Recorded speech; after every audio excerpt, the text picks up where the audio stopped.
Chewa, I hope I've said that right, Edukwansa, talking about hand hygiene practices among staff and students at the School of Public Health at the University of Ghana, Accra.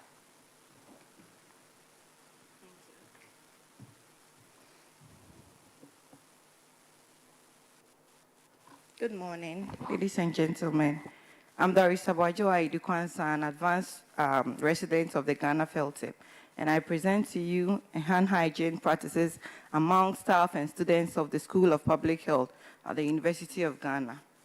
So to begin with,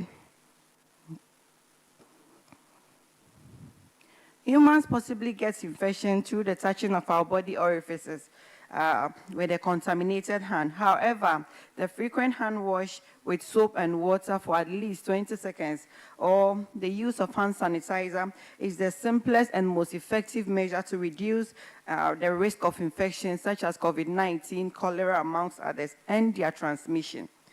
After Ghana experienced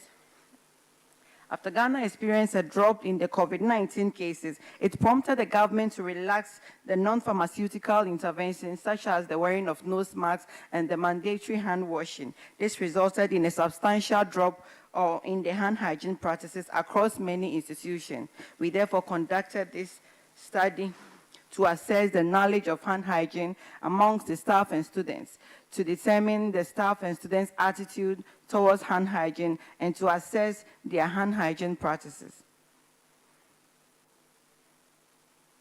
As a result of this, we conducted an analytical cross-sectional study.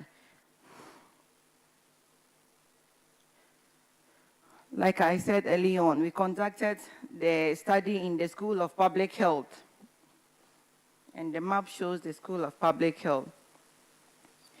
So data was collected through a self-administered questionnaire, which we assessed the staff and students' knowledge, their attitude, and their practices on hand hygiene. Respondents' KAP score of greater or equal to 60 students. We found that generally there was the attitude among staff and students were good. However, the knowledge and practices among them were poor. Staff and students gave reasons why they don't comply to hand hygiene on campuses, and here are the distributions they gave. Hand hygiene stations not strategically located topped all the reasons given. And for the results on the odds ratios, we found that staff had an increased odds of hand hygiene knowledge, which was also significant. For the direct observations, we found that only out of the 145 participants we observed for hand hygiene practices on campus, we found only 1 student who washed their hands and then 3 students who washed their hands.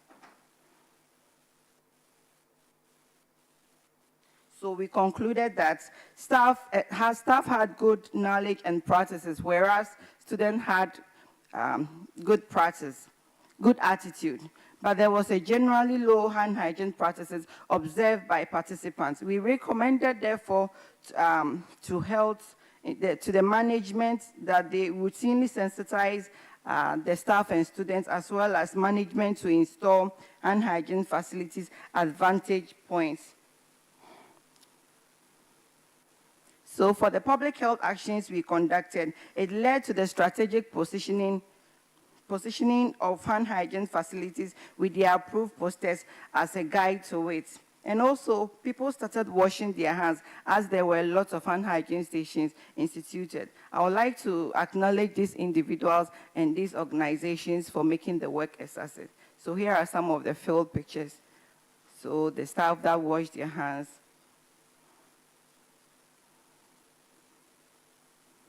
Thank you.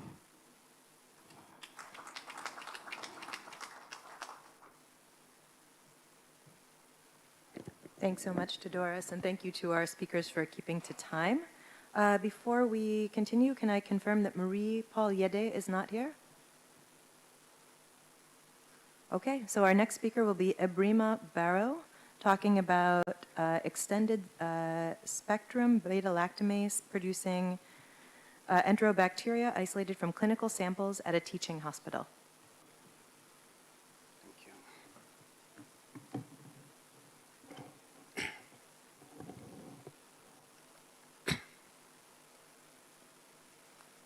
Good morning to you all.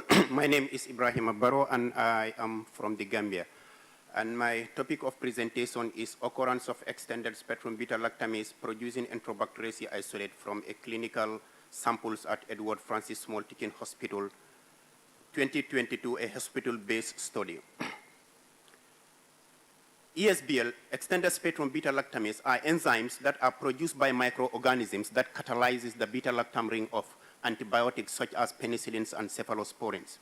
Most ESBL genes are plasmid-mediated, and they do carry or harbor other resistant genes to other classes of antibiotics. The therapeutic challenge due to ESBL is increasing globally that do leads to prolonged hospitalization, higher mortality, and income lost. Data on the occurrence of ESBL-producing bacteria in the Gambia is limited. The objectives are to isolate organisms from clinical isolates, to determine their antibiotic susceptibility testing, and to determine the occurrence of ESBL among the isolates. The method we use, we work on already stored clinical bank isolates. So we culture them on maconke, incubated for 18 to 24 hours, then do our identification using API, Analytical Profile Index, and then do the antibiogram. When doing the antibiogram, we include third-generation cephalosporins. So when they are resistant towards third-generation cephalosporins, we do double-disc diffusion method to confirm whether it is ESBL positive or not. So data on demographic character, word and sample type was collected from the lab register. The data was analyzed descriptively using EpiInfo 7.5, and the data was presented into tables and graphs. Out of the 123 enterobacteriaceae isolate, ESBL per frequency was 28.46. The first graph is showing us the ESBL positive in total number of samples. 59 E. coli isolate. Out of the 59 E. coli isolate, 21 was positive for ESBL. 33 Klebsiella pneumoniae, 10 was positive. Out of 5 Enterobacter coliaceae, 2 was positive for ESBL. The second graph is showing antibiogram of ESBL isolates. You can see ranging from ceftazidime to gentamicin, they all recorded more than 90% resistant. Ampicillin recorded 100%, and there was a low resistance to nitrofurantoin, and no resistance was recorded for imipenem. So the last graph is showing us where these ESBL positives are coming from. You can see the gynae ward recorded the highest, that's 40%, followed by surgical and outpatient department. Discussing the results, our ESBL results, 28.46, was similar to a work done by Elio Itheli, 2007 in Niger, and most common isolate were E. coli and Klebsiella pneumonia, that also very similar to a work done at Togo. Our study findings also saw a very high resistance to cephalosporins that was also similar to a study done at Gambia by Sane et al. Unfortunately, there is a higher resistance to most of the first-line drugs that are used in the Gambia for bacterial treatment. Limitation, although we found higher resistant, multi-resistant drugs, multi-resistant genes were not determined.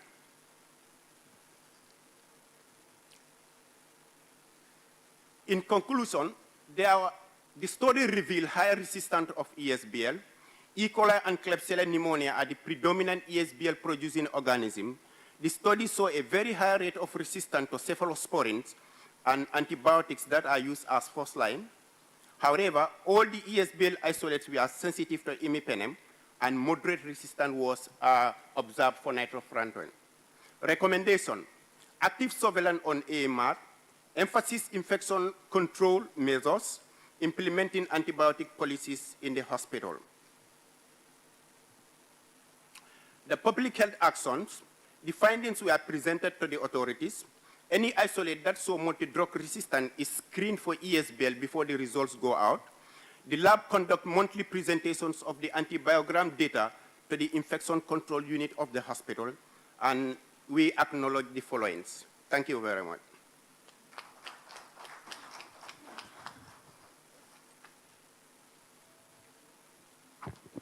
Thank you so much to Ibrima. At this point, we are going to have 10 minutes for questions and answers, so we'll take questions for any of our first 3 speakers.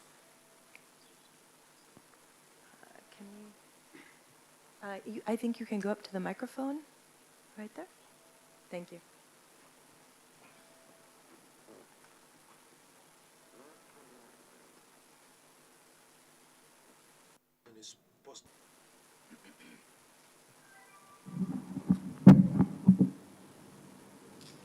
Merci. Je remercie les présentateurs pour la qualité de la présentation. J'ai une question Thank the pour presenters for the quality of their candidat de Gambie. presentations. I would like Ibrima. to first ask the question to the candidate from Gambia, the presenter from Gambia, Ibrima Barrow.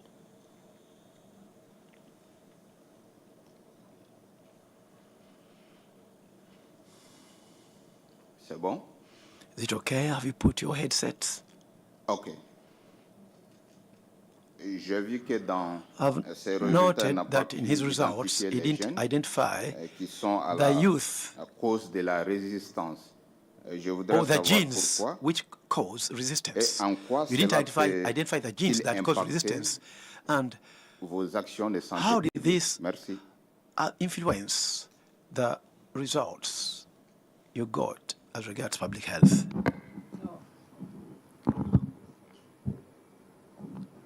Thank you so much. My question goes to the last presenter who presented about ESBL. I have just a few concerns. One, you alluded to the fact that you had most samples from the gyne ward, and the commonest pathogen, one of the commonest pathogens was E. coli. I'm just wondering if you don't mind sharing with us the sample type, because if it is a gyne, in Uganda, I don't know if it's the same for you, we have a tendency of people getting high vaginal swabs, they isolate things like E. coli, and then they report them as pathogenic. So I need to be sure.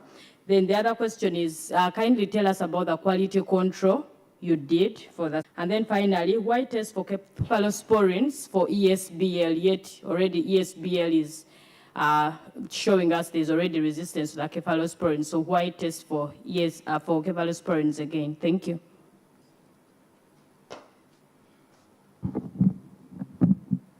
Thank you very much. And a good presentation to all the presenters. My first question would go to the first presenter. I would like to know her motivation, reason why she carried out the study, what motivated her to do so. And then to Doris, if the government has relaxed the COVID-19 measures, which I believe would be based on a sound scientific evidence from a technical advisory committee, why is it still necessary that you go ahead to assess this phenomenon, especially among this group of people? Thank you. Okay, good morning. My question goes to the first presenter on the assessment of readiness of facilities. I've realized that the oxygen availability was not assessed. And what we have noticed with the outbreak of COVID-19 is that oxygen is key in terms of readiness of facilities. So I would like to know as to why that was not assessed. Thank you. Yeah, good morning. Thank you to all the presenters. But I have a question for the Ugandan presenter. You did an excellent presentation, thank you. But we didn't see any public health actions taken, especially with regards to the refugee camp. What public health actions you took? And to my Gambian friend, antibiotic use. I just want to know the status of antibiotic marketing systems in Gambia. Is there any restrictions? What is the prescription pattern in terms of like polypharmacy, et cetera, et cetera? Thank you. Yes, good morning. Thanks to all our presenters for the wonderful presentation. My question goes to Doris. I wanted to find out how you actually measured compliance to hand hygiene what was your standard? You explained how you measured the KAP, but you did not provide information on how you assessed the hand hygiene standard. And then I was also just curious, I noticed that you had 70% of lecturers and 30% students. Is there any reason why there was, significantly higher and fewer students and higher lecturers? And do you think that could also have influenced your results, not to make the general conclusions about the two groups? Thank you. Thank you for all these questions. We are going to start with Brenda, then move to Doris, and then Ibrima. Thank you very much for the questions. I'll start with the first question. What motivated us to carry out the study? So, as mentioned in my background, the Office of the Prime Minister and the Uganda and the United Nations High Commission for Refugees has set up a transit center in Kisoro district because it's already a border point where we expect people to cross from. So during this time where conflicts, there was a war that happened in DRC, there was not an organized way of coming into the country. So because of the chaos that was happening, we knew people were not in the transit center. It was already overloaded. It has a capacity. So we wanted to go in and see, are people using the resources that have been reserved for them, or are people actually encroaching now on the community? This study was done in the host community, not in the refugee camp, but in the host community itself. And then about the oxygen availability, why we did not assess that. So in the health facilities, that was not one of our priorities that we looked at. Our scope was on 4 main areas that included IPC, isolation, and screening for diseases of concern,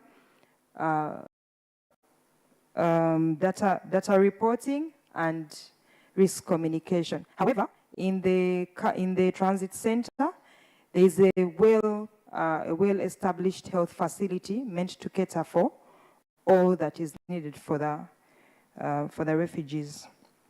The public health actions. So when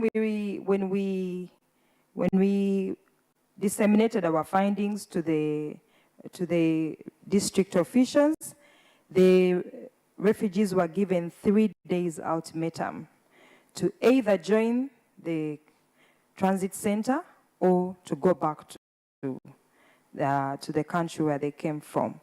And so that was our public health action. All of them left the community because they were not meant to be in the communities, they were meant to be in the transit center. Thank you.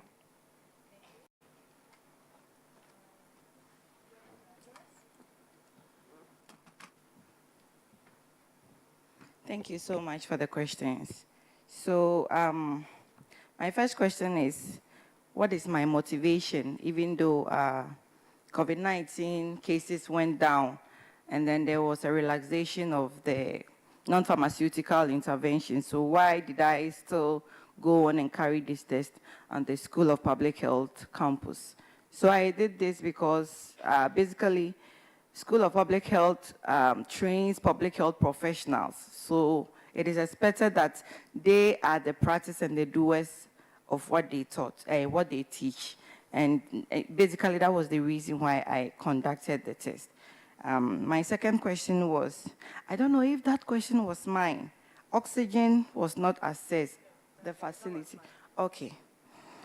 So my next question is, I think I want to clarify one question. You said 78, why were staff 78% and then students is the other way around? So staff were 22% and then students were 78%. Okay.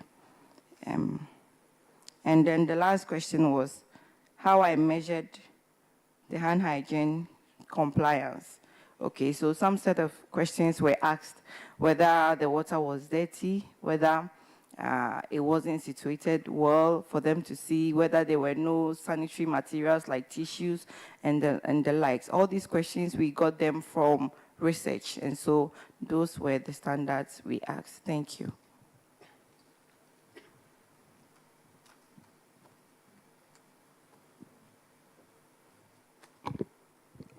Thank you very much for the question. So the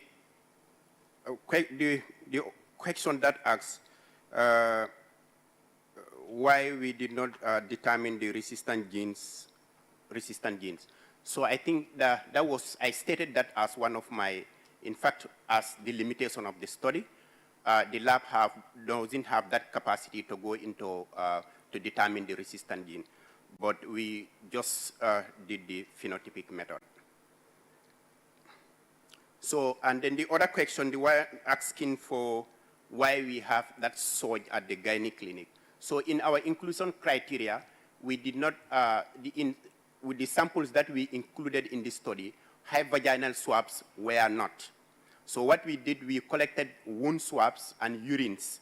So because in home there, like gynae ward, sometimes will serve as a ward for operative CSF patients. So we get wound swabs and urine swabs from the gynae ward, but high vaginal swabs were not collected. So the other question is the antibiotic usage system in the Gambia. Okay, Gambia, like other African countries, there is no that much controlled regarding antimicrobial usage. People can go to any outlet and get antibiotics, and misuse, abuse, and yes, of antibiotics is also happening in the Gambia, and like in the animal sectors and things like that.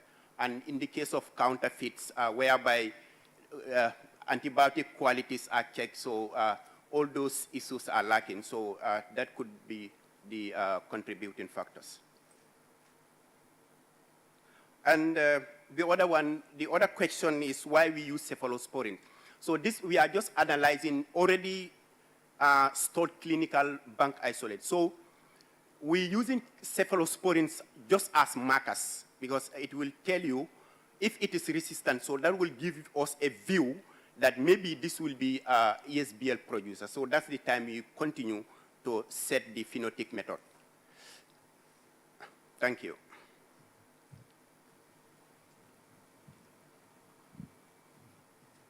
Thank you so much to our first set of speakers. Let's give them a hand.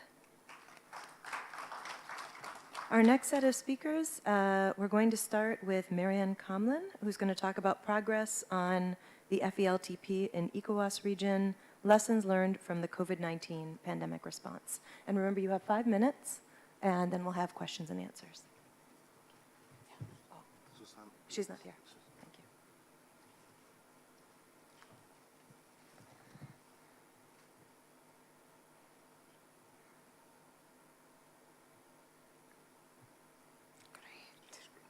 Thank you. Bonjour à tous. Good morning. My name is Laura Malun.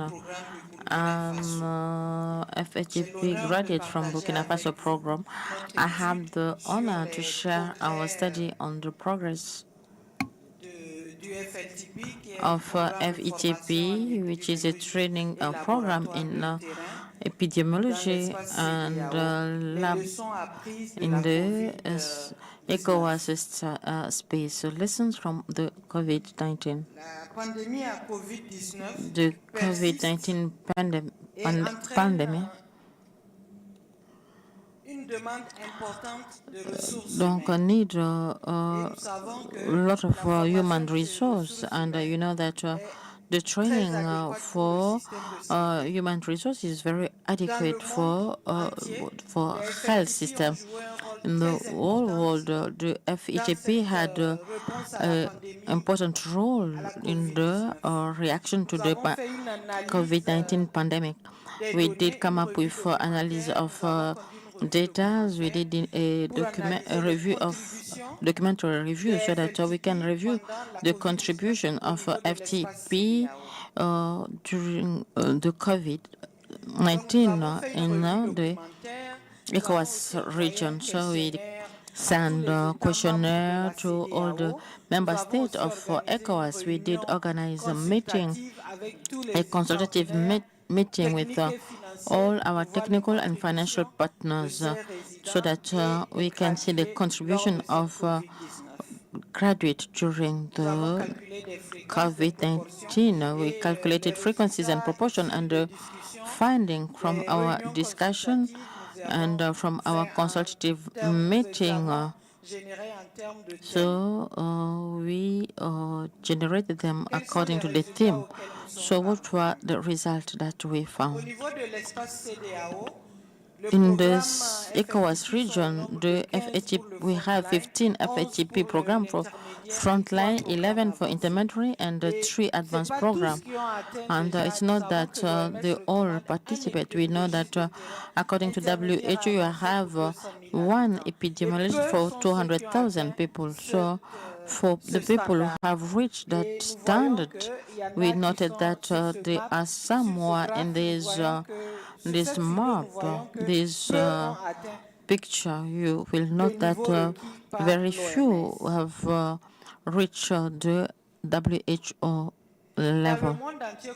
In the whole world, as we see, the FATP were strongly involved to react to the pandemic, and you cannot hear that they have been working in the ECOWAS region for the coordination of activities, in questions of surveillance, management of alert, and the follow-up of contact.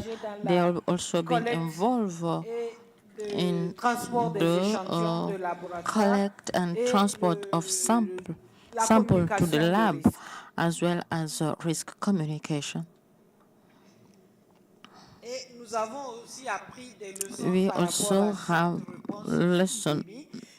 learned lessons, and we noted that it is important to consolidate the multi-sectorial collaboration of One Health. It was also noted that during COVID-19, there had been programs more started online training. So we also noted the implication of partners within in this response. So it is necessary to continue resource mobilization, because we noted that the response with FATP need that we continue training agents so that they'll be able to react to pandemics. Despite the progress made, we are recommending that we have a mobilization of resources, involvement of partners in order to mobilize resources and come up with a sustainable program, and we urge the government to be involved in the training. Here we can see a picture of FETP residents who were involved in the response of COVID-19 in Burkina Faso. Thank you very much. Thank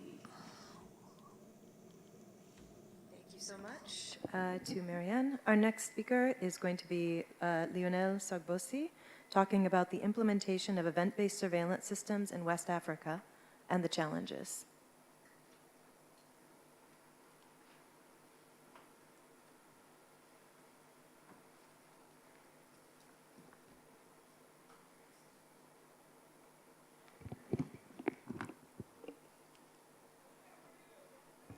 Good morning, everyone.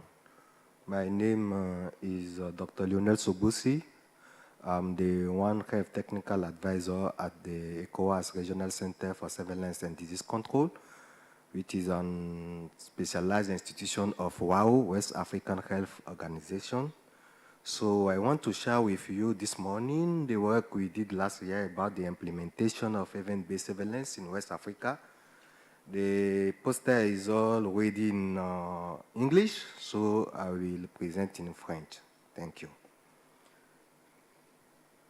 Alors, quand on parle de surveillance intégrée, we talk about integrated surveillance, we have to note that there are two components. the surveillance based on indicators and surveillance based on event. Talking about the surveillance based on indicators, we have routine data, which is not very interesting when it comes to rapid response to a pandemic. So that's why the surveillance based on event is very important, because it helps us to come up with real-time data, which is very useful in order to have a rapid response to epidemic. So here we did an assessment of analysis. We got quantitative data, which was analyzed with the software.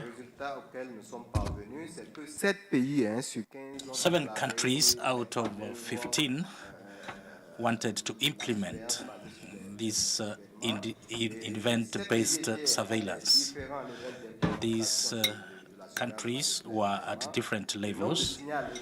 The number of notifications were different from country to another, and the social media was used when it comes to notification for most of the cases. The challenges that we saw is lack of centralization of the process of event-based surveillance, lack of manpower, qualified manpower in these countries for surveillance, and lack of equipment and computer-related equipment, and the information was not used in a proper way. In conclusion, we could say that implementation of event-based surveillance is at the starting point in the West African region with a lot of challenges, and we need really to tackle these challenges if we need to quickly work on the question of health in our region. This image that I took from a CDC article is to show you how we can use One Health approach for surveillance. This is event-based surveillance. As you can see, at the community level, where this surveillance is supposed to be very active, we are able to see here that we don't have people from the environment, animal sector. These 3 professionals are supposed to be doing a joint investigation, and one can take the lead. If it's about public health, the specialist from human health is supposed to take the lead to do notification at different level. This is what I wanted to share with you this morning. I thank you.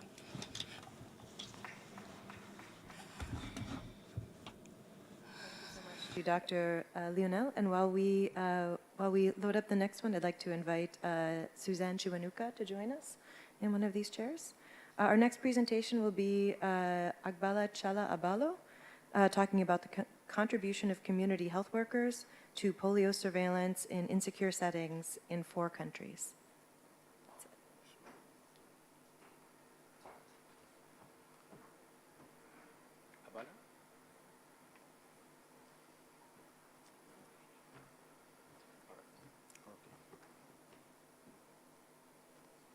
Thank you so much.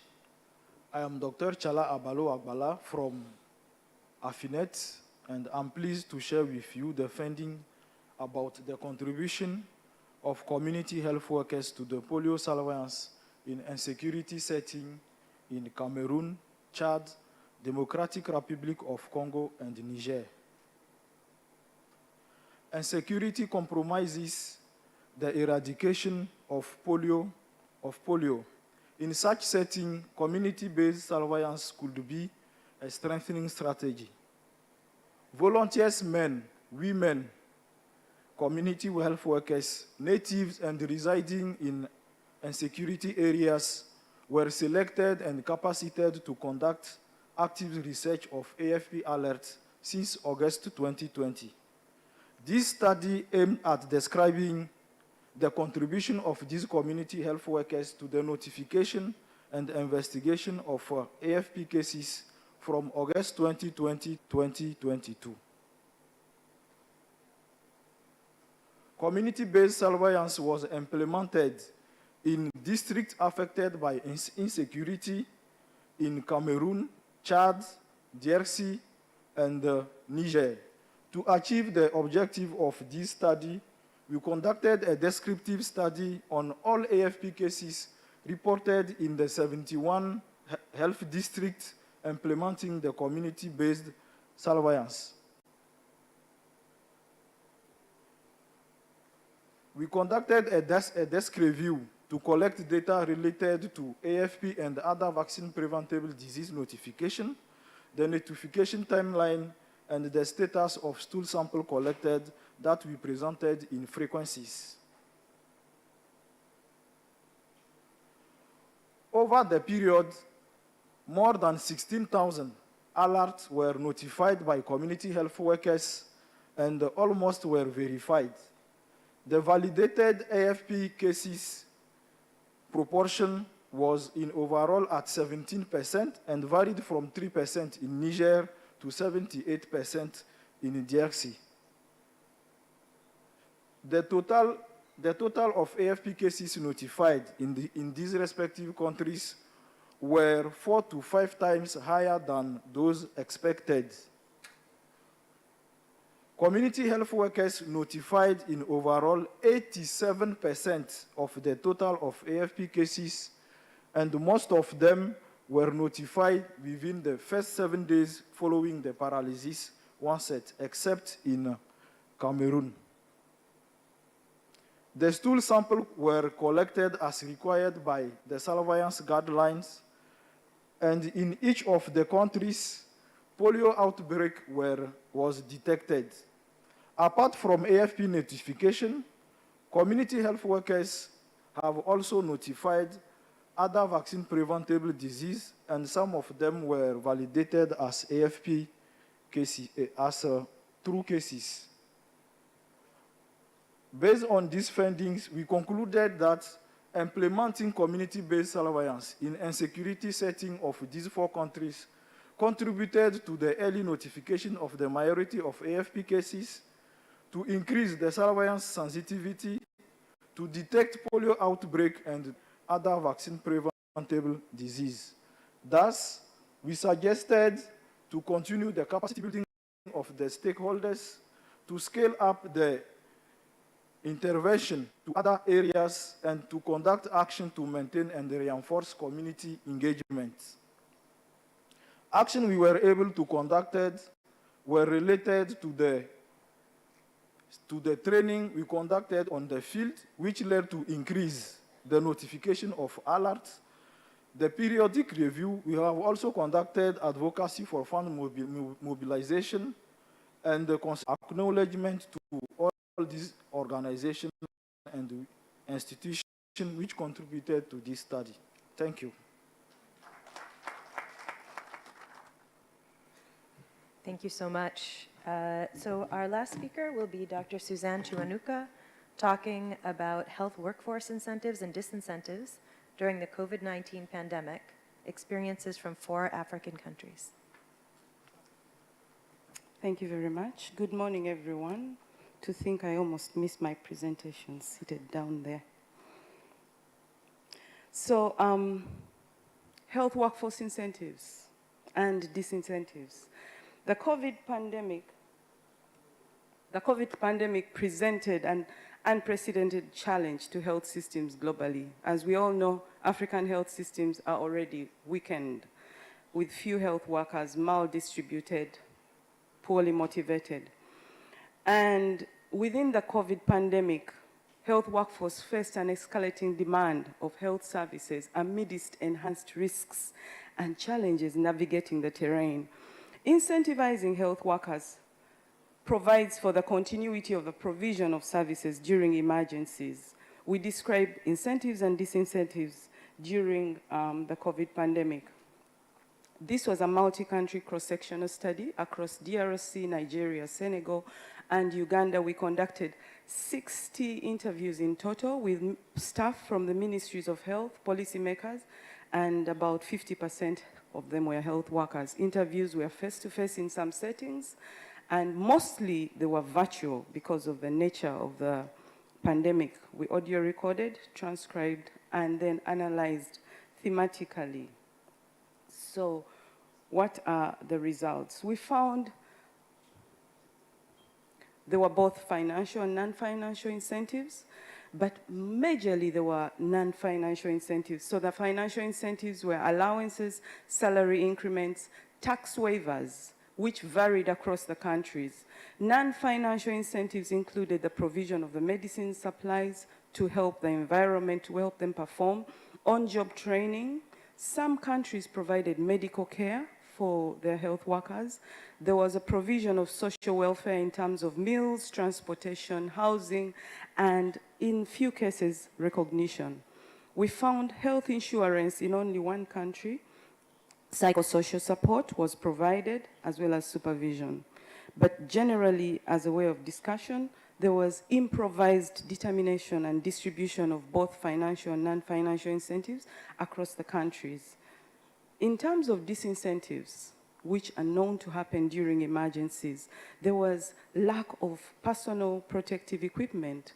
There was an emphasis of distributing personal protective equipment to the isolation units and where the cases were, but health workers at the front line still face an enhanced risk of COVID or infectious diseases. So they felt that those at the triad should be given the personal protective gear. So there was that lack of protective gear, a lack of transportation during lockdown. They faced longer working hours. Some health workers were working 24 hours.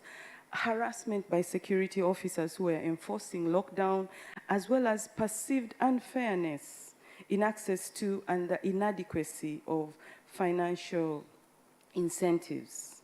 So some of the quotes, quickly, not all of them. Government has been giving allowances to staff who are working in isolation units. I've had people complain, some of them have not got the allowances. Health workers were tested regularly. In case of suspicion, were taken for confirmation, and in some cases, funeral expenses were covered. That was in DRC. In Uganda, they had to identify a house to provide accommodation for the staff who were working so much because they didn't want them to travel home. And yeah, so that is just a selection of the quotes. Limitation. Our qualitative study did not assess in quantitative terms the amount of, the nature of access to the incentives, and we only did 50% of our interviews at the front line. So we interviewed mostly the managers who might have been having even more access to incentives. So in conclusion, we found that it's not enough to have health workers in adequate numbers and skills, especially during emergencies. We really need to consider what kind of incentives we can provide for health workers. We've all heard of health workers striking in Liberia and in other settings during emergencies, which can be a very dire situation. So financial and non-financial incentives should be administered, preferably together.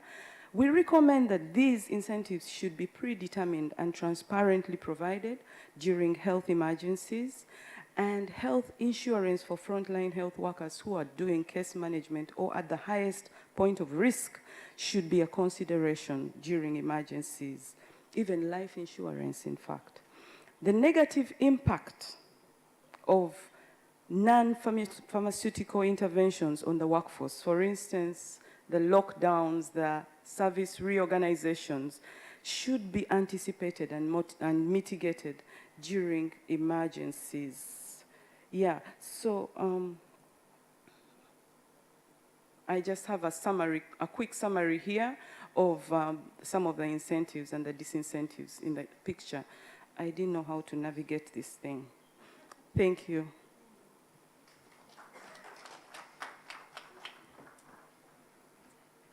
Okay, thank you so much to all of our speakers. We have 10 minutes for questions. We are going to take one question per asker. So please, at this point, if you have questions, come up to the microphone. Because of time, please make sure you have one question. Thank you. Merci, je remercie les I présentateurs. thank the presenters. J'avais 3 questions, I malheureusement. had 3 questions, but Ma question unfortunately, va I à will ask Marianne, one. I address qui my vient de question to l'espace CEDEAO, Marianne, comme moi coming d'ailleurs. from ECOWAS, like myself as well. Il a mentionné quelque chose qui doit Elle attirer said l'attention. something that caught my On doit attention, avoir un that épidémiologiste pour we 200 000 need habitants. to have an epidemiologist Cet for objectif n'est pas atteint 200,000 dans l'espace habitants. CEDEAO. This Mais on has not been constate que de achieved plus en in plus, ECOWAS, but les we have programmes qui realized contribuent à la that more formation and des more, épidémiologistes when it comes to ont moins de training fonds epidemiologists, et sont menacés we à la need fermeture. funds, and Est-ce qu'il y a un without plan de funds, we maintien are et going de to close up. durabilité? Do we Merci. have a sustainability plan in place? Any other questions? Yes, please.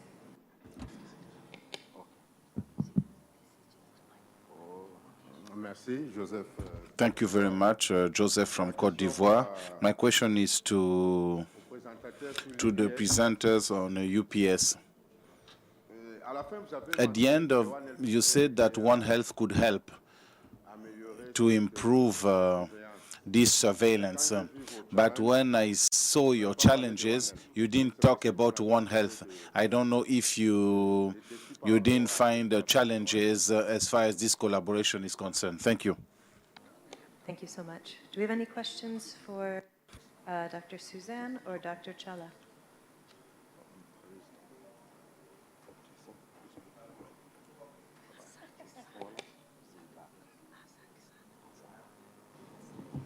Merci. Je viens encore pour poser Thank ma you very question much. à I come Dr. again Challa. to ask my Je question to voudrais Dr. savoir Challa. comment I would like to know avez-vous mené ce how projet you dans les zones undertook d'insécurité this pour que ça soit un project in succès. the Merci. areas where insecurity reigns so that it could be a success. Thank you. And I have a question for Dr. Suzanne. I noticed that very few people used recognition as a form of incentive, but I think recognition is actually really important. I think that's something that we saw during the Ebola outbreak in Uganda that maybe wasn't used as much as it could have been for some people who were very, very active. What do you think about the role of recognition as an incentive compared to financial incentives? Thank you. And we'll let our speakers respond. We'll start with Dr. Suzanne, then Marian, then Lionel, then Challa.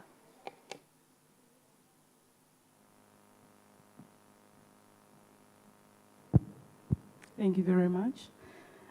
Recognition is indeed very important for health workers and perhaps more sustainable.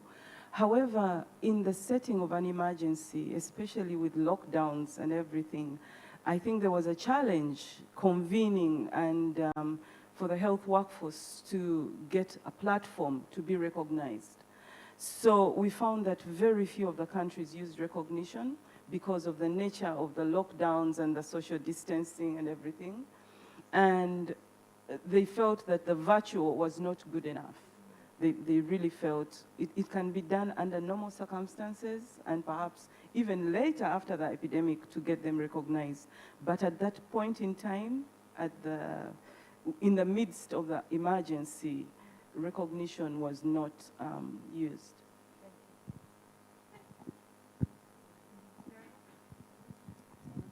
Merci beaucoup. Thank you very much for the question and for the interest that you have for our study. Yaya has asked a question. He wanted to know at the regional level, do we have a maintenance plan? Yes, we do have that plan. We had the opportunity and we know that every day and today, FETP showed during the COVID-19, they showed their importance. And it's I can tell you that few countries have a strategic strategic plan. We also need an involvement of the government. And in WAHO, we have the expert committees of the Ministry of Health that meet twice a year, and we're going to do the advocacy there. And we took advantage of this of that conference to have a workshop with all the stakeholders so that we can discuss what are the strategic axes where WAHO is going to base itself so that they can continue to make sure that this program should be sustainable at the country level, and how the costs can be reduced so that we could have more epidemiologists and we can have a good platform within the countries. There are many future months we're going to have a movement. Thank you. Thank you so much.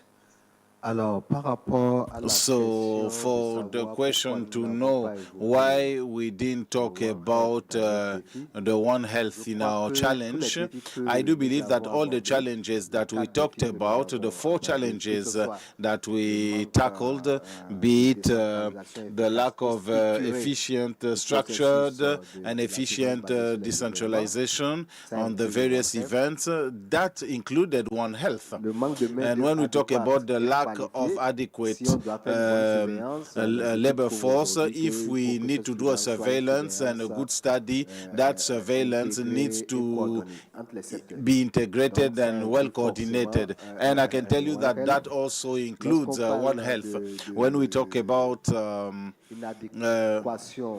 inadequate usage of information, and when we look at One Health, we also have information and communication. That's an aspect of One Health. So we are within One Health. We didn't really want to tackle One Health from the beginning, but at the end we wanted to bring that suggestion, a proposal, so that the countries could take that into consideration for the implementation of all these activities. Thank you. Thank you very much for the interest on our presentation. Dr. Yaya asked us a question that was linked to how the intervention could be training in those intervention areas. For the implementation of these different interventions that are actually linked to that activity, the strategy that was adopted was a participatory and inclusive strategy, taking into account all the players, be it administrative, political and technical actors and players, and working with the civil society organizations that were the implementation partners and all the players that were actually undertaking research activities were activating alerts all these diseases while undertaking vaccination. And those are the people that were living in these areas where there was insecurity. So those were the main strategies, and we can discuss further in bilateral opportunities. Thank you. Okay, let's thank all of our presenters for their great presentations. We are now going to turn the room over very quickly to the next plenary session. Thank you so much to the audience and to our managers and our evaluators.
selling the crocodiles, including the eggs, the meat, and everything.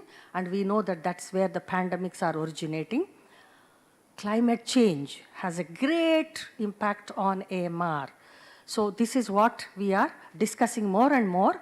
Climate change has become a separate special science in itself. One Health, it was already mentioned. WHO picture, the famous picture, all of you know, let us skip it.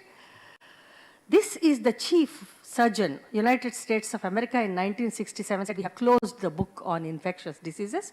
We have antibiotics for everything. We have antivirals for everything. He did not know that down the line, by 2005, even much before that, AMR, antimicrobial resistance, is a matter of life and death. These are all the recognitions. UK recognized this as a big problem. The leaders, world leaders in 2017, World Health Assembly, all of them have recognized this as a problem. Why do we need AMR knowledge, awareness? We are going for the awareness week very soon, AMR awareness week, touted by WHO, the whole week activities, and we have been doing it for a long time. Why do you need to do that? So this is mortality attributed to bloodstream infections with carbapenem-resistant organism. It's a killer. This is the model, integrated model for antimicrobial stewardship, that is teaching how to use antibiotics, diagnostic stewardship, how to use laboratory, that is the teaching, and infection prevention stewardship, again, how to prevent these MDR bugs, how to prevent these. This is an integrated model, and this model is the basic for patient safety. When a patient gets into the hospital, he's going to go alive, but when he goes alive, is he going with an infection? This is the need for appropriate prescribing, and these are the 10 commandments. They are always being touted by the infectious diseases specialists like me. You treat only bacterial, treat only viral with antiviral, all those principles, 10 commandments. Now, as we are talking, most important is to have antimicrobial resistance surveillance. That's what I'm supposed to be talking to you about. Confronting this AMR beyond COVID. During COVID, we promoted AMR big time because every COVID patient was treated with 3, 4, 5 antibiotics. Still lot of them died, we know that. Now, what is the status of microbiology labs in Africa? If we have to do surveillance, we should be doing that work. We can't just get data, surveillance data, when you are not doing laboratory work. So what is the state? There are so many publications from US, UK, all the development partners that Africa has no diagnostic labs. Clinical microbiology in developing countries, pathetic. There are no microbiology labs till recently. Antimicrobial resistance surveillance in low middle income countries. This is another publication which is again lamenting that there are no diagnostic labs. Patients are dying, doctors are prescribing antibiotics. You preach them AMR, AMR. What is going to happen? Nothing is going to happen. So what are the problems? I have already told you all these problems are published. So this is just to show you that we have lack of specialists, lack of infrastructure, lack of funding, and lack of political commitment to be doing this surveillance. Knowledge gaps. We have no clue how much resistance is in the community. All the studies, publications are from the hospitals. Kenyatta National Hospital, a big hospital. Patients come from all over the country. They are all seriously sick. A lot of antibiotics are already used. Now, if you collect data from there, AMR is going to be very high. But is it true in the community so much AMR is there? Really, no. Tragic paradox. In the private sector, rich, urban, you have to preach, don't use antibiotics, reduce, reduce, reduce. Go to the public sector, just 20 kilometers outside Nairobi. We have to tell the doctors, tell the medsu, please get ampicillin. The child is dying. Can we access penicillin so that it can save the life? Just ampicillin and penicillin are not available. Okay. Some decisions were made by WHO, CDC, and ASM, big world bodies, that we should have infrastructure in the African countries because the infections develop there. Ebola outbreak there spreads all over the world, so better we take care of Africa. The decision was made. And then you have the World Bank funding $7 billion East Africa Public Health Laboratory Network. And we have all these countries, about 14 African countries where the infrastructure has been funded and built.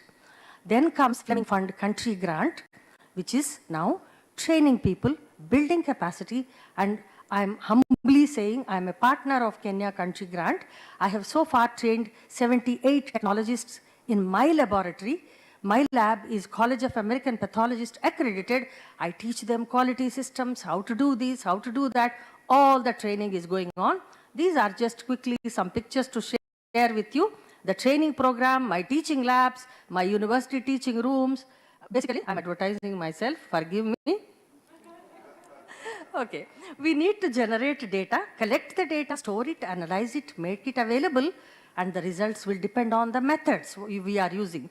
If you use poor methods, you get poor data. If you do good standard methods, you will get reliable, robust data. So this is the 10 commandments, again, CLSI, the American booklet, which tells us how to do the analysis of the data so that it is meaningful for the patient management. But unanswered questions. Why is this surveillance important? Who will spend the money? Who is going to bell the cat? What can we do to improve? Who could take the lead? What are the implementation issues? We have already seen, a lot of publications are there, but nobody is acting. Why should it be, who should be responsible? And what are the priority issues? Lots of questions, answers are very small. Where does the data come from so far? Publications, funded research, Kenya Medical Research Institute, or Japanese, what is it called? It is called JICA, the funded research and publications. That is our source so far. How do we improve surveillance programs? Quality systems, standardization of methodology, training, training, training. Lot of surveillance studies were already done, but if you see this slide, those who are able to see that is, these are all pharma funded, the antibiotic manufacturers. You can see the danger there. Now, in Africa, we are very good at making documents because the funders are coming, they have a fund for a program, and they fund the making of a book, bring consultants from America, Canada, and then they make a book and print the book, and the minister will inaugurate it. So we have all these books. Look at these books. Africa Health Transformation, National Guidelines, IPC. We might go to a facility, find there is no water to wash hands, there is no soap. But all the documentation we have the guidelines, excellent guidelines printed by CDC, funded by CDC. And then we have National Action Plan, Global Action Plan. Lot of plan, no action. Very little action because it needs money. Printing the book is very easy. All these books are printed by WHO. We have them. But who is reading them? I don't know. Maybe you know. This is again infection control prevention. Now, situation analysis in Kenya. This has been funded by CDEP. They did it in all African countries. We have the same book on the free website for every country, including India, South Africa, Uganda, Kenya, Tanzania, everything.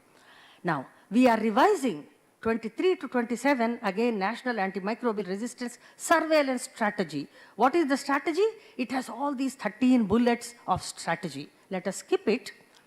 How do we collect data? I want you to look at it.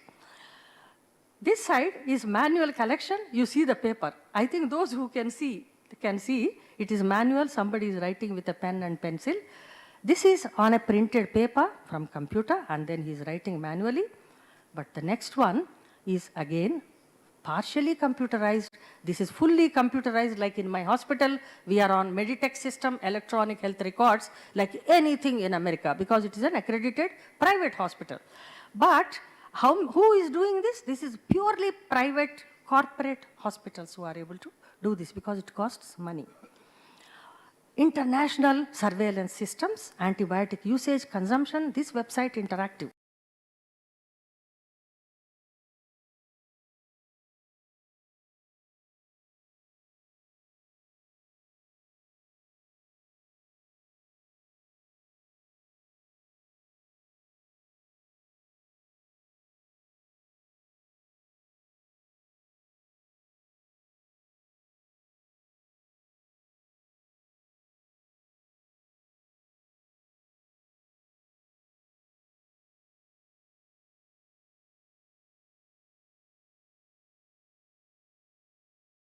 in 14 African countries. Mapping Antimicrobial Resistance and Antimicrobial Use Partnership, that is the abbreviation. MAP reviewed 800,000 records, patient level records. And they have all these objectives: problem, objective, outcome. What is the status of the laboratory network? What data can they generate? Are they doing microbiology? All those things. They collected data. And how large are the laboratory network? These are all the countries who were participating in the MAP project. Kenya was also a signatory. The list of countries is there.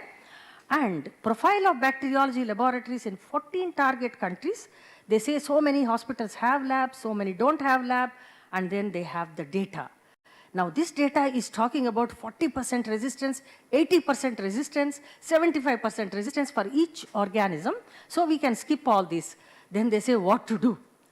Now the guidance is the same, which I have shown you, the booklet: hand washing, surveillance, go and check this, go and check that, all those things which we are unable to implement, but they are all there. And then AMR rates, carbapenemase resistance, this much percentage in Kenya, in Uganda, everything. Now, the catch is, I have already shared with you, this is hospital data. Is that true? Is a big question. So, there is also another complicated way of calculating what is called a drug resistance index. MAP project also calculated it to say that ampicillin, how much is it effective, how much is available, how much is being prescribed. All those things have been done. MAP warns Africa, this is very important, Africa is flying blind. On this summary of the results, this is what they said: Africa is flying blind. And these are all the resistance percentages MAP project. This is free. If you put MAP on Google, you can open all the documents. It was a very expensive project, but it generated these data for us. Now, what do we have in Kenya quickly? Mr. Chair, how much time do I have?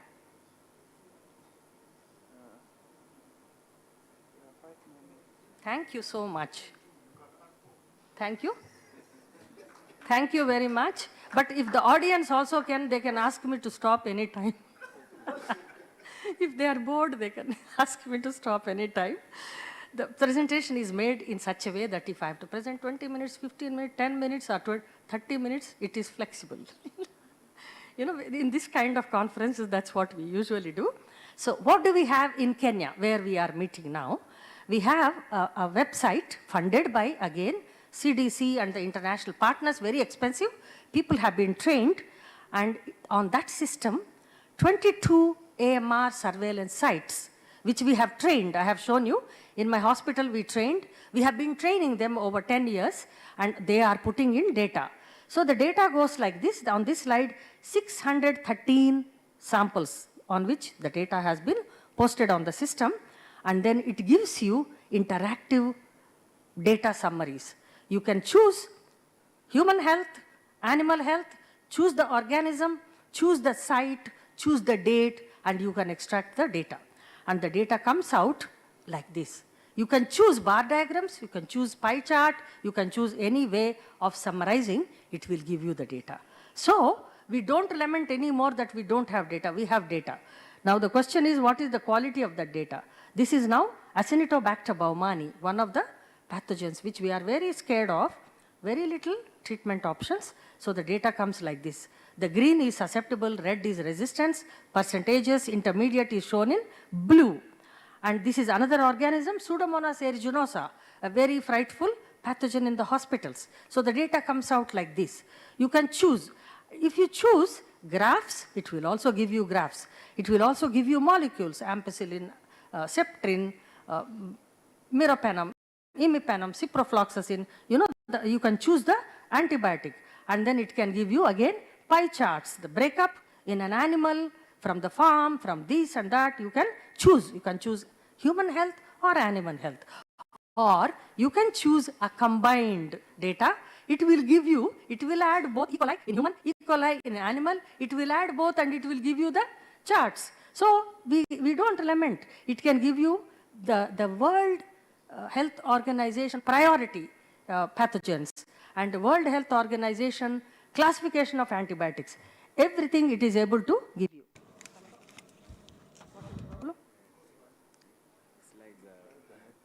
I'm so sorry.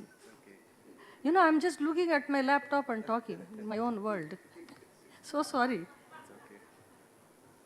Somebody should alert, no? I think people are also, you know, somebody swimming, somebody is in breakfasts. Thank you so much. So all these graphs, I think we can skip all this. The data, the sites can be listed. If you choose a particular region, it will list the sites from where the data has been posted. So this is a list of counties in Kenya which are posting the data. And I think we skip all this. Now, what can you do at facility level? 2 minutes, Mr. Chair. I have finished. This is Aga Khan University Hospital, Nairobi. We generate our own antibiogram because my ID physicians, they come and ask me, what is the problem bug this week in ICU?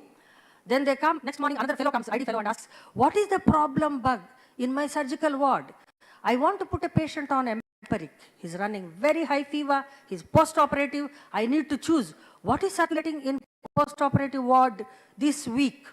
That is what I have to give. If I show him this website, all those charts, it's not going to save the life of the patient. So when AMR is so prevalent, widely prevalent, this is true for UK, US, Canada, Australia, Germany, anywhere. AMR is widely prevalent. There's no difference between low income, high income. AMR is all over. And it is much more in the developed countries. I'll be scared of getting admitted to a UK hospital where my family are living. I am much safer in Kenya, where I am working, because the MRSA rate is low, the CREs are low. I don't have the listerias and those exotic pathogens in Kenya. God is helping us. So I'm safer in Kenya in a hospital than I'm in New York City, where my son-in-law is. If I get admitted, I'm sure to get MRSA. So the problems are the same. What is it I'm trying to tell you? If you have a serious patient admitted to the hospital, you need patient-level data. All the surveillance, these antibiogram, these websites, all those pie charts are not going to save the life. That is the point I want to make. I have actually made all my points, I think. This is Aga Khan University Hospital antibiogram, which we generate every year and print it and distribute it because it's a Joint Commission International requirement.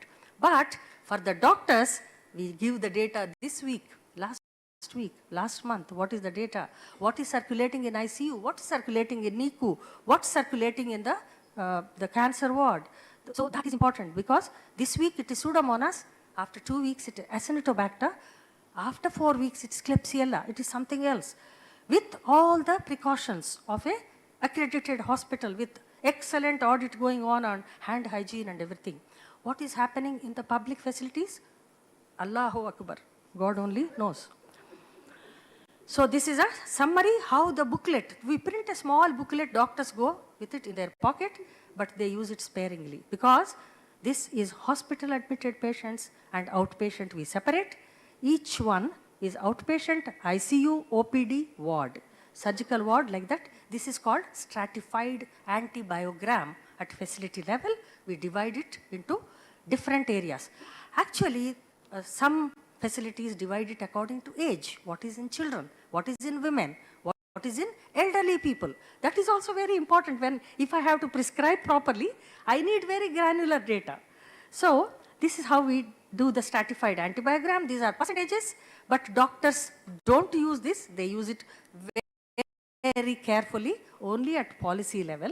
And these are all the tables. And what is top in blood culture? This is a different way of stratifying the antibiogram. The top blood culture for community, patient admitted, blood drawn is E. coli. But if the patient is there more than 48 hours, it is Candida species. It's not bacteria. You need to treat him with antifungal. So empiric decisions will be made partly based on this cumulative data. So we circulate it. And then this is about viruses. If you are prescribing antibiotic, you should have knowledge of what are the viral infections in the facility, in the community. So these are from the BioFire, an expensive equipment we use for viral diagnostic syndromic approach. Gastroenteritis, upper respiratory, lower respiratory, pneumonia panel, meningitis panel. It has a panel of 23 to 33 targets.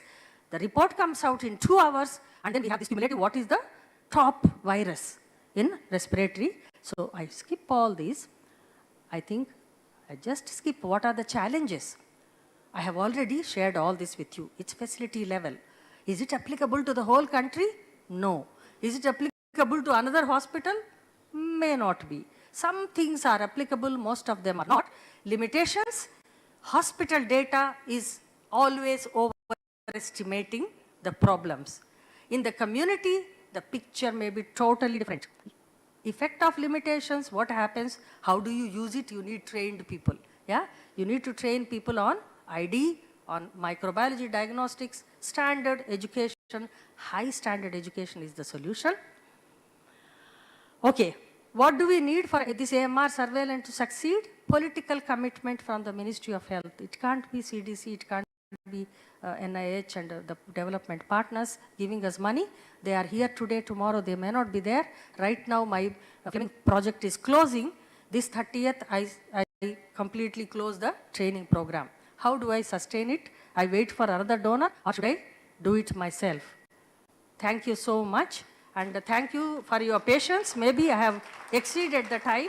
I was promising somebody that I'll finish in 15 minutes, but I was allowed by the chair. Thank you very much, Mr. Chair.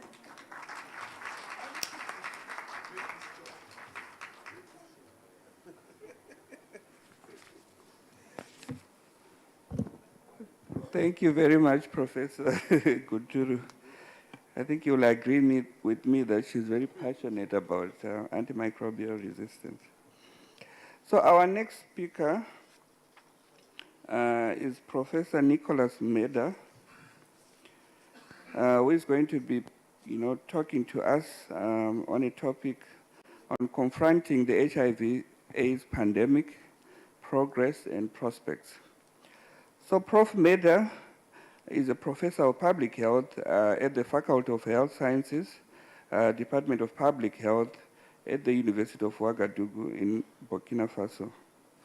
He is also the executive director of the Center of Innovation for Development, where he works with various stakeholders to identify socioeconomic transformative solutions to development challenges that particularly affect girls and women.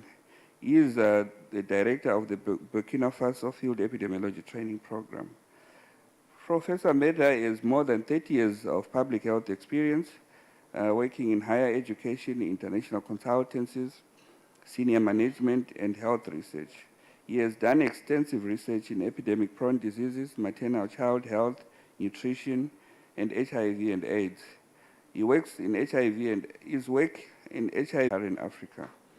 Professor Meda has held several high-level national positions, including coordinator of French National Agency for AIDS Research, Director General of the National Health Research Center, Minister of Health, Special Advisor to the President on Human Capital Development in Burkina Faso. He sits on steering committees for various national and international public health programs. Prof. Meda is a former member of the UNAIDS WHO Monitoring and Evaluation Reference Group and has undertaken more than 35 consultancies for WHO, UNAIDS, Gates and Buffett Foundations, and other international NGOs in various African countries.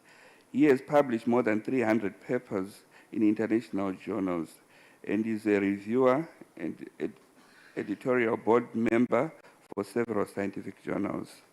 Please welcome Professor Meda. He's going to be presenting in French, so those that need translation, please, you can put on your headsets.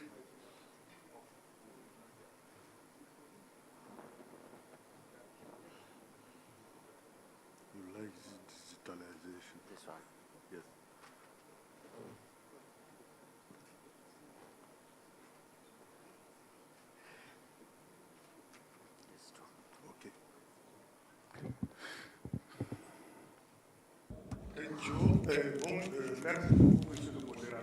Thank you very much, Mr. Moderator. There is a huge community of Francophones. Yeah. Get here, I need to honor them in presenting in French, as I'm coming from, I come from Burkina Faso. Thank you. So, j'ai le privilège I have the privilege to sur la lutte present on the fight that we are undertaking against the HIV pandemic for 42 years now. After the introduction, I'm going to talk about the progress in science when it comes to prevention, treatment, and support. And before concluding, I will come back on the perspectives. I'm not going to be very long. In my introduction, you offer the immunodeficiency virus and the interaction with man and in the environment with monkey started and spread among women with a high variability coming up, bringing up new to talk about it.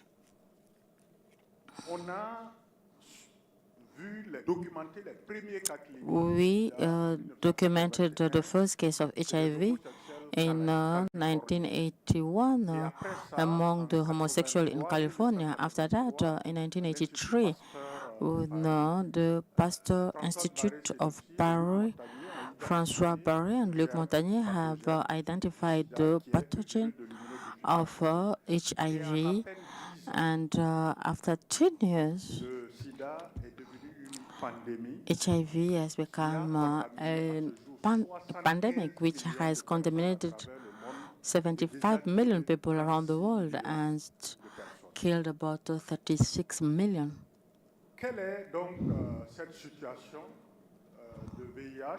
So what is the state of HIV today? Today we have about 39 million people who are living with HIV, and among them 1.5 million children. Most of the adults who are infected are women. What we study is a map.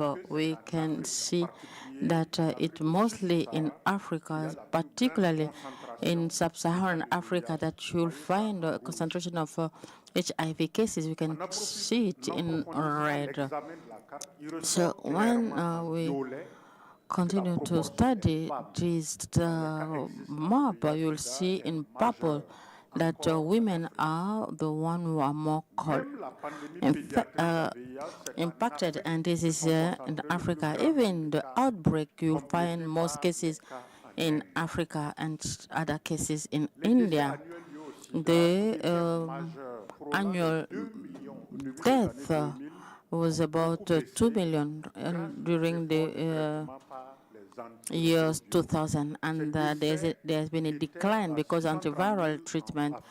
So by the end of 2020, we had 84,000 among the children, and the overall death toll, you'll find that men are the most affected.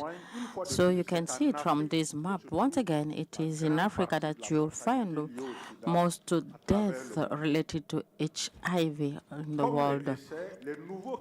So the new case, which is estimated around 3 million in the 90s, has declined, but still it's at an acceptable level. A decline in blue, the new cases of AIDS, but the incidence is in red, Maghreb, Middle East, Madagascar, and Latin America, especially Chile.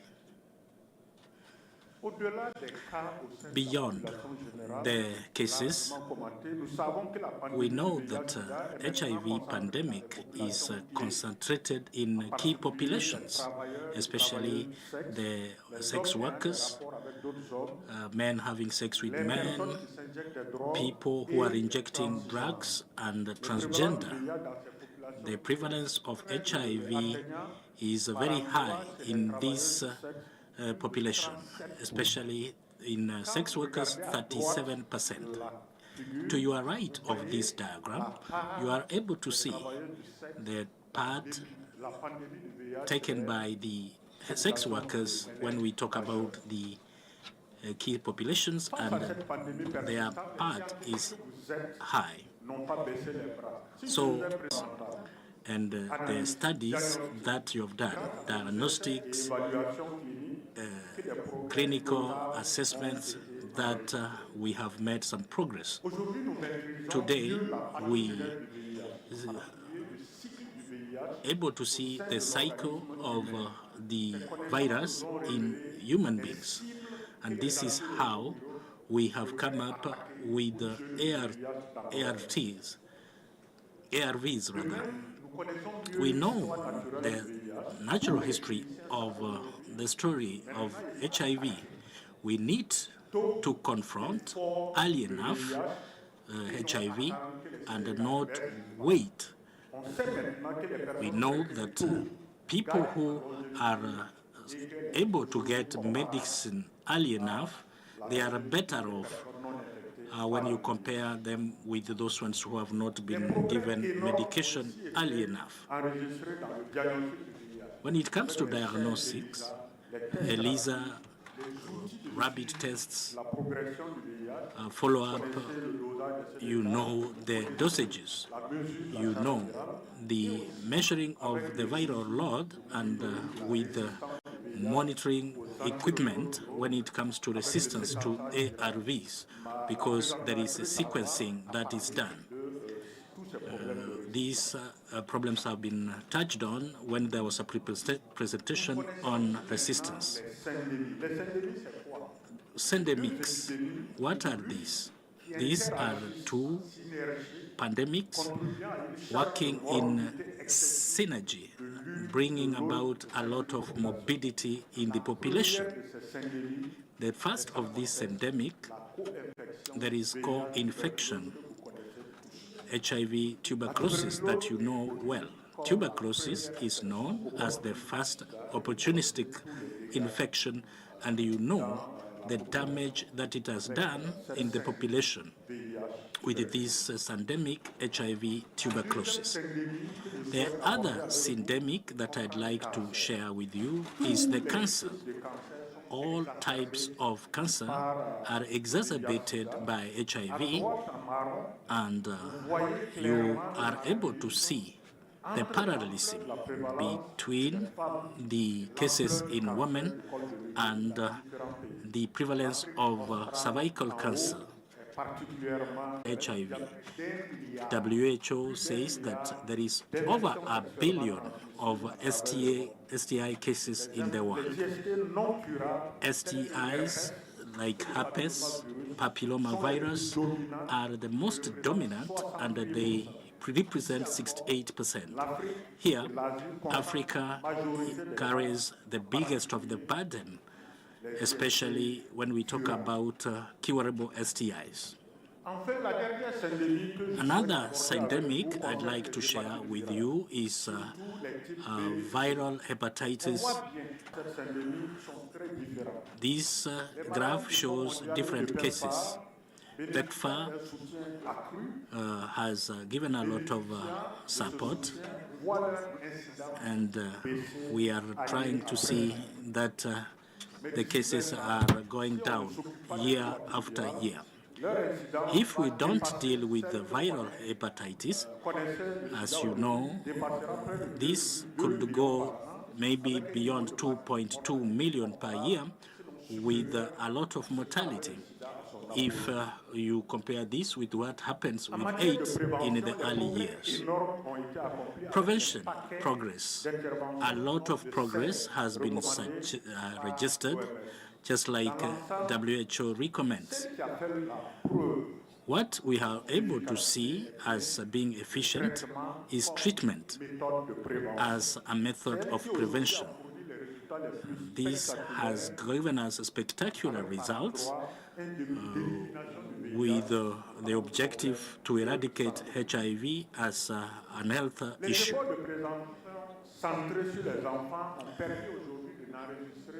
Targeting children, we have seen that there are new cases, even if we have a hope that at the end of 2020, we were supposed to see lesser cases. We need to work better. In West Africa, Central Africa, especially Northern Africa and Middle East, not a lot has been done when it comes to transmission from mother to child. You can see that it doesn't go beyond 30% when it comes to coverage of health services. We have seen spectacular progress. We have 7 clusters with 32 molecules that are available, and we are talking about triterably here. Sudan, Madagascar, Congo, where we have the WHO office in Africa. You can see light yellow. The access to ARVs rather, this goes beyond 80%, where we have green, and 100% where we have green. So that we deal with this problem, research shows that a person who is taking ARVs has an undetectable viral load, cannot transmit about this later on.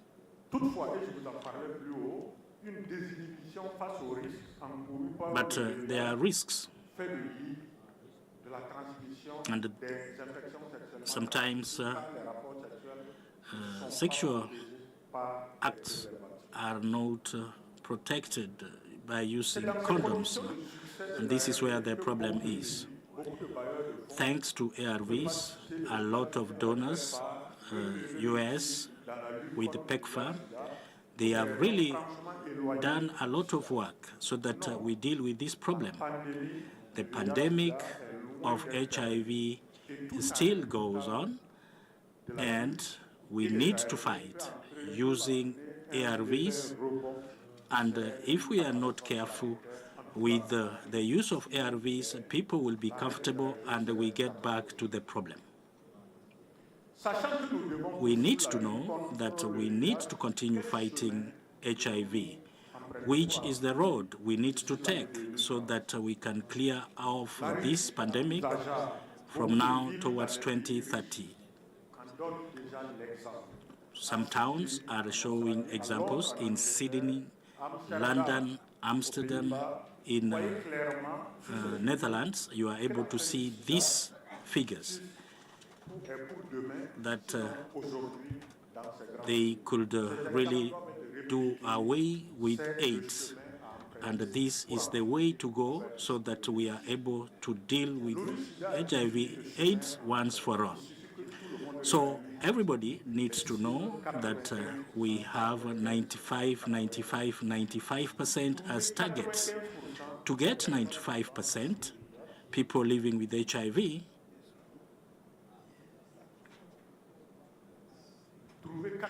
to find 95% of people living with HIV positive, 95%, and treat them, the 95%, so that the 95% can have an undetectable viral load, because this is what we can say. For the cases, 76% and 71 with a viral load that you cannot detect. I have got to stop. 5 minutes. 5 minutes, I will stop. Thank you. We are only...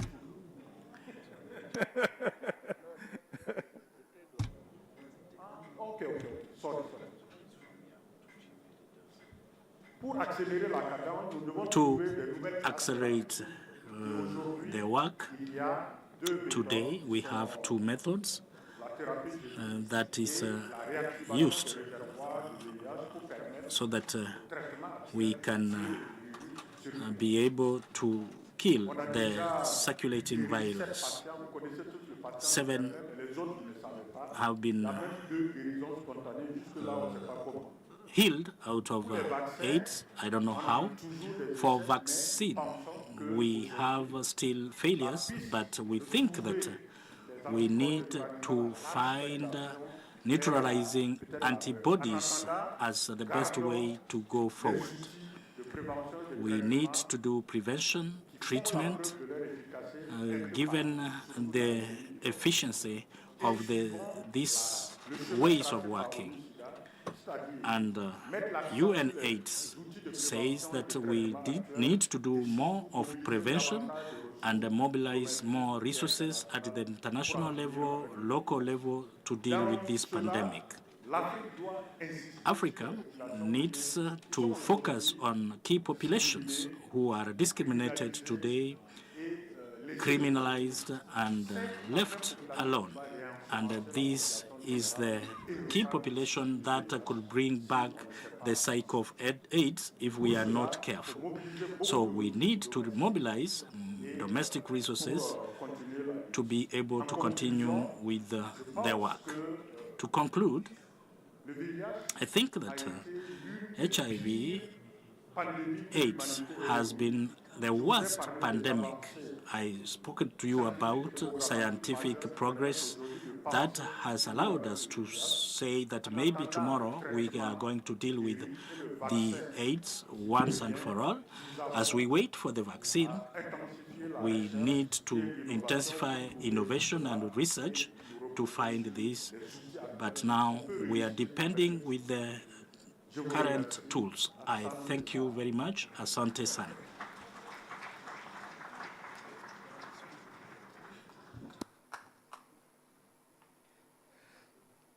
Thank you very much, Professor Meda.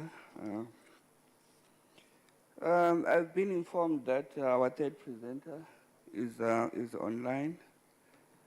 Can we please bring the presenter?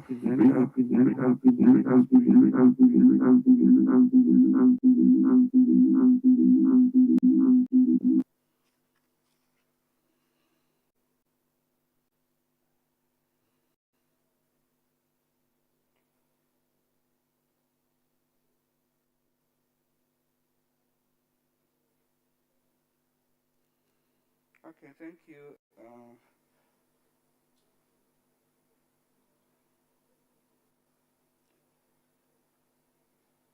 So our next presenter is Dr. Valerie Kamgang Bemo, who is going to talk to us about Global Health Emergency Corps. Dr. Valerie is the Deputy Director of Global Development Office of the President at the Bill and Melinda Gates Foundation, where she managed the Ebola outbreak in 2014 and the Nepal earthquake in 2015. Additionally, Dr. Kamgang Bemo designed and implemented a critical strategy for agriculture development in West Africa with a focus on Nigeria. She holds over 20 years of direct experience in the field worldwide and is passionate about building local capacity within communities and national institutions, fostering innovative solutions and sustainable growth that results in lasting change. Before joining the Bill and Melinda Gates Foundation, Dr. Bemo held various roles at the International Rescue Committee, most recently serving as Senior Technical Advisor for Health in the Democratic Republic of Congo in West Africa. She also worked with various international NGOs and has extensive experience in emergency relief, as well as clinical and public health across many countries, including Indonesia, Spain, Cote d'Ivoire, Sierra Leone, Mauritania, Kenya, and Chad. Dr. Kamgang earned her medical degree at the University of Cote d'Ivoire, an epidemiology diploma at the University of Paris, and her master's degree in public health from Madrid Autonomous University. Please welcome Dr. Kamgang Bemo. I hope you can hear us, Doctor. I hope you can hear us.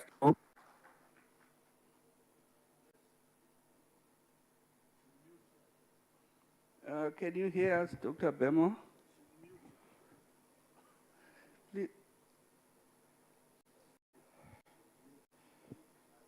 Please, if you can hear us, please unmute.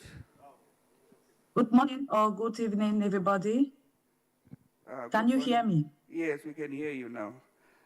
Please go ahead with your presentation.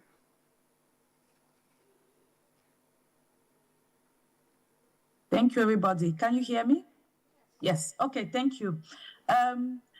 Sorry, everybody, I will say Jambo to everybody in the room, and I'm sorry I was not able to participate and in person, but I'm glad to be part of this conversation, and I'm really pleased to actually, I don't know if it's pleased or a bit intimidated to have to follow Professor Meda, a good friend of mine, on his brilliant presentation. Today, the presentation I want to talk about, in this presentation, it should have been WHO because we, as a Bill and Melinda Gates Foundation, we work really closely with the WHO to support WHO. But for this one, I will try to be the voice of the world and represent all the entities that are really contributing, and mainly the work that WHO is doing in this sense. As many of you have heard probably, Bill Gates, our co-chair, the Bill and Melinda Gates Foundation, have been really vocal about we can't be sleeping. We have to be continuing working on the next pandemic because we don't know how that next pandemic may come. We don't know how it be, and actually we don't even know if it will be the same virus or the same way. This time it was like 2-3%, but it may be a higher mortality, it may be a different population. Then the idea is like how the world can be working differently, can be trusting, and can be more connected in the way we'll be responding. First to outbreak, because you need to have an outbreak before you move to the pandemic. And one of the way we really looking at that is that we know currently there almost 50-grade emergency. And if you look at the overall, even in the world, when you look at it, you have about 50% of the 350, and I think since I put it, it's even more because if you look at the perspective with the, if you look at the perspective, with the current crisis going in the Middle East between the Israel and Gaza, if you look at all the different crises with the Afghanistan earthquake, if you look at Morocco, Libya, that number is rapidly increasing, and we all are aware about the different crises that we're having. The risk of pandemic also increasing, and we have a meteorologic event every year, and we know with the climate change, it's just a matter of time for it to increase a little bit. In that sense, we think that we are never been so much more impacted with health emergency, and with cases like COVID, we saw how all that have been impacted everything we do in health and mainly on the population. One of the things that came clearly from some of the analysis that evaluation done by WHO and all the other, and I'm sure you have talked about it, the global different evaluation from the WHO report and all that, it's clear that there's a limited, some of the gap that is looking at when we look at emergency workforce capacity is the multidisciplinary. Today we are talking with AFENET. A lot of you are probably thinking about it in terms of epidemiology, but we know also that in terms of epidemiology, it's not only, you can't respond just with data. You have to have the responders, you have to have the laboratory, and I'm glad to hear one of the previous presenters mentioning the multidisciplinary, the animal health, etc. The common standard. We saw when COVID started, everybody were doing what they wanted to do. It was really almost like, I would say the Wild West, where everybody were doing what they thought it was necessary, and there was not really a good communication across different people. We also have what is the health emergency workforce? Who is it? Who actually in the country is qualifying? Who connected? When we need people, who are these people around? And then we have the quality is really various in different countries. The mechanism and the network. One of the things that we see is that it's ad hoc. If you know somebody, then you connect it, but usually it's not clear who is connected with who, how do we interact, and we know there's a big fragmentation and duplication on the different efforts, especially in some of the regional efforts. There's so many players. Of course, the lack of predictability and the coordination have been one of the big issues. One of the worlds, and then Dr. Tedros have been mentioning, we already have some good model with proven track record responding to some of the most difficult and dangerous outbreak in the world. And we are not starting from scratch. There's a lot of different already network. Example of AFENET, you have the GOAN, you have the TIFINET, you have the IANFI, and we are not starting from scratch. Then the Global Emergency Corps is not a new way of working or a new entity that is started. It's actually a new way of working. It's about like, how do we do a coherence across all the networks that are working? Then it's a network of network. How do we scale the response rapidly at local and country level? How do we really coordinate quickly, qualitative, high quality, interoperable, and coordinating in the way you do surge capacity? Which country, who sent who? A lot of time you have the countries have capacity, and then we send other people who actually may not even have that capacity. How do we coordinate better in some of this perspective? And this is one of the triangles that is really important to come to. We have the big base under here is really the public health and emergency workforce. These at the national level is all the workforce that will respond to the public health workforce, including the clinical, the non-clinical, the laboratory. It's all these people. And we cannot underestimate the role, and it's a bigger number. If you look at the next level at the triangle, is the health emergency corps. In that sense, this is actually in the country, you have some people who actually to prepare the countries. A lot of countries have public health emergency operations center, have already search team, have created training. It's actually how do we create preparations for that? And then if you look at the next level, is what we call interoperability search deployment. As I said, there's a lot of network that are actually always activated when there's a crisis. How do we ensure that we are not duplicating, but we are working in the similar way? And the last triangle, the small top in the top there, is actually what we talk about, the connected health leadership.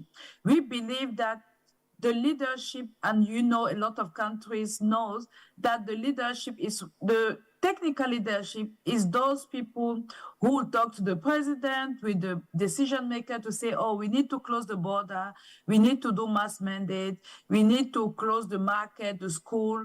These people will be critical technical people, but who have the eyes of the political leader and the decision making. How do we ensure that these people are connected to a network globally, and that they can be actually, we have a predictable institutionalized coordination that can be served in that way.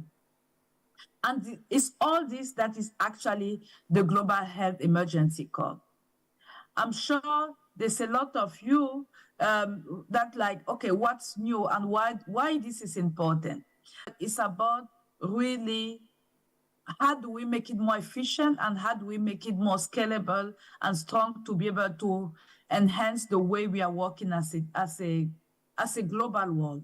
The one is like, how do we be strong and scalable the rapid response capacity really rapidly? What are the minimum standards? What are the guidance? What are the benchmarks? In the search capacity, what core capability? When you deploy somebody, what is it? Who is asking for that deployment? Who define what are the criteria for deploying? Is it the country? And the country already have. But also, how do we exchange staffing from Kenya to move to Tanzania because Tanzania need a surge there? Do we have even core capability so that, like the firefighter, when there's a fire somewhere and one country overwhelmed, he call it the other one, but they all have the similar gears, they talk the same language, they know how to put, but it's not at that time that the firefighters say, oh, we have a hose that doesn't fit, what can we do? I think that is what we want to create in this kind of sense. The second big objective is really high quality, interoperable, and coordinated search capacity. And that is where we want to make sure that there's quality assurance, activation and coordination mechanisms. And I know even in some places, do the people can go in the countries and do they have insurance? We saw it in Ebola that some of the people were deployed, but they were not insured. If there's something, where do they go treat it later? And how do we ensure that these people sent from one country and the other country are part of a global system that actually will protect them, but will also have a good qualifier so that when the country said, I need this type of thing, we know exactly what they need and the people are already listed to these competencies. And then the last piece is really global and regional coordination. And I'm mentioning before, this is really the newest part, because we know coordination is a big issue, and this is the place where it's a little bit newer, and it's about how do we enhance coordination through the leadership across the world, looking at, and then the last piece is really the last two pieces that are cross-cutting in all the activity. How do we have joint training, exercising, simulation, simulation exercise, learning and knowledge exchange, and then how do we create this inclusive partnership with government, network, but also different secretariats, regional institutions. And this is how we actually overall looking at this strategy. And this is a little bit repeating, but when we look at the health emergency, is really begin at the community. As I mentioned before, community at the core in all the outbreak, and then you have the local, national, regional, and global.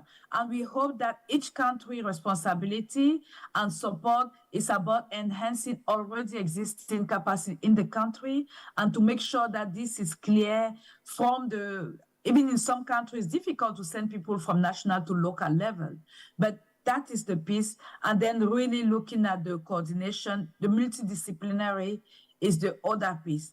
We saw it with the last pandemic in COVID, that it was not so much only about health. You have to look at education, the animal health, the laboratory, the multidisciplinary. And I want to call, as we talk about AFENET, it's not just about epidemiology. Even epidemiology, how do we bring the other sector in how we're looking at that will be critical for us to function. Of course, again, I'm talking about the guidance and the strong, capable, the minimum standard, the benchmark that we'll need, and how do we ensure that we have trained people, SCURG, that have mapping, capacity, deployment, to support the country and establish this level of assurance control.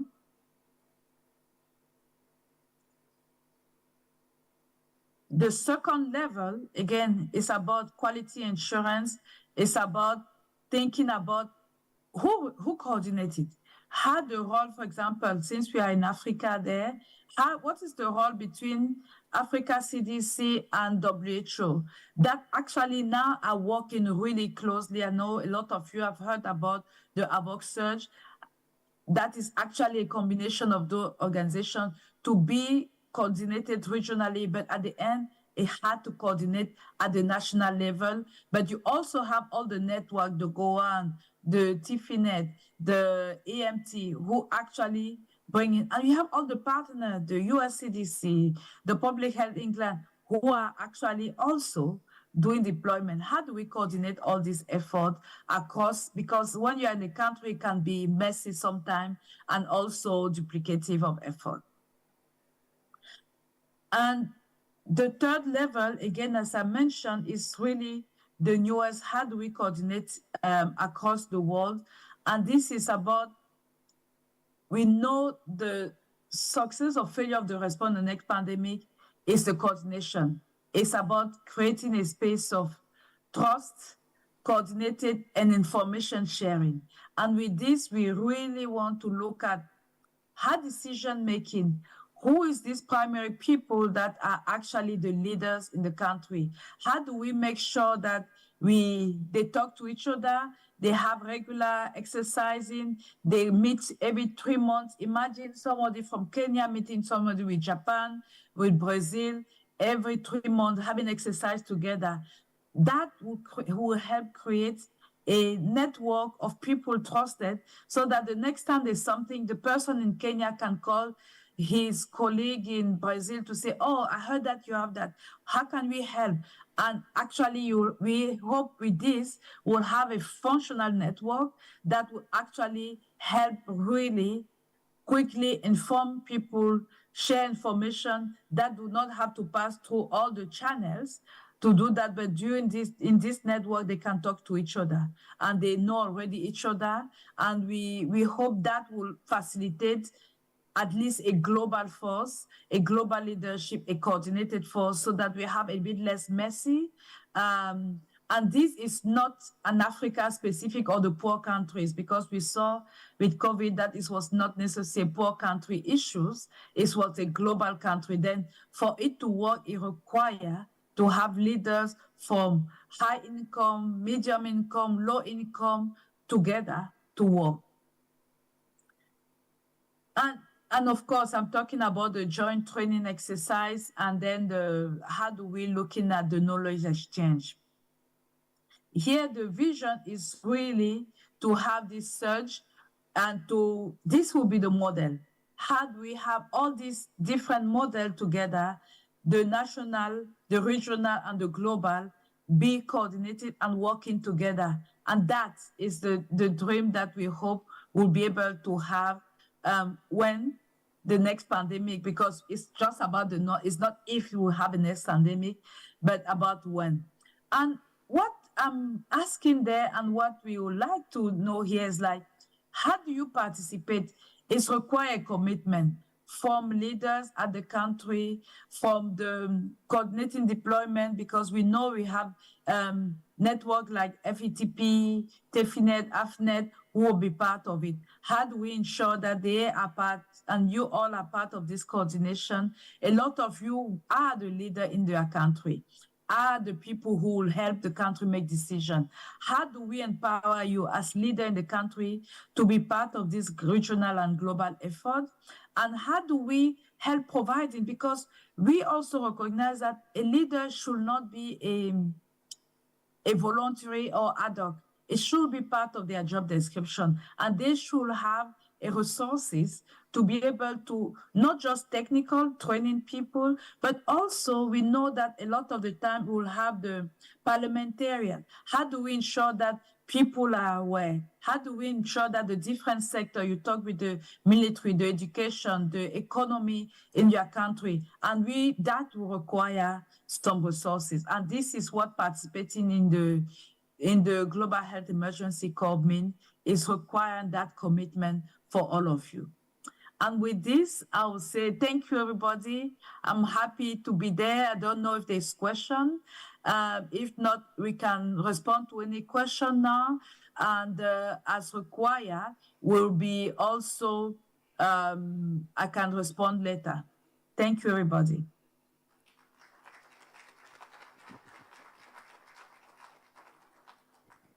Thank you very much, Dr. Kamkang Bem, for your presentation. So we We have had our 3 presentations for the panel session. So the first presentation we got from Professor Gunturu, who talked to us about antimicrobial resistance surveillance. And the next presentation came from Professor Meda, who gave us a presentation on the progress that has been made in dealing with the HIV/AIDS pandemic, and also talked to us about what we should do as we confront the HIV/AIDS pandemic going forward. And then the last presentation came from Dr. Kamkang Bemo, who gave us a talk on global health emergency corps and what we need to do to strengthen capacity for health emergency preparedness, response, and resilience. So thank you to all the presenters. We will take a few questions in the interest of time because we are way behind time now. So I will allow a few questions. If you have a question, please go to the microphone next to you. Please keep the questions short and to the point.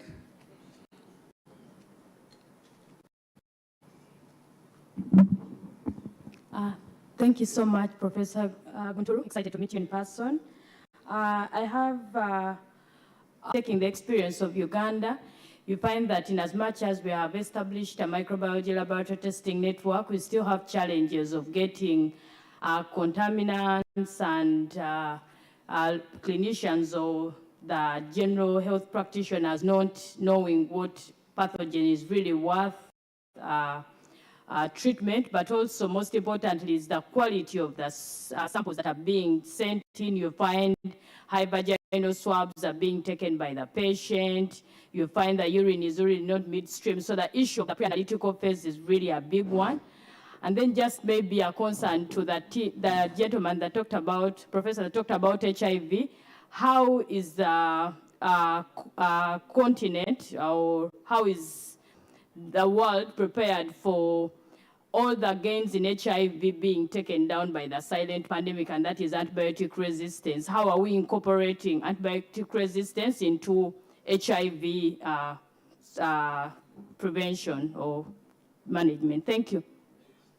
Okay, thank you for the question. You can go ahead. Bonjour à tous. Good morning, everybody. I am Dr. Jean Medal, Director of Epidemiology in Congo-Brazzaville. I work in the Ministry of Health. I congratulate all the presenters for all that relevant information they have presented to us. Today, I am an epidemiologist, and today I've discovered a new word which I didn't find in my two epidemiology dictionaries. The word is syndemie. Since learning never ends, I've also learned that word. My question is relative to the rate of coverage of treatment, antiretroviral treatment, because you cited a number of countries. You said Congo-Brazzaville was below 20% as Director of Epidemiology and the fight against disease. That surprised me. I don't know how old your data is, because I think we are up to the level of 60%. I wanted to make that clarification on the proportion of coverage of antiretroviral coverage. Please keep it short. Good morning. I'm Sikiru Onariwaj Badaru from Nigeria Center for Disease Control. My question goes to the last speaker. On this global health security, the issue on coordination is of great concern. When you look at the 3 sectors, that is the animal, woman, and environment, I don't know how can you enlighten us on how to bridge this gap in terms of coordination when each of these sectors needs to be activated to take a lead. Then when you look at the total perspective of emergency response, when you talk of national emergency response, which involve all other sectors, when do we, public health, come in to be activated, to take that lead in the country when it comes to maybe disasters like flood or even war. These are things that we need to really be much more enlightened. Thank you for your presentation. Okay, thank you for your question. We'll take two more questions, just two more.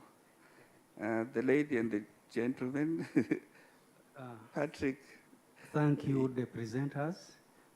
Enoka from Uganda.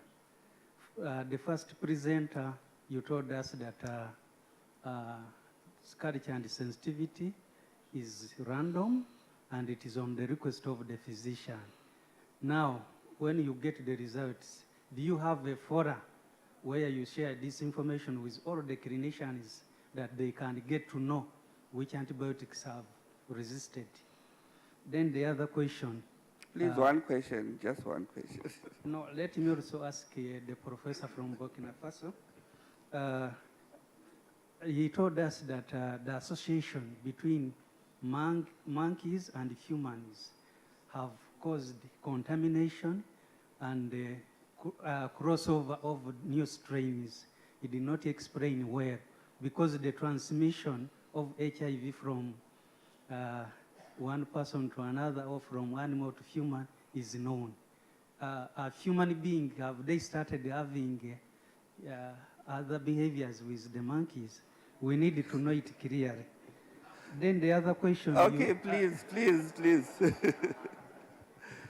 Okay, the last question will come from the lady. Okay. Thank you so much, Victor Pema, for your wonderful presentation. Actually, you know, you are an expert for emergency management, and I'm seeking your guidance on the most effective approach on when it comes for, you know, addressing issues for the fragmentations and duplications within a government agencies. So, in instance, now my country, we have an EOC department, surveillance department, at the same time emergency department. So my question is, you know, and each they have within actually their own leadership and staff. So how can we establish effective communication and coordination and unify for these departments? Thank you so much. Okay, thank you for the questions. So we'll allow the presenters to respond. Please, professors, be brief in your responses. Thank you very much. I think I'll take the question from here, Uganda, first. I think what she was trying to ask is the quality of the bench, on the bench, microbiology on the bench. When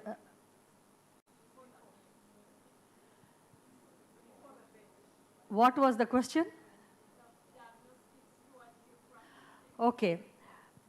I have already shown you in the first slide an integrated model.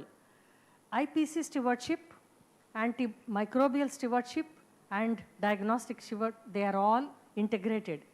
So diagnostic stewardship is actually implemented from the bench, microbiology bench. A doctor is requesting tracheal aspirate culture.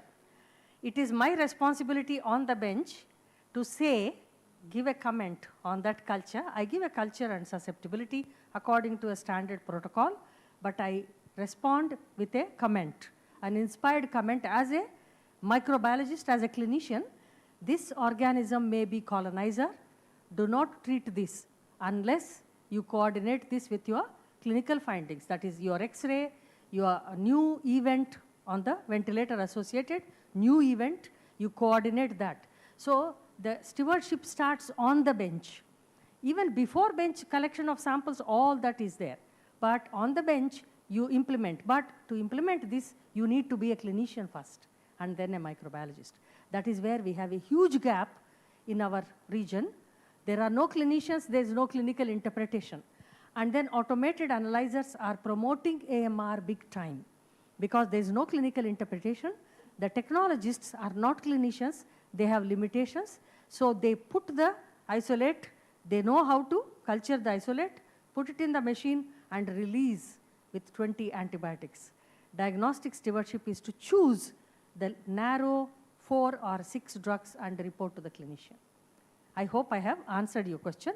There was another question about, from this side, Do you share this information with the clinicians? I think I expounded on that in very big detail. It's a regular, every day the ID fellow is coming to the bench, or I'm doing clinical rounds. So I gave a very detailed description of that. I don't know why that question was asked. How do you share this information? I told we print them, we distribute them, we talk to the doctor every day, and there is something, a culture I don't interpret on the bench. I pick up the phone, I call the doctor. What is the background of this patient? Is this patient diabetic? Is this patient hypertensive? Is this patient already on antibiotics? You know, that is a regular discussion during the ward rounds and the ID coming to the lab. I think those are the two questions I remember. If there were any other questions, in French it was asked, I'm sorry, I missed it. Thank you so much. Thank you.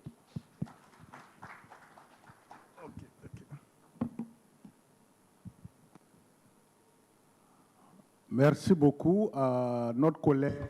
Thank you very much. Our colleague from Congo Brazzaville who wanted to find out on the level of coverage when it comes to retroviral for the population. So in my slide, I said it is 20%, and today we are at 60%. So in all the slide, I included the sources.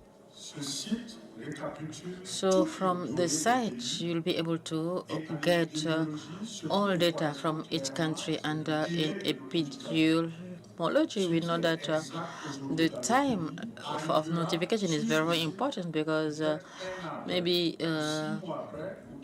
things might be posted 6 months or 1 year later. So most of the time, we don't have the current situation on the site, but this is the same situation in all countries, and we do accept that. So please, you can go on the website and you'll check what we are talking about Congo, so that you'll be convinced yourself, and then you can understand the notification and try to update your information. The mechanism about the spillover from monkey to human. For human human transmission, you know how is happen, but for monkey to human, you doubt about the mechanism. It's perhaps a curiosity because it's no more interesting someone to know how this happened. But usually, we said that it is a man or men manipulating dead animal found in the bush, or butchering a killed animal, or playing with monkeys, and those are the mechanisms for the spillover of simian immunodeficiency virus to human that becomes the human immunodeficiency virus. But for me, it's no more a question. Thank you.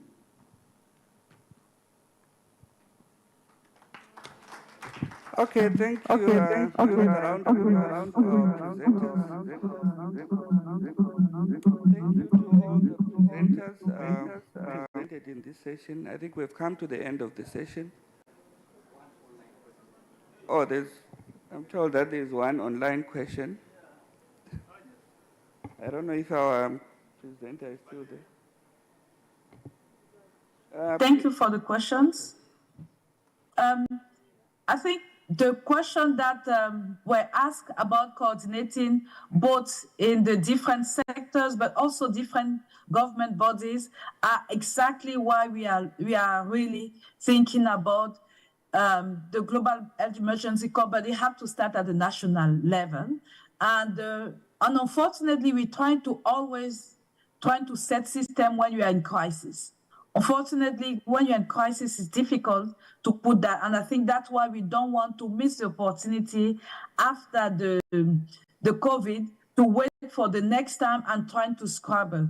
This is where leadership at the country and the Global Emergency Corps is really trying to look at from the Ministry of Health, from the presidency, because it have to come from our political leaders to understand that it's not a competing, but we need to create mechanisms. It's not something that we do at the last minute and that we actually invent when the crisis is here. And that is where the big issue is.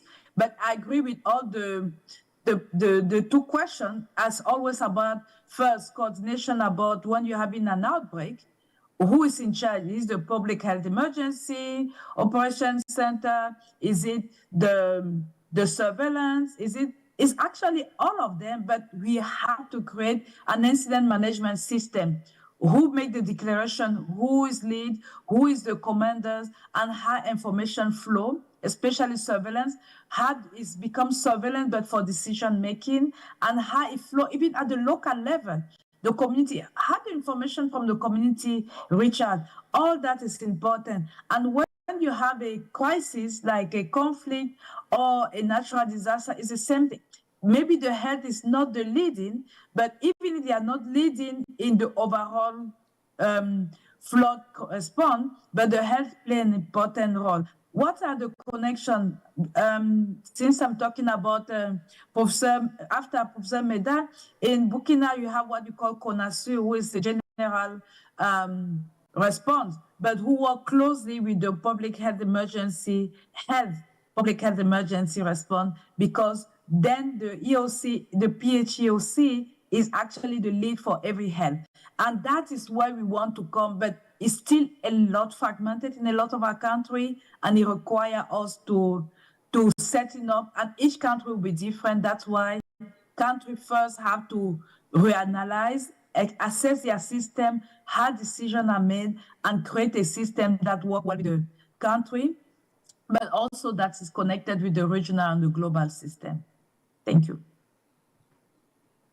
Okay, thank you very much for that response. So we have come to the end of this session. I don't know, Christian, what? So good morning. I believe many of you still had questions especially for the presenters who are around. Let that discussion can continue during the break time, but we have to close this session. Thank you, our dear speakers, very much. So we will break shortly for break. I would like to advise that we have a working break tea. So feel free to go out and pick your tea and come back to the room. We were supposed to start this session latest by 11. So if you can kindly go out, pick your tea, and come back to the room so that we have the next sessions. We're already more than 30 minutes behind schedule.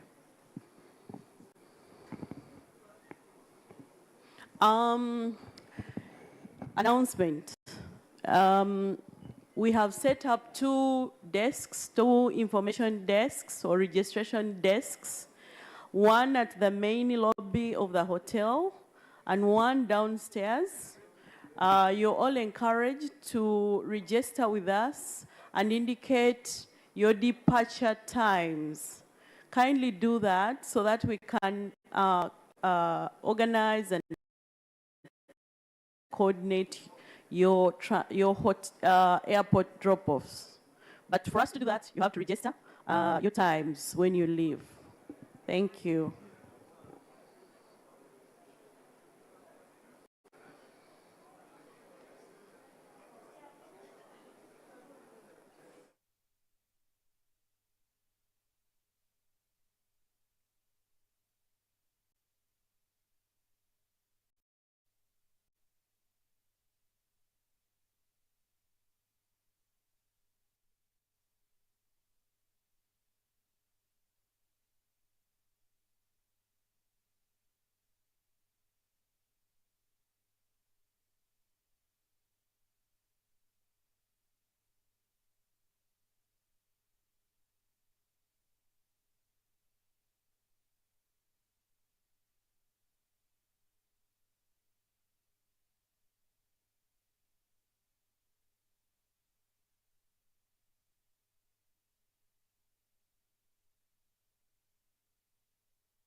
will be done online. And the first presentation is going to be focusing on diagnostic tools manufacturing in Africa, the challenges and the way forward. This presentation is going to be done by Madam Akona Changela, who is the field epidemiologist with 10 years of experience in public health, working in laboratory sector, implementation of public health programs, and processing of data in the public health. She is a coordinator when it comes to manufacturing vaccines in Africa, and she was previously in CDC Africa. She joined CDC Africa in 2016 as one of the founding members of CDC and the development of its first program. When it comes to development of capacity building programs, she's dealing with innovation, research after COVID-19, and she is in the clinical coalition still dealing with COVID-19 issues. She is carrying out her studies, doctorate studies. What are the consequences when we need to prepare ourselves for pandemics, especially focusing on inequalities? We are going to give the floor to Madam Akona, who has 10 minutes to do her presentation. The floor is yours. Good morning, everyone, and I hope you can all see my slides. Unfortunately,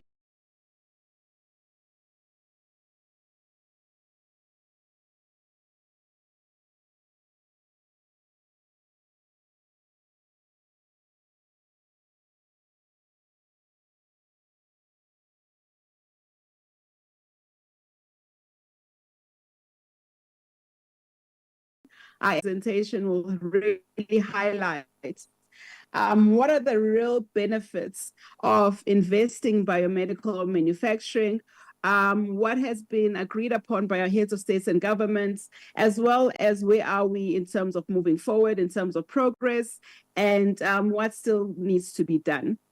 And so I think there's a clear need in terms of looking at the overall social and economic benefits of biomanufacturing, looking at the overall health security of the continent, where we become less reliant on overall imports, and be able to address the Africa-specific disease burdens on the continent. And so enabling us to better contextualize our overall needs as Africa. It really also helps in terms of improving regulatory harmonization between our various countries, as well as facilitating trade. It also helps us in building our technological expertise and overall capability, and also speaks to facilitating overall economic growth, as well as job creation. If we look at the various statistics that have been presented in the World Economic Forum, manufacturing can increase a country's GDP by more than 10%. Now, if we look for pharmaceutical manufacturing in Africa, it's still very nascent, as I clearly indicated. If you look at vaccines, we are currently manufacturing less than 1% of the vaccines on the continent, and imports basically the rest from either India or other pharmaceutical countries. In terms of diagnostics, the needle goes up a bit with us importing about over 95% of the medical devices, inclusive of diagnostics. Worse, when you look at HIV, where we are importing more than 99% of our diagnosis for HIV from out of the continent. Therapeutics the same, as well as other medical equipment and supplies.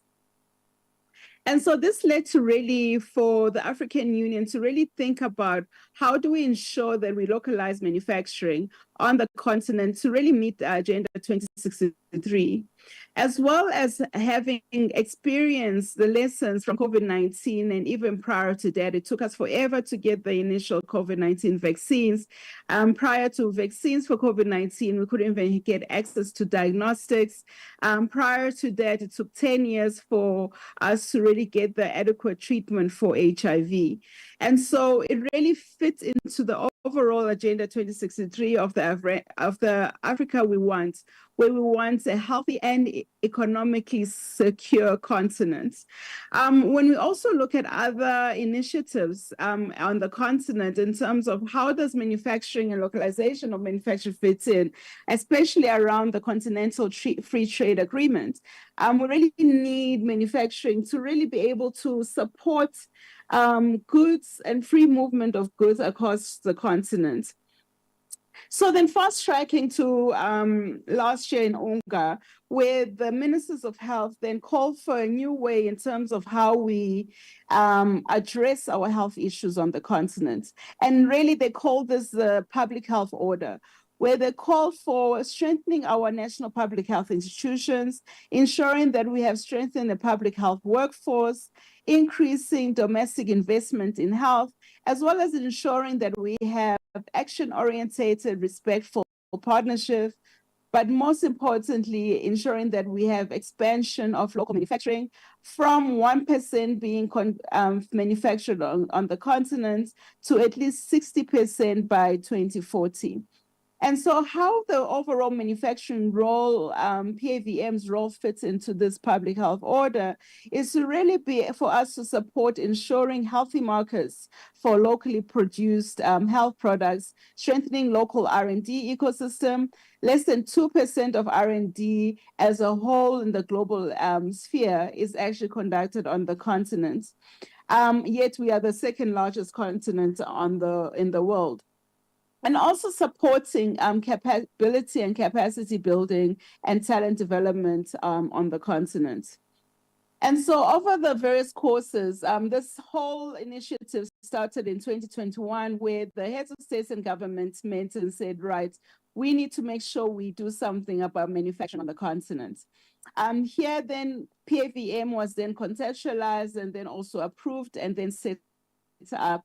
We've continued having various discussions with various stakeholders, especially our lead African partners, such as the African Continental Free Trade Area, AMA, the African Medicines Agency, discussions, IAUDA, NEPAD, Afri-Exim Bank, as well as the African Development Bank, really discussing what will be needed and identifying key enablers or board programs which will support in enhancing the overall ecosystem.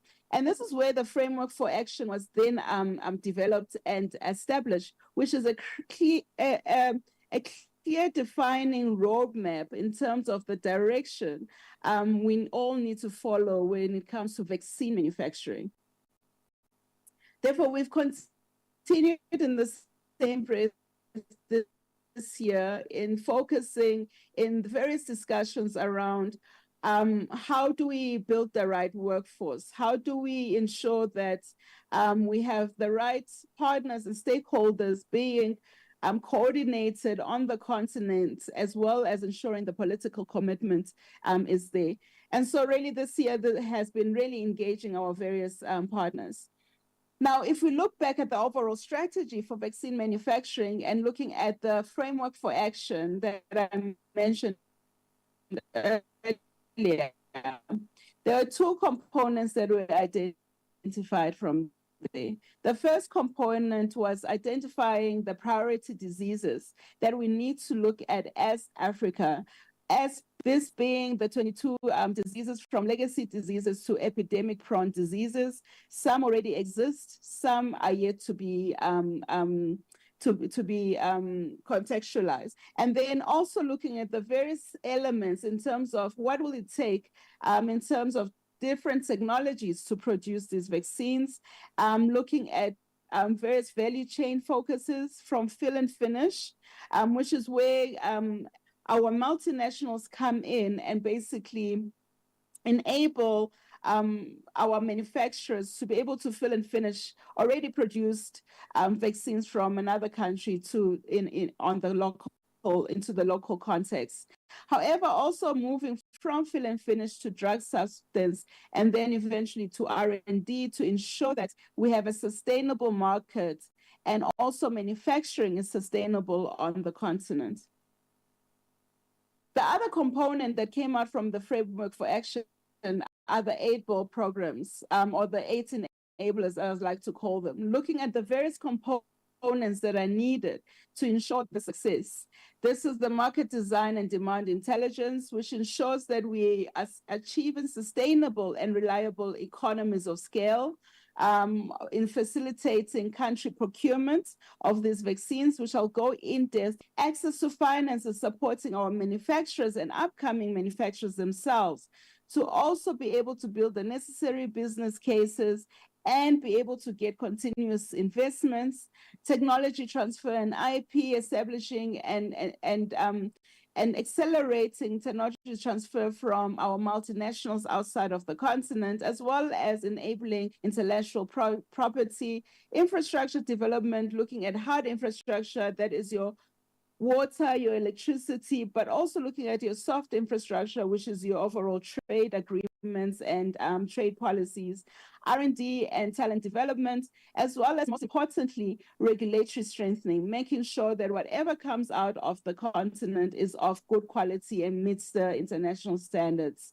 and are safe to be used for the overall population. And so we've really seen significant investments since the establishment of the Partnerships for African Vaccine Manufacturing in terms of financially. And I won't go through all of them, but then we've really seen over 1.5 billion investments to support overall local manufacturing from 2021. We've also seen over 30 plus continental vaccine initiatives and partnerships being formed on the continent, as well as seeing our national regulatory authorities, 3 of them reaching maturity level 3 for vaccines since 2021, South Africa, Egypt, and Ghana, seeing an mRNA tech transfer hub being established on the continent, as well as supporting these NRAs with their funding proposals in order to get the adequate support that is needed for them to function as regulators. PAVM is currently on a multi-stage journey to be able to realize this goal of 60% by 2040. 2021 was us laying the land and really setting up the overall objectives. Now in 2023, we are really doing the overall implementation, but also thinking about expansion, not just from vaccines, but also looking at therapeutics and other health products, as well as diagnostics. And then gradually growing and really expanding and extending the various framework for action to fit all of these overall models until we can meet this goal by 2040. And so when we look at the overall expansion towards health product manufacturing, as I said before, our overall vision is to ensure economic security and health security and self-sufficiency for the continent. Back in 2018, I would say the conversation started around diagnostics, where we then launched the overall strategy for diagnostics in 2019, just before COVID, which we call the Africa Collaborative Initiative for Advanced Diagnostics, which was really to promote regional manufacturing of diagnostics on the continent and build capacity of diagnostics for centers of excellence. Then we had the public health order, COVID happened, then we had PAVM being set up, which focuses on vaccines. And then we had the framework for action. Now, what we've also done towards the end of this year is to establish an overall ministerial working group, which oversees all of this, all of these activities, with the support, of course, of the heads of states and governments. And then we've also seen Africa CDC and Ayau Danepad establish a diagnostic advisory committee to ensure that we can harmonize regulatory processes for in vitro diagnostics, as well as to accelerate access to diagnosis for health security on the continent. And so everything then falls under the platform for harmonized African health product manufacturing, where it is to really bring together everything to ensure that we have the necessary collaboration on the continent, the necessary cooperation, communication, as well as coordination, to ensure that for all health products, we're able to produce 60% by 2040, but also maintain in line with the directives that we've received from our overall presidents, which is to set up a pool procurement mechanism to support this initiative, as well as to ensure overall alignment with universal health coverage commitments that we have signed up for. And this is basically really overseen by the ministerial working group, who will then report to our governing bodies, which includes other ministers of health, and then the committee of heads of states and government, who then report to the African Union heads of states in the assembly. So the overall strategic mission and ambitions for local manufacturing as the Africa CDC is to really ensure we're increasing health products, but not only health products, but also raw material inputs on the continent to ensure that everything can be defined as locally produced on the continent. Also, overall strategic priorities, as I indicated, ensuring healthy markets, strengthening R&D ecosystem, supporting capability building and talent development, as well as incubating and scaling capacity and infrastructure for the supply chain. And in that, by doing such, is to attract overall investments further to drive the delivery of the above strategic priorities. And just to also mention, for vaccine manufacturing alone, based on the calculations that were done in 2021, we will need about $30 billion to be able to reach this overall goal of the 60% by 2040. And so in line with the overall strategic priorities and looking at our overall programs, you can see there have been quite a number of achievements that have been done on the continent. We have also started setting up the pool procurement mechanism. As I indicated, I'll probably fly through it, but that is really one of the key activities that we've done. We've signed a memorandum of understanding with Gavi to set up their financing mechanism to support the local manufacturers to be able to reach the global markets, and also to get the right incentives to support them to really be able to compete with the other manufacturers outside of Africa. We've really tried to train over 120 full-time employees on the continent through short course trainings, working with various partners. We've done various diagnostics analysis in terms of really looking at where raw materials can be procured, either on the continent or outside of the continent. And this is important for us to be able to bring in other African countries who are currently not thinking of manufacturing vaccines on the continent, but have the necessary raw materials for them to be able to also support the overall manufacturing on the continent. By doing this, it gives benefits for everyone on the continent, and also enables us to lower the pricing, because then by definition, the more sourced the raw materials are on the continent, the lower the pricing for these vaccines can be. We've also worked with other development financing institutes to really see how we can support our manufacturers, and had numerous convenings. I think I've never been more busy this year than since joining Africa CDC, and really convening and advocating for overall local manufacturing on the continent. And so, like I said, I was going to do a deep dive in terms of some of the initiatives that we've actually done in terms of supporting manufacturing on the continent. And this is just vaccines, because for us to actually do other diagnostic analysis, we need to create another strategy encompassing all the other health products in order to be able to really have a clear directive on what we're doing. So when we looked at vaccine manufacturing in Africa, we really were able to identify and map out quite a number of manufacturers on the continent.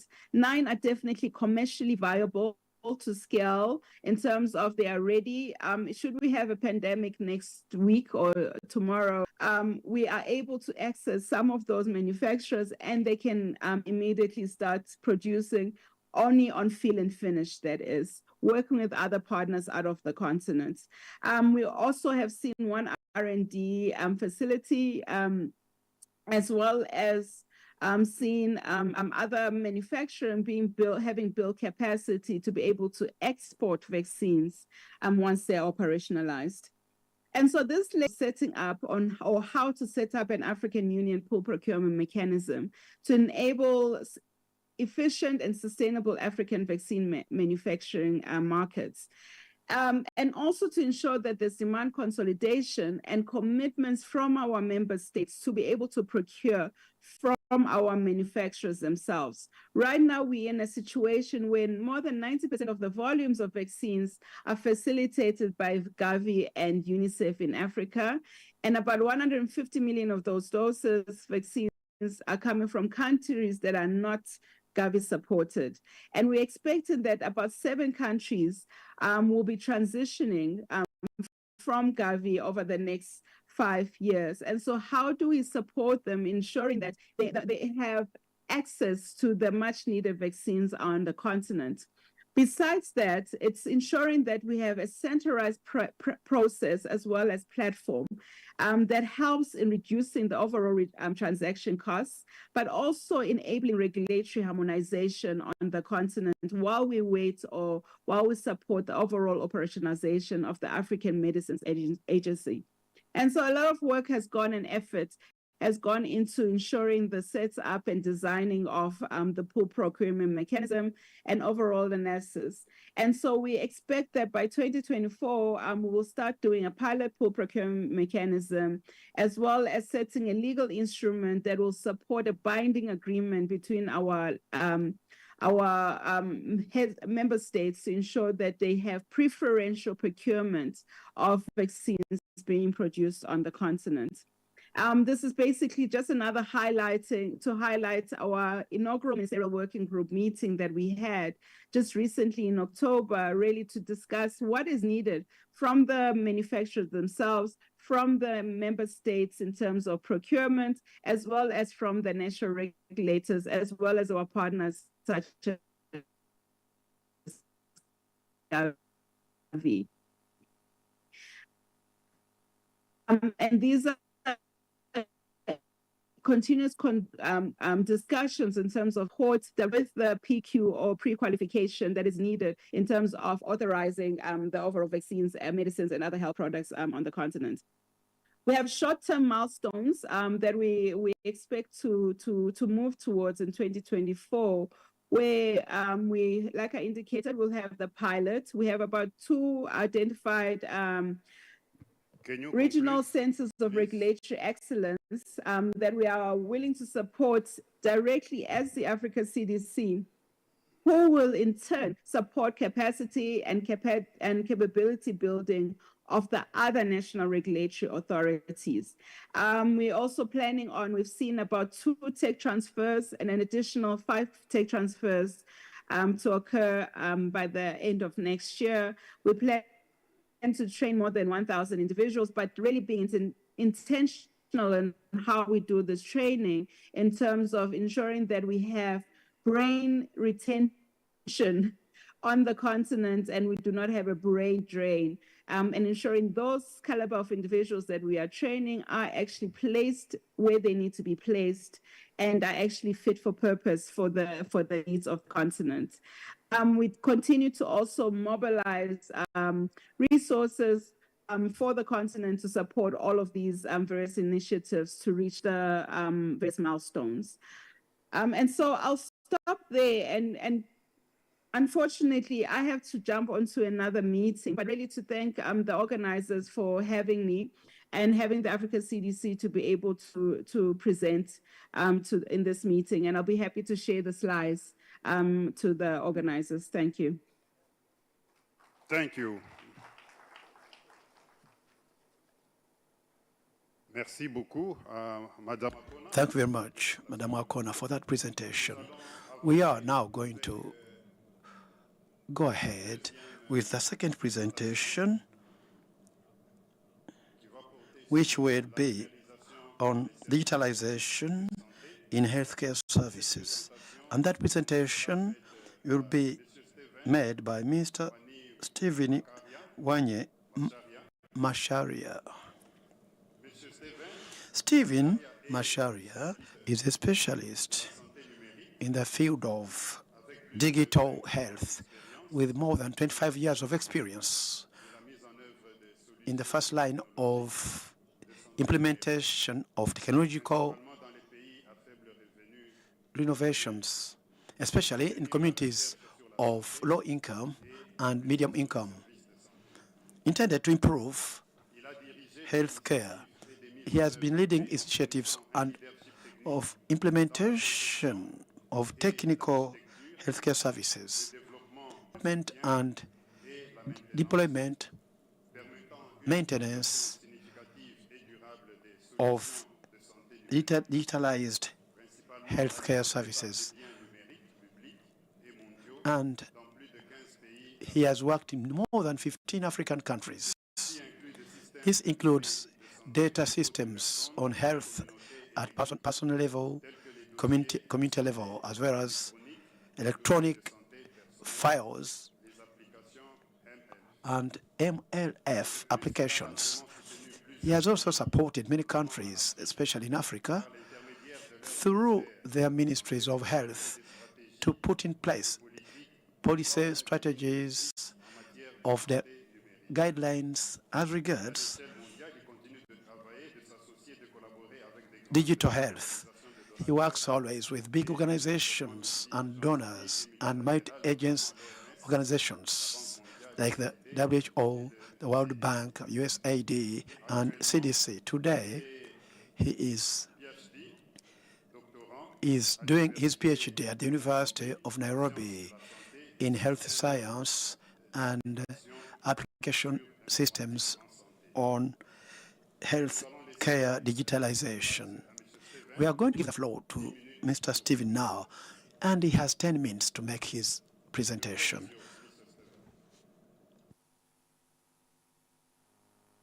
Right. Good morning, everyone. My name is Stephen Onye, and this morning I'm really privileged to make person due to unavoidable circumstances. So my presentation today is titled Digitalization in Healthcare, and we'll basically go through the following sections of this topic. We'll start by defining what is digitalization in healthcare.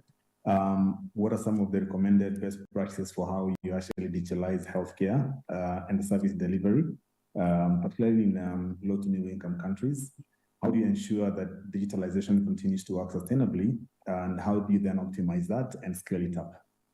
So I think first and foremost, just to start off with the basics, what is digital health? Just so that we don't make assumptions and some things get lost in translation. So basically, digital health comes from two words or two terms. One is digital, which from the technology industry, which is where I come from. It's digital is really defined as a set of signals or data that is usually expressed as zeros and ones. And this is typically presented by values of physical quantities, either such as voltage or magnetic polarization. And health, as we all know from the World Health Organization, health is defined as a state of complete physical, mental, and social well-being, and not merely the absence of disease or infirmity. So when you combine these two words, digital health, then from industry, and this is also found in official documents from the World Health Organization, such as the Strategy for Digital Health Transformation. Digital health then is defined as the users, yourself, myself, basically consumers of healthcare services. health providers, and generally the health system to improve health outcomes and strengthen health systems. So the emphasis here, as you'll notice, is the use of looking at things from a health system strengthening perspective. And therefore, digital health typically includes the effective use of technologies, and we'll get into that shortly, and the data that these technologies generate to enhance demand, access, coverage, delivery, quality, and affordability of health information and service delivery for all. And those key terms and those verbs are probably very familiar to the audience today and across this conference, because they're really borrowed from public health and frameworks such as the universal health coverage. Generally, what does digital health encompass? So digital health, again, because it's really a convergence of multiple professionals, health sciences, computer science, information technology, data science, health policy, and many others. It encompasses concepts because there's a very strong academic basis and models for a lot of what we do, particularly from a computer science perspective, and activities at the intersection of health and information communications technologies. So this diagram shows what you typically expect to find in a digital health ecosystem, right from mobile devices, whether they're wearables, their tablets, phones, things like that, to more of stationed technology such as electronic logistics management information systems or software products. You'll find things like lab information systems, health information systems, telemedicine. You'll also find software that delivers services such as e-prescription, electronic prescriptions, and electronic referrals. If you're really more leaned or biased towards data use, then you probably find the appropriate tooling for health analytics and visualization. So all that together comprises of the health and information communications and technologies, which are part of digital health. Again, the case for digital health has been made quite strongly, and there's lots of very strong evidence that when scaled up, digital health can be a very, very powerful strategic tool for improving access, expanding coverage to universal health, universal health, and also increasing the financial efficiency of healthcare systems.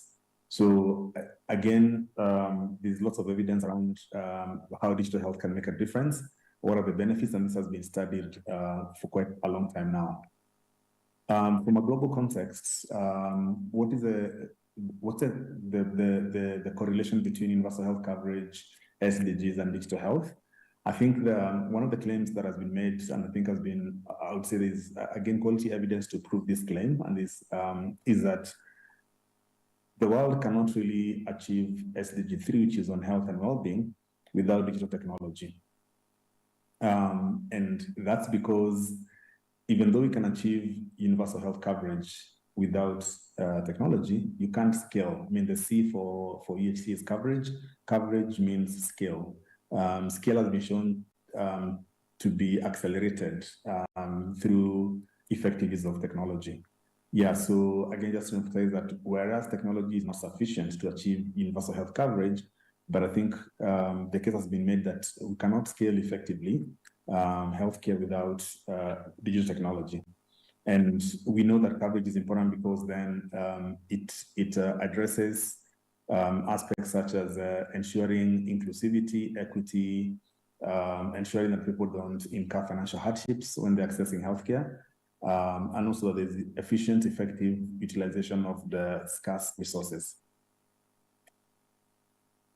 So in short, or in summary, digitalization in healthcare can therefore be defined as the appropriate, ethical, and responsible application of information, communication, and technologies in healthcare to support efficient, effective, and affordable delivery of quality healthcare services.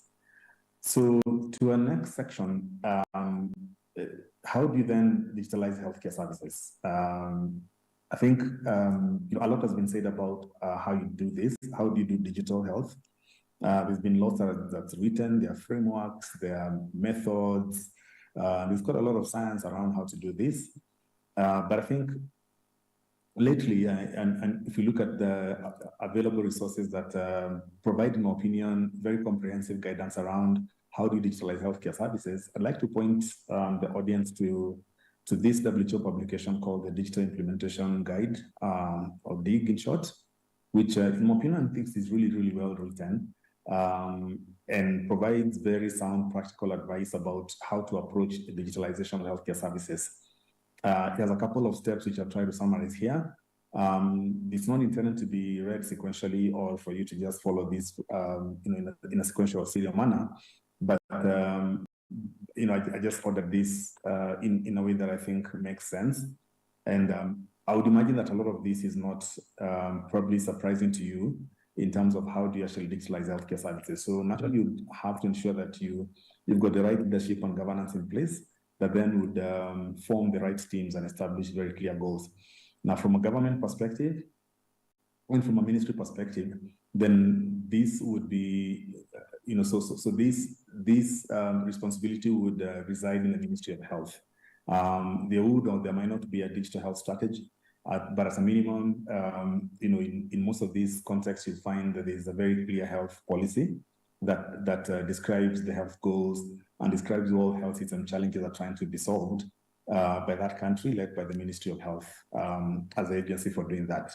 So then once you've got that in place, the leadership, governance, and the teams are well formed, whether these are technical working groups or whatever they're called in that context, then, and the goals are also very well articulated, either those are through policies and strategies, then you want to make sure that at technical level, you do a critical analysis of the health system challenges and the needs for, if you're looking at a country, let's say like Kenya, that digital health interventions or investments are intended to address. And we'll shortly get into some suggested methods for how to do that analysis and ensure that you map very clearly what are the digital health, what are the health system challenges and needs for a country such as Kenya, and therefore what are the appropriate digital health interventions, technologies and tools that should be implemented to address those health system challenges. And then once you've got all that laid out and you sort of define and describe this theory of change, then you want to determine the appropriate digital health interventions. And in this case, the digital health interventions are described by the World Health Organization as the discrete piece of functionality that's available within a digital health product or a tool, such as an electronic health record, a mobile application that is probably being used such as to provide ANC services or things like that. We're using a tool such as DHIS2. Within DHIS2, you've got functionalities to enable the tool provide certain services. And in this language, that is what we are calling digital health interventions.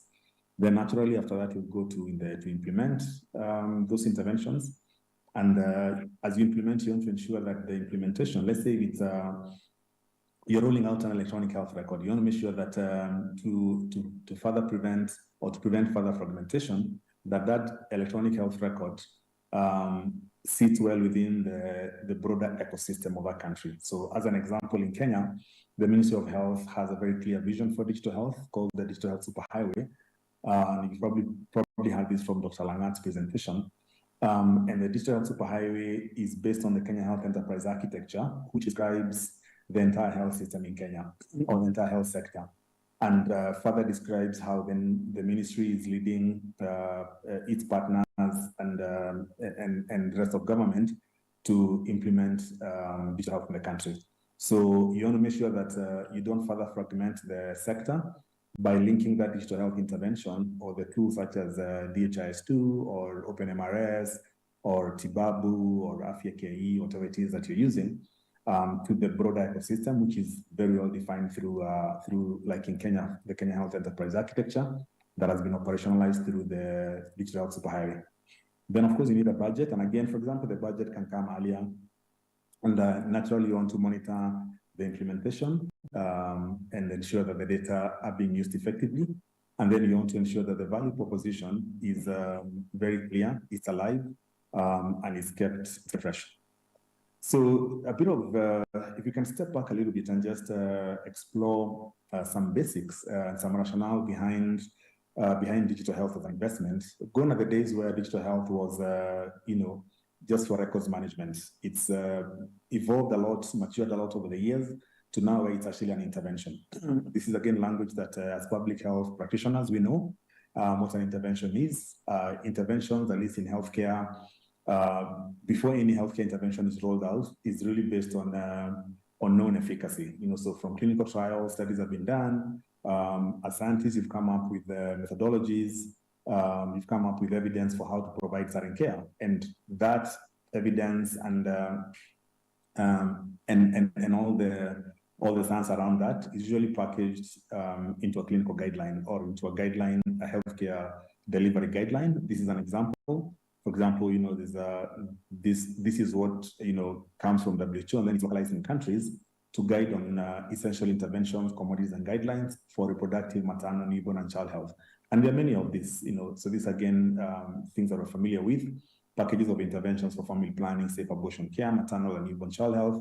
So this is how healthcare works. So you've got all this, and it's delivered in a health system that starts right from the household all the way to the national level. So the question is, how then do digital health tools and interventions intersect or interact with this evidence that has known efficacy? So usually, if you're starting from an intervention of known efficacy, you're trying to work towards some goal. In this case, the goal, let's say from a UHC perspective, would be quality and coverage of that health intervention. If let's say that intervention is, like if you're looking at the sets of interventions, package of interventions for family planning, safe abortion care, maternal, newborn, and child health, and you're trying to achieve the right quality for that coverage and availability of these interventions that are described in this document. So you've got, the intervention of known efficacy, which are these ones, and then you've got this very ambitious aspirational goal, health goal for where you want to get based on that intervention. So the implementation of these interventions is, there are a lot of unknowns. And so this line, where the dotted lines, it shows constraints. And the constraints or challenges are, for example, you'll find poor demand for services if you're trying to implement this intervention. You'll find there's a failure to follow guidelines for healthcare workers, and you'll probably find challenges such as commodity stockout, insufficient workforce, and inaccessibility of facilities. So these are constraints, and that is where digital health comes in. So digital health comes in to bridge this. So for example, you have poor demand for services. The question is, how can digital health help? What interventions within a technology, whether it's a tool like a mobile phone that is sending reminders to patients, or that is encouraging demand for services, for maybe a service such as family planning, or maternal, newborn, and child health. How can technology help to address this constraint of poor demand for these services that are of known efficacy? If it's, for example, failure to follow guidelines, and the healthcare workers in the facilities are not following guidelines, and the guidelines are here, because how you provide family planning, safe abortion care, maternal, newborn, and child health is defined clearly in the guidelines that have been then adopted by the Ministry of Health from WHO. So by the healthcare workers are not following guidelines, there are many ways of doing that. You can train healthcare workers. It's expensive to keep going back to the facility to train people. So the question becomes, can technology be used, right, to help healthcare workers follow guidelines? So things like clinical decision support. If you're using an EMR system, it can remind you. It can provide you prompts. And nowadays, we know that a lot of these things are available on our phones. Gone are the days where, clinicians used to walk around with huge booklets. If you're a pharmacist, you probably have this on your phone. If you're checking out dosage, contraindications, and all that, it's a thing to help you make the right clinical decision so that you can follow guidelines. And so you're already using technology and using the digital health intervention within that phone, which is a personal device. If it's commodity stockout, insufficient workforce, and accessibility of facilities, how can you use technology, in other words, digital health, to address this constraint? So that's really the correlation between digital health and the delivery of health interventions of non-efficacy. Another way to look at the same thing is, and this is really, really strongly encouraged as something that you should really do very thoroughly, is always start by looking at what are the health system challenges you're trying to address in your country. And we're just going to walk through one thread. So maybe let's just stick to the top one. And let's say in your country, the main health and challenge you're trying to address is insufficient supply of commodities. And you put in many interventions, technology and non-technology related. Now, from digital health perspective, we've developed sets of interventions that are called digital health interventions. And this, like I mentioned earlier, a digital health intervention is actually a defined term or phrase that means the discrete functionality that you find in a tool. So if let's say you work in supply chain management, and the challenge, a health and challenge or problem you're trying to address is one of insufficient supply of commodities, then the question is, what is the appropriate tool you need to use, and what should that tool contain to help you address it? Now, you want a tool that helps you to manage inventory and distribution of health commodities. You want a tool that helps you to manage or to notify stock levels of health commodities. And that tool, currently, it's within a group of tools called Logistics Management Information System. So this sort of way of thinking, maybe can be loosely called the theory of change, is found in a WHO publication on classification of digital health interventions. And there's actually a new version 2 for this that was just released recently. Try and share the link to that. And again, so this is one thing that I would strongly encourage, that as you're digitalizing your healthcare services or intending to digitalize your healthcare services, please go through this. Again, just to repeat, always start with analyzing the health system challenges you're trying to address. Ensure that you can pick out or you can point out what digital health interventions will be required in the tool you finally settle on. If I can take another example, let's say you're dealing with or you're grappling with loss to follow-up of clients. Clients come, they go and they disappear. And maybe they're on chronic care programs, and you want to make sure that they keep coming back for their appointments. Then you want a tool that will help ensure that that you send alerts and reminders to those clients to please come back for your appointment. If let's say it's a pregnant woman, you need to ensure that they go through the 6 or 8 ANC visits. How do you ensure that that happens? You need to call them, send them alerts and reminders, and digital health can help in that. So always think about the health and challenge first. As digital health practitioners, we can help you ensure that for the health and challenge that you have identified and articulated, we get the right set of digital health interventions that are packaged within the appropriate tool for implementation. And so lastly on that topic, another way to look at this, and this is actually in the second version of the document I mentioned from WHO, the classification of digital health interventions, we've now added another component, which is looking at the bottlenecks and then packaging those into the health system challenge, mapping those to relevant digital health interventions, and connecting how all that contributes to universal health coverage. So as an example, if you've got a bottleneck of health workers who are not counseling clients appropriately and they are unsure what services are due when, then the health system challenge you're dealing with is poor adherence to guidelines. So these two bottlenecks can be classified, arguably, to poor adherence to guidelines. So the way to solve that through digital health is ensure that you get a tool that provides decision support to healthcare workers, and that it also enables the healthcare workers to be further trained professionally to make the correct decisions as per the clinical guidelines. And then you also ensure that the digital health intervention you're using, or the tool or application you're using, communicates performance and feedback to the healthcare workers so that they continuously improve. And then that can also be part of, let's say, a continuous professional development program that you're running. And all that plus others will probably contribute towards effective coverage from a UHC perspective. So I think as we get into the last component of my presentation, how do you ensure that as you digitalize healthcare services, that your implementation, your investments and implementations continue to work sustainably, and over time you're able to optimize and scale those up. WHO, World Health Organization, and the International Telecommunications Union published something called Enabling Environment for Digital Health. It's a framework of 7 components. The top component here is leadership and governance, and that's why it cuts across, just because of how important leadership and governance is, where it requires you to address issues such as who are the champions for digital health in your country, what forum is in place, what governance structures are in place to manage and coordinate the components of the health enterprise.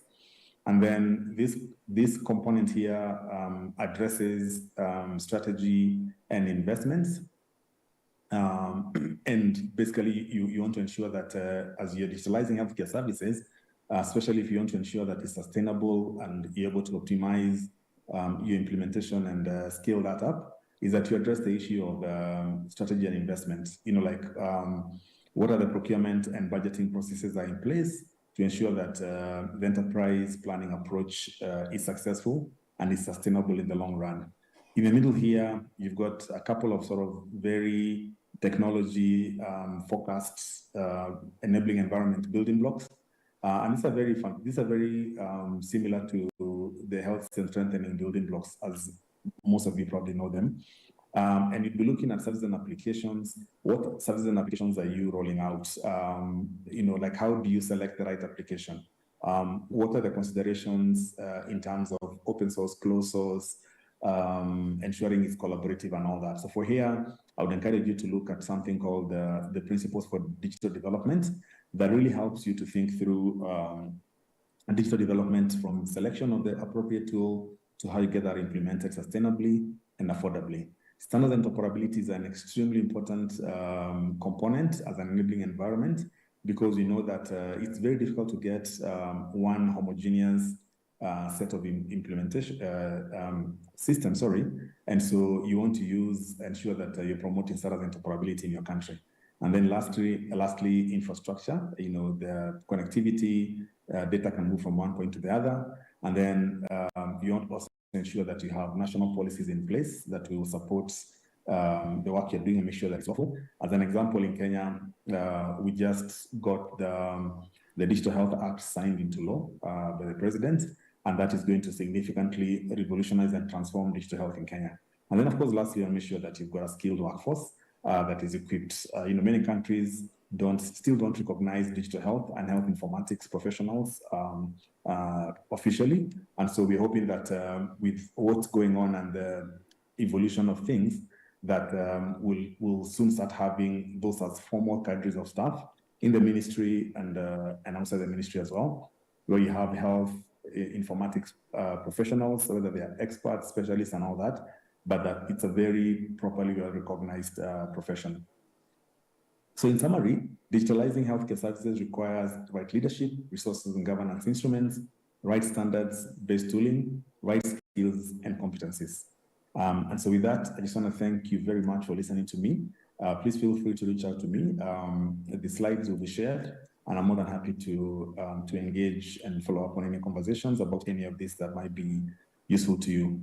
Currently, also the president for the Health Informatics in Africa, so you can also visit helena.africa if you want to engage a lot more on what's going on across the continent with regards to health informatics and digital health. Thank you very much, and I just want to wish you a good day, and I'm now happy to take any questions. Thank you, Mr. Stephen.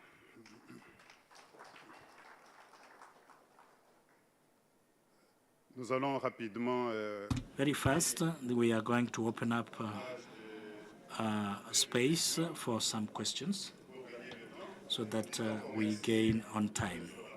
Our two presenters, thanks very much. We have just followed two presentations. The first one was on vaccine production and diagnostic tools in Africa. Which are their challenges, which are the opportunities, etc. Second presentation on digitalization of health services. Do we have questions, one or two questions addressed to our two speakers? Oui. Merci, bonjour. I have a question for the first speaker.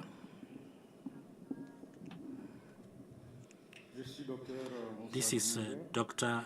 Hon from Niger. My question is regarding local production of vaccines in Africa. I'd like to know, currently, what are the vaccines produced in Africa? and to know in short term what are the vaccines that are going to be produced in Africa, given that this production is supposed to take care of the epidemiological reality of the continent. Thank you. Merci. Thanks very much. Madam Akona, are you still connected to be able to give a response to the question asked?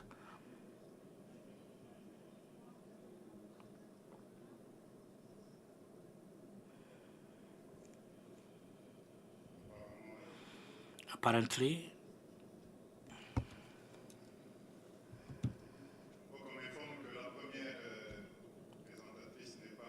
I've just been told that the first speaker is in another meeting, so we can't ask the questions to her. Mr. Stephen, second speaker, if we have questions for him. Mr. Stephen.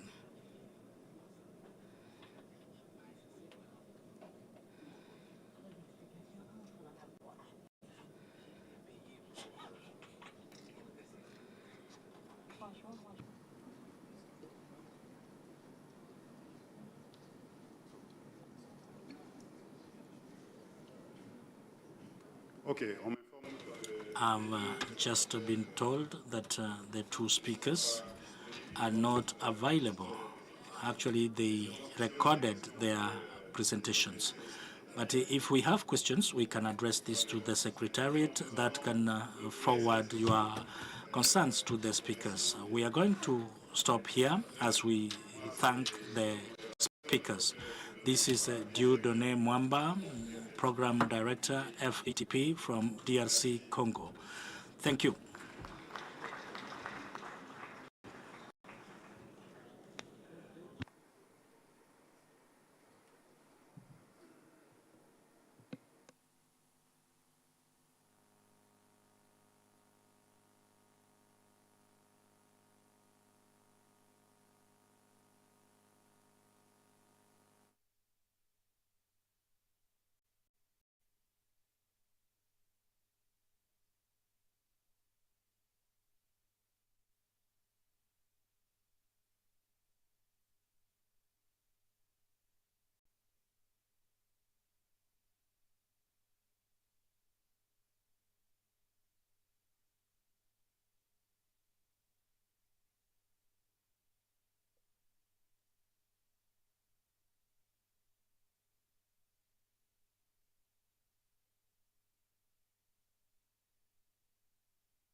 You can spell your name using your body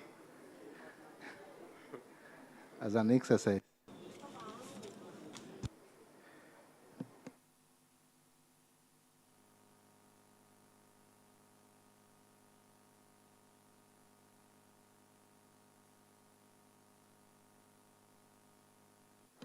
Okay, so the presenters can come. We can take seats.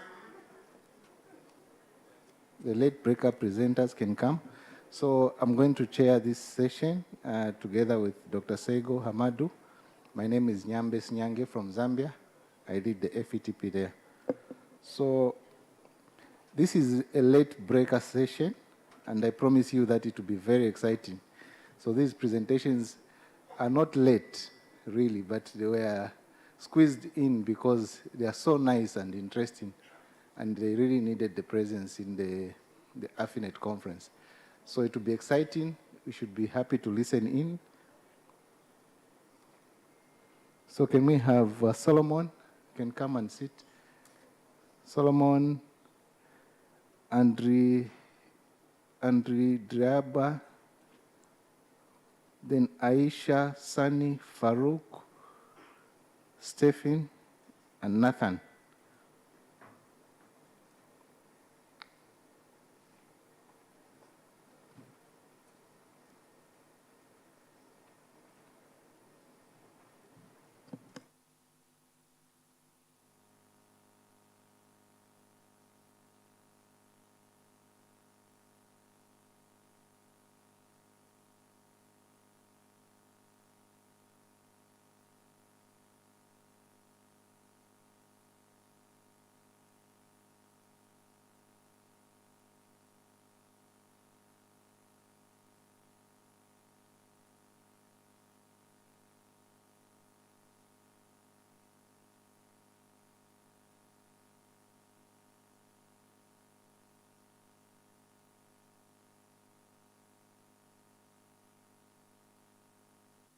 So we'll call our first presenter. So you have 10 minutes. This should be Solomon. He will give us an insight into barriers on receiving the second dose of measles containing vaccine, MCV2, in Ethiopia. Let's welcome Solomon.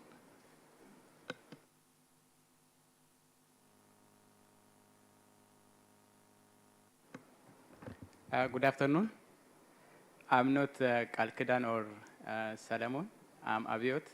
I just want to present on behalf of her as this session is very important. I don't want to lose opportunities. And of course, I'm an investigation team member. So my presentation will be a qualitative study which insights on barrier to receiving a second dose of measles-containing vaccine in Oromia region of Ethiopia.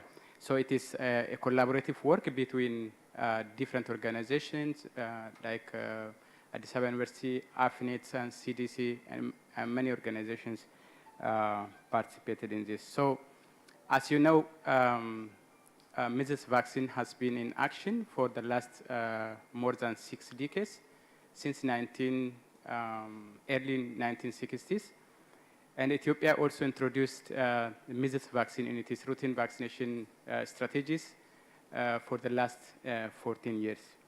And also WHO recommended all countries, member countries, to include the second dose of measles in their routine childhood vaccinations guideline or programs in 2017. And following that recommendation, Ethiopia introduced the second dose in 2019. And also, according to WHO and the UNICEF estimates, the first dose and second dose, second dose of measles coverage was very low in Ethiopia as well as in Oromia region. The reason why we did this assessment in Oromia was Oromia is large and also with more populated region as comparing with other regions. And also it shares more than 60% of under-immunized or never vaccinated children. So our objective is, this is a qualitative study, and the objective is to explore barriers that affect the uptake of measles vaccine, especially the second dose of measles vaccine, among different population segments like caregivers, healthcare workers, and community leaders.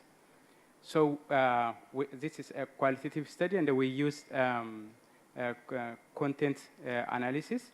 We also use a socio-ecological method to identify barriers at different levels. So for this qualitative study, we purposely selected 10 districts stratified by urban and rural, and then further stratified by MCV1 and coverage. So at the end, we managed to conduct 40 focus group discussions and 60 in-depth interviews with caregivers with children 12 to 36 months. And we also conducted about 60 key informant interviews with 60 healthcare workers and 30 community leaders. All the samples were purposely selected, and we use audio recorder to record data and then translate to in original language, and then translate to English. And we use Atlas TI version 09 for data analysis. So this is our study sites.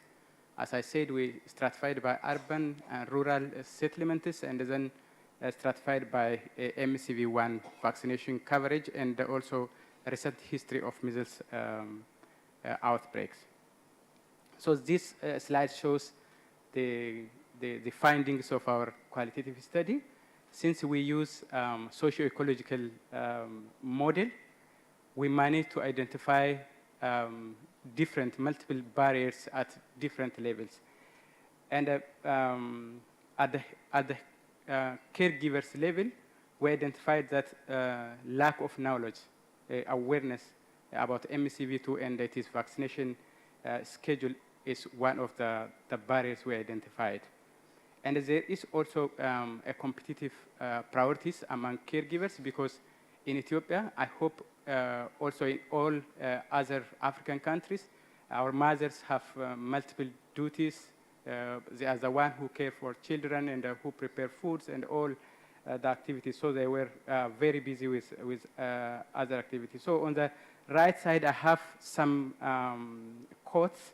Maybe you can read it from the slides, as I don't have enough time. I don't want to read all those things. And the other one is lack of cues for action. And we don't have reminder for caregivers to let them come back to the health facility to get the remaining vaccine doses for their children. And also long wait times at the health facility. Our mothers come, travel to the health facility, maybe for hours, but even after they reached at the health facility, they have to wait to get their children vaccinated. And at the community levels, we have again identified multiple barriers, including knowledge, awareness about MCV2 vaccine itself, and it is scheduled to convince caregivers. Most of the time, it is a community leader. Those advocate for when we introduce new vaccine or add new doses. And they also poor emphasis by healthcare workers. This time, the Ministry of Health and the Regional Health Bureau, they didn't actually provide adequate training for healthcare workers. So the health workers, they didn't really support the community leaders to advocate for MCV2 vaccination. And the third one is healthcare workers, opinion from healthcare workers. Again, the healthcare workers, there is a lack of adequate training for them.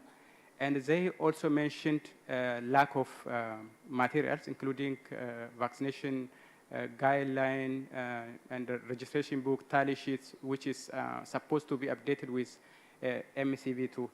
And also limited number of trained human resources, especially in Ethiopia. It is health extension workers, those provide routine vaccination for children. But there are only two. Our population is increasing from time to time, and the government has also added different programs at the community level. So they are really busy with their activities. And the other one is inconsistency of supplies, including vaccine and the vaccine-related supplies. Many caregivers reported that they have been ever returned away before getting vaccinated their children due to stock out of vaccines. And the other one is lack of guideline and job aids, especially to open the vaccination vial. We are using 10-dose vial. So they were mentioning that there is no adequate guideline or job aid for health workers. As a conclusion, this qualitative study underscores MCV2 uptake is being affected by multiple barriers at different levels. As I said, at the health, as caregivers level, health workers, and community leaders. So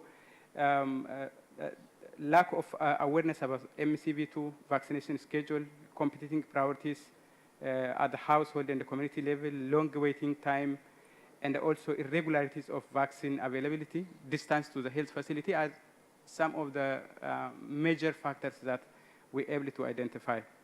So maybe to increase the MCV2 vaccine uptake, and we need to have a multi-pronged and a strategic intervention at individual level, also at community leaders and healthcare providers level. So we recommend to include tools for caretakers, like reminder cards, enhanced community engagement, also provide training for health workers to address all these gaps. So we acknowledge these individuals and government and partners entities, those who were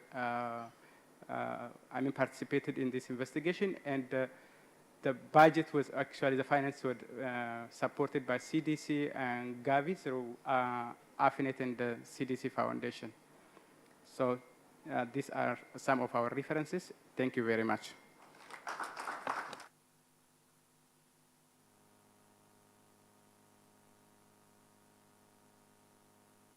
Thank you so much for presenting on behalf of Solomon. I'll now call upon Natenaina to come and present on investigation of AFP in Madagascar.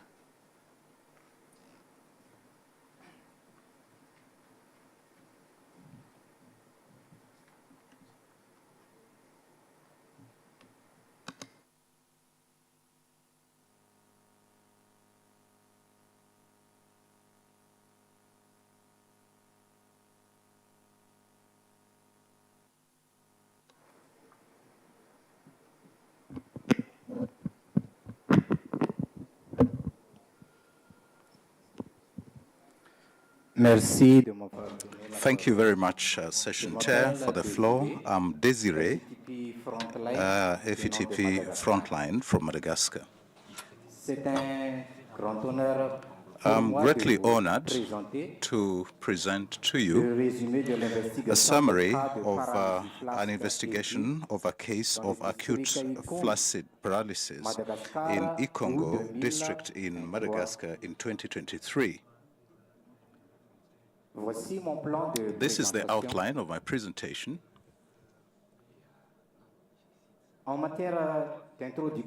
As an introduction, according to WHO, AFP, acute AFP, is a manifestation of muscle wastage with various adverse results, including poliovirus. The global fight against polio calls for immediate declaration and investigation of cases of AFP or acute AFP. Since 2020, Madagascar has been declared free from polio virus. Each year, the Ikongo district reports AFP, acute AFP cases, knowing that this district is pandemic. 19th May 2023, a case of acute AFP was reported in the health district of Ikongo. This motivated us to carry out an investigation whose objective was to identify the causal agent and identify the case and take preventive measures. In order to carry out the study, the investigation happened from 29th and 30th July 2023 in subsection of Ikongo with a coverage of 72 square kilometers, and the total population is 7,095,000 residents. The data collection technique comprised evaluation of records through a semi-structured assessment of cases, field research, and assessment of the environment and taking of samples. They included participants, the suspected cases, and the family of the cases. Data sources are medical consultation records and medical records for the children.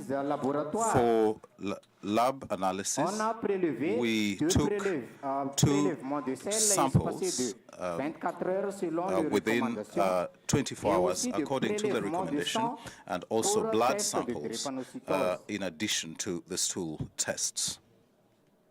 The case definition is all children presenting total paralysis or general or partial paralysis or general muscle weakness. All the cases were children of less than 15 years in the month of May 2023. We, for ethical reasons, we sought the consent of the parents of the children involved. The results as follows. The children brought children for consultation after 3 days of the start of the first signs. The investigation was carried out immediately after detection, and the resolution or treatment of the paralysis was noticed 10 days after the start of the treatment. The results of the interview,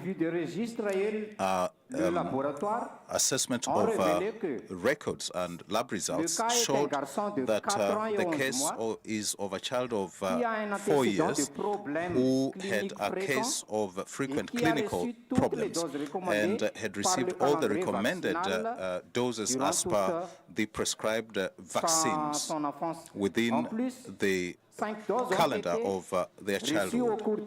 These cases were received during additional vaccination, polio vaccines. The biological result is negative. However, the results of the stool test was positive. The evaluation or assessment of the environment showed that no one was identified during the field research, but the latrines that were not made according to environmental rules were noted.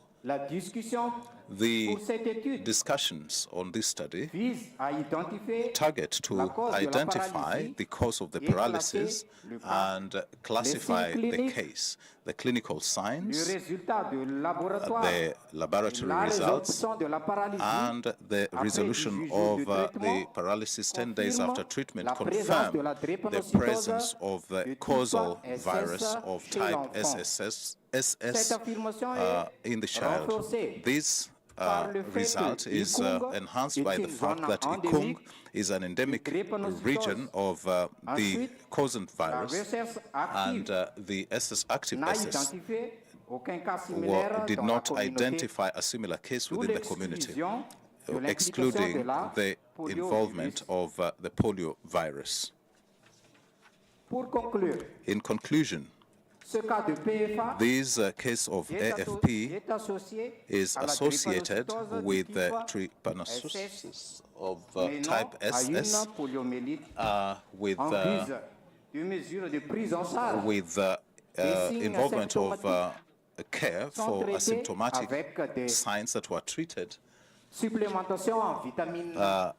Vitamin S supplements and folic acid was recommended. Finally, the sensitization of the parents on the importance of testing for sickle cell anemia for couples constitutes one of the key measures for prevention, which are very important, and also surveillance for AFP is important for identifying a differentiated diagnosis.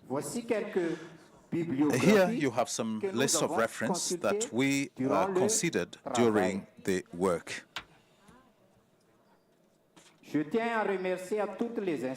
I wish to acknowledge all the persons and institutions that supported the execution of this study.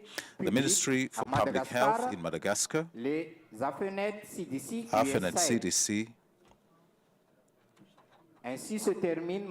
That brings us to the end of my presentation. Thank you very much for your keen attention. Thank you.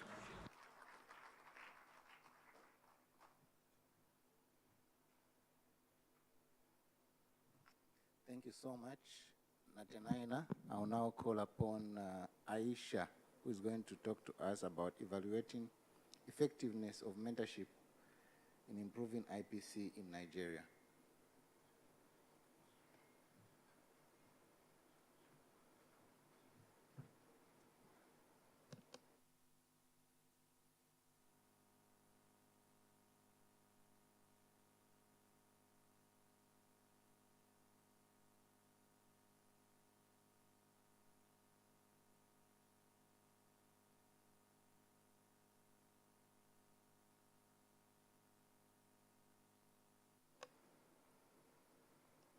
Good afternoon, all.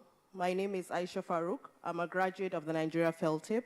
I'm going to present the findings of our study titled Evaluating the Effectiveness of a Mentorship Program in Improving Infection Prevention and Control Standards at the Primary Healthcare Level in Nigeria. According to WHO, infection prevention and control is a practical, evidence-based approach to protecting healthcare workers and patients from being harmed by avoidable infections. However, primary healthcare facilities in Nigeria, like other low and middle-income countries, face challenges in IPC implementation, including capacity gaps, poor healthcare worker attitudes, resource limitations, among others. The COVID-19 pandemic further exposed these inadequacies and highlighted the need for safer IPC practices at primary healthcare level. Although training programs have been employed to improve IPC standards, they have not translated into sustained improvement, hence the need for holistic interventions at the PHCs. Mentorship programs have become potential strategies for improving IPC standards at primary healthcare levels and resource-limited settings like ours. Thus, evaluating their effectiveness is essential to understanding their impact. We conducted this study to evaluate the effectiveness of a longitudinal mentorship program on IPC standards at the primary healthcare level in Nigeria and to assess the mentors and mentees' perception of the mentorship program. Now to the methods and results. This is a map of Nigeria showing the 3 implementation states, Kano, Ogun, and FCT. We conducted a longitudinal study over 9 months from September 2022 to May 2023. We used a stratified random sampling technique to select the sentinel sites. We included only public health facilities that are accessible with no security risk. We categorized the PHCs based on the health facility type into primary health centers, health clinics, and health posts. Based on the eligibility criteria, we selected a total of 225 PHCs, with Kano State having the highest number of 143, followed by Ogun with 65, and FCT with 17. For the mentorship program, we implemented a longitudinal mentorship model as part of an IPC multimodal intervention program. The program consisted of training of mentors and mentees. The mentors are IPC professionals, while the mentees are the facility in charges and IPC focal persons at the Sentinel PHCs. The mentors conducted monthly monitoring and supportive supervision in their assigned PHCs, and in addition, they provided on-site mentorship with task shifting of the mentorship roles to the mentees. They also guided them on how to analyze data, identify gaps, and develop performance improvement plan. We evaluated the effectiveness of this mentorship program using both quantitative and qualitative methods. For the quantitative method, we conducted baseline and endline assessment using a standardized IPC checklist. We monitored performance across 5 key domains. One is screening and triage. The second is utilization of IPC tools like the IPC guidelines. Third is hand hygiene compliance. Fourth is appropriate use of PPE. And fifth is environmental cleaning and waste management. This slide shows the performance scores for the key domains at baseline and endline. The orange bar represents the baseline score, while the blue bar represents the endline score. As you can see, there is improvement in performance across all the domains. This table shows the difference between the baseline and endline scores. We use the z-test of proportion to determine the statistical significance. You can see improvement in performance across all the domains, with hand hygiene improving by 24.6% being the highest, and PPE by 7.5% being the lowest. And this might be attributed to frequent stockouts of the PPEs in the facilities. Overall, the performance significantly increased by 12.5%. For the qualitative method, we conducted a mentor-mentee evaluation survey using a self-administered e-questionnaire for both the mentors and mentees. We use a 4-point Likert scale with options ranging from strongly agree to strongly disagree to assess the mentors and mentees' perceptions of the mentorship program. We also use open-ended questions for detailed feedback. 97% and 99% of the mentors and mentees responded to the survey, respectively. This slide shows the perceptions of the mentors about the mentorship program. The blue bar represents the proportion of mentors who strongly agreed with a statement about their perception. The orange bar represents those who agreed. The gray bar represents those who disagreed. And the yellow bar represents those who strongly disagreed. The majority of the mentors have positive perceptions as seen from the chart. 97% either strongly agreed or agreed that the mentorship consolidated their IPC knowledge and skills, and the tax shifting of the mentorship roles to a facility-based mentor is helpful towards the sustainability of IPC gains. This slide shows the mentees' perception of the mentorship program, and the color coding is the same as that of the mentors. As you can see, majority of the mentees also have positive perceptions about the mentorship program. 99% either strongly agreed or agreed that the mentorship improved their knowledge and skills of IPC, and 98% either strongly agreed or agreed that they can develop and implement an improvement plan for their facility. The mentors and mentees also recommended ways to improve the mentorship program. Majority of them suggested having continuous training and capacity building of healthcare workers. A mentor stated there is a need for continuous training due to healthcare worker attrition. They also recommended that there should be peer-to-peer learning, and some of the mentors suggested having a mentorship job aid.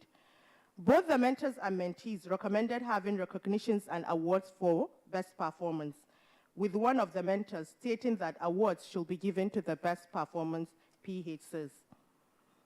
Our study revealed improved IPC practices and knowledge among the healthcare workers. It also highlights the effect of mentorship in promoting healthcare worker behavior change towards IPC practices. These findings are similar to a study that was conducted in East Africa on IPC initiatives on healthcare-associated infections.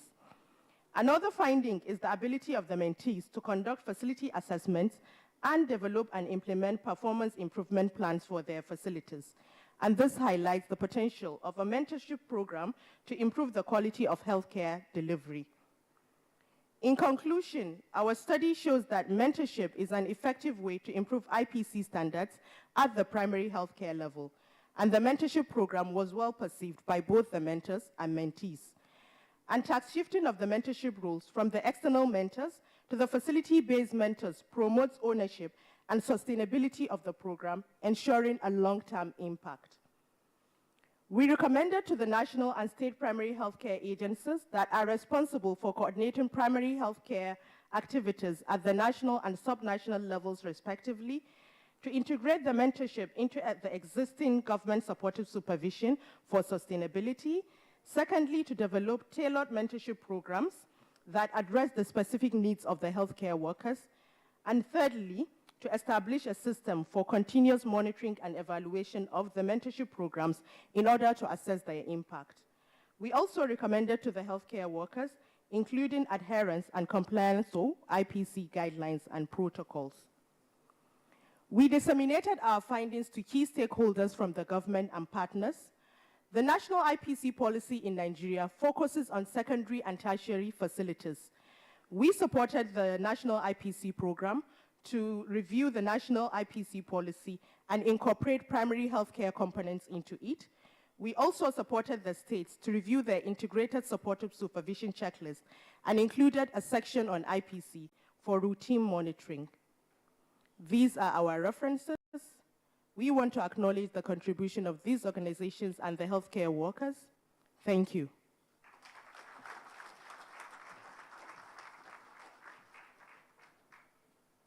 Thank you so much, Aisha. I will now call upon Pande, who is going to talk about implementing a hospital-based sentinel surveillance for adverse events of special interest in Uganda.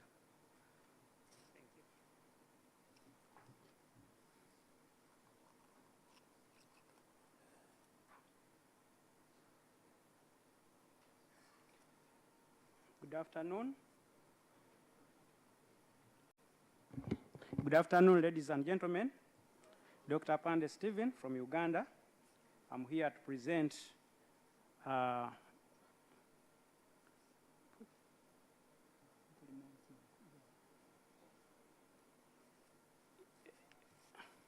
implementing hospital-based sentinel surveillance for adverse events of special interest following COVID-19 vaccination in Uganda.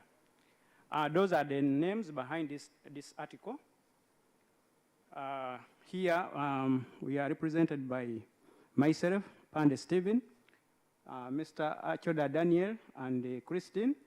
Please stand up for recognition. As we all know, December 2019 was December 2019 was a very bad one, whereby we received root shock of COVID-19, a disease caused by SARS-CoV-2, which was emanated from Wuhan city in Hubei province in China.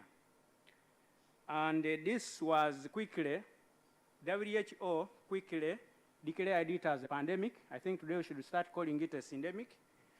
And this prompted WHO again to come up with public health actions, which included, among others, requesting the pharmaceuticals to research and develop vaccines against COVID-19.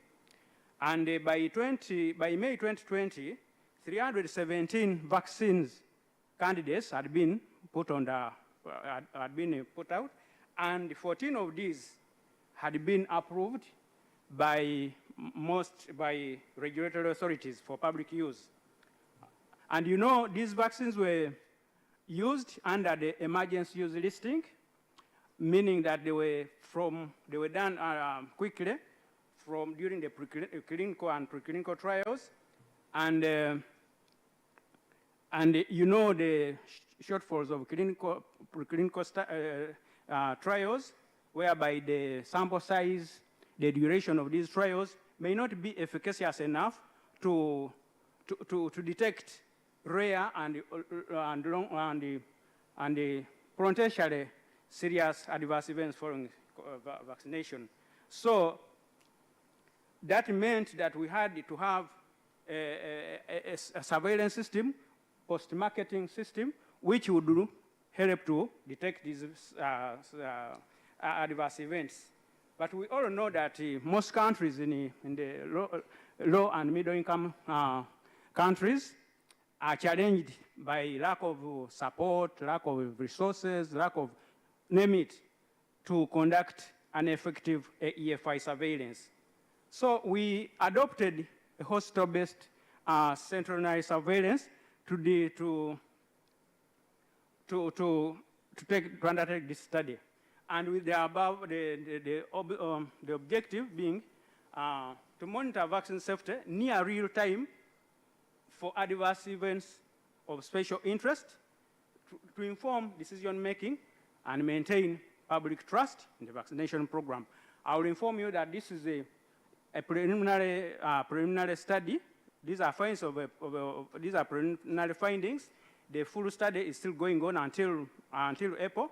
So I would like to, the programmers, if you want the full report, you would invite me for next conference like this. But otherwise, we had 3 objectives, but I'm able to present on the first objective and the third objective. That is the lessons learned. So what the methods we used, we had a protocol, which was specific to the country, and we had an IRB approval and registration by Uganda National Council of Science and Technology. We had 13 predetermined adverse events following adverse events of special interest, and you are going to see them. And we used the standardized case definition as per Brighton's collaboration and the ICD 10 or 11. We also had national EFI committee, which was to assess the causality of these. We developed the causality of these ESIs. We developed tools for the same. So as we were told yesterday by Professor Bazeo, in research nowadays, it becomes part and parcel of M&E. So out of the 21 hospitals, which we assessed using a CareSafe assessment tool. We got 8 hospitals which were selected to participate in this. So, and those hospitals did case abstraction, and these cases, after verification of vaccination status, were uploaded on ODK. So what are the, some of the findings are that at least all sites were able to detect by now and upload these AESIs on ODK. We had 11 AESI cases that were presented and validated by the AEFI committee of Uganda. So those are that one tells you about the distribution of the AESIs by site. We had 8 sites, and that is the frequency of the AESIs. You will note that some AESIs we have not yet detected them. For example, encephalitis, mellitus, and thrombocytopenia. Otherwise, we have had thrombocytopenic TTP and others, TTP being the majority. As now, more cases have already come in because the study is still going on, and more cases are going in, and then we have now had 199 cases in total. So what are the conclusions? Sentinel site surveillance is essential for generating data, which is to inform decision-making and policy, and also to help us understand the COVID vaccine safety profiles. So what are the lessons learned? Teamwork is a game changer for a strong EFI system in Uganda. And ongoing sentinel site surveillance is recommended for monitoring rare AESIs to ensure vaccine safety and public trust in the national immunization programs. As AESI, as COVID-19 vaccines are being mainstreamed into routine vaccination programs, and also other vaccines are coming on board to also targeting other age groups other than those ones which are primarily targeted in the routine. So those are the references. That is it. Thank you very much for this opportunity.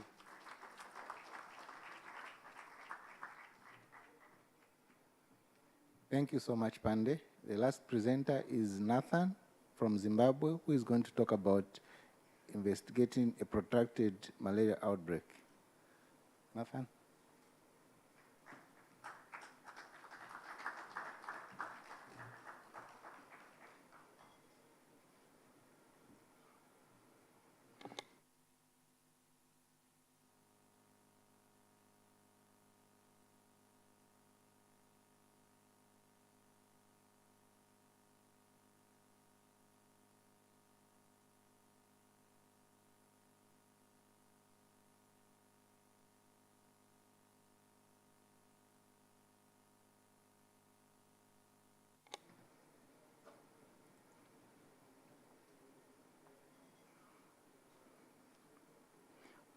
Good afternoon to you all, ladies and gentlemen. My name is Nathan Chiboyowa. I'm a resident in the Zimbabwe Field Epidemiology Training Program. I'll be sharing our findings from a protracted malaria outbreak in Upper Mzarabani Centenary District, Zimbabwe 2023. Centenary District is among the high malaria burden districts in Zimbabwe. In 2022, the district recorded an annual malaria parasite incidence of 60 per thousand against a country incidence of 9 per thousand. Of note, the district has 2 distinct geographical regions, that is Upper Mzarabani appearing green on the slide and Lower Mzarabani appearing gray on the slide. Traditionally, and as noted by the 5-year annual malaria parasite incidence displayed on the right, you can see that Lower Mzarabani has been the major contributor to the disease burden in the district, and this has been attributed to the arid valley conditions suitable for malaria vector breeding. Contrary to the non-geospatial distribution of the malaria burden in Centenary District and the high, long-lasting insecticide-treated nets coverage recorded in 2022 in the district. From week 1, David Nelson Clinic serving wards 14, 15, 22, and 26 reported cases that surpassed the weekly thresholds. The increase in cases persisted, and by week 18, a total of 2,491 cases had been reported. This was against the target for the country to control any outbreak within 2 weeks. Based on the available literature, we therefore sought to determine the human host, malaria vector, and climate-related factors associated with this protracted outbreak. To specifically describe the outbreak in terms of person, place, and time, to determine the human-related factors associated with the outbreak, to describe the annual rainfall patterns and malaria cases in Upper Mzarabani, and lastly, to describe the vector entomology of Upper Mzarabani. We conducted a descriptive study and a one-to-one unmatched case control study where we recruited 156 respondents, that is 78 cases and 78 controls, calculated using Flay's formula, and cases sampled using cluster sampling based on the 4 enumeration wards in David Nelson catchment area. We defined a case as a resident of Upper Mzarabani who presented with signs and symptoms consistent with malaria between week 1 and week 18, and who tested positive on a malaria rapid diagnostic test or microscopy, whereas a control was a resident of Upper Mzarabani who neither had signs nor symptoms of malaria and was a neighbor of a case. We conducted interview-administered questionnaires to our cases and controls and conducted a desk review for the entomology and rainfall data between 2018 and 2022. We described the outbreak in terms of person, place, and time using univariate analysis. We performed chi-square and Fisher's tests for equality of our cases and controls. We constructed a map to describe the spatial distribution of the outbreak. Ethical considerations and permissions were sought prior to the investigation. The following slides present our results. The malaria outbreak in David Nelson catchment wards persisted from week 1 through to week 29, 2023. That is 7 months in an outbreak. Peak cases were recorded in week 19 despite implementation of outbreak control measures. Cases gradually increased from week 1, and by week 8, the clinic had recorded a 10-fold increase in the number of cases for malaria. The increase in cases persisted through to week 20 when there was a decline in the cases till week 29 when the outbreak subsided. The epi curve resembled a continuous common source pattern. All the 4 wards in Upper Mzarabani reported a case incidence above 20 per thousand, the highest being Nyamanetsa ward, which is shaded in maroon like my tie, where a total of 361 per thousand population cases were reported. The ward is the hub for farming activities with 23 man-made water bodies. Overall, a total of 2,763 cases were reported, giving an overall attack rate of 132 per thousand population. The case fatality rate was 1.4 per thousand cases. Of note, 75% of the cases were managed and reported at community level by community healthcare workers. In our case control study, we managed to recruit 78 cases and 78 controls, giving an overall response rate of 100%. Our cases and controls were comparable for age, sex, and level of education, with a median age of our cases of 35. In our bivariate analysis, residents of Upper Mzarabani who engaged in late-night outdoor activities were 3.3 times more likely to contract malaria compared to residents that did not engage in outdoor activities. residents with a long-lasting net available in all sleeping areas at a household were 71% less likely to contract malaria. Availability of a net in all sleeping areas at a household, staying near a water body, and engaging in late-night outdoor activities were independent factors associated with contracting malaria. We noted that for the past 5 years, there's been a positive trend in the amount of rainfall that was received during the peak months of November to January in Upper Mzarabani, with an 8.5% increase from a 2018 baseline. This also coincided with the orange line representing the malaria cases. There was an increase in the cases in line with the increase in the rainfall patterns.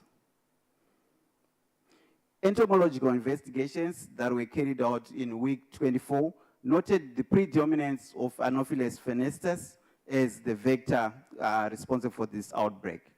Of note and most important, we managed to highlight the presence of both phenotypic and genotypic insecticide resistance, with 26.6% of the sampled mosquitoes expressing a cytochrome P450 6P9 allele responsible for pyrethroid resistance overexpression.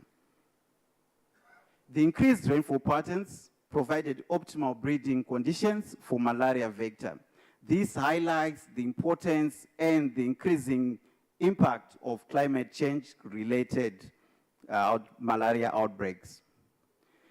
The nets in use and the insecticide that was used reported pyrethroid, were both pyrethroid-based. Vector adaptation to the current vector control strategies could have also been attributed to this outbreak. Engagement in extended outdoor activities during peak vector malaria mosquito biting times also contributed to this outbreak. The majority of cases were reported at community level, and poor data quality of community healthcare worker data has been attributed in previous studies. Hence, this could have also overrepresented this outbreak. We conclude that the outbreak was multifactorial. Engagement in extended outdoor activities during peak vector bacteria times, vector adaptation to current control measures, and optimal breeding conditions from increased rainfall patterns were key factors associated with this outbreak. We therefore recommended establishment of an active surveillance system for vector insecticide resistance monitoring, to set up a District 1 Health Committee to spearhead preparedness and response for climate change-related health threats, and to conduct community integrated disease surveillance and response training to the 38 healthcare workers. We managed to provide on-site malaria rapid diagnostic testing mentorship to community healthcare workers, as well as community malaria data verification to community healthcare workers. We acknowledge the following who made our study a success. Those were our references. I thank you.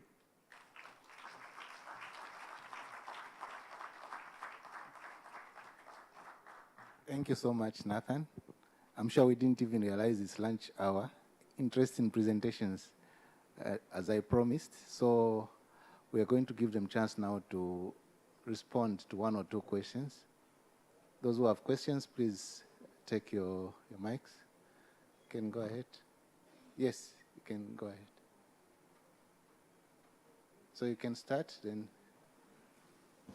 those that want to ask, you can line up so that we don't have too much of delay.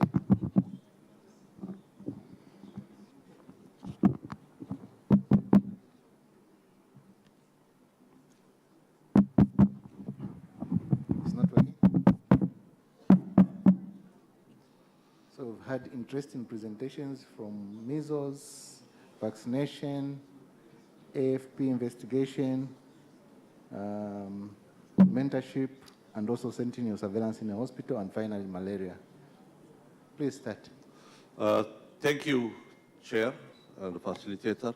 I would like to ask a question for Stephen Legacy. Thank you for presenting us those analyses.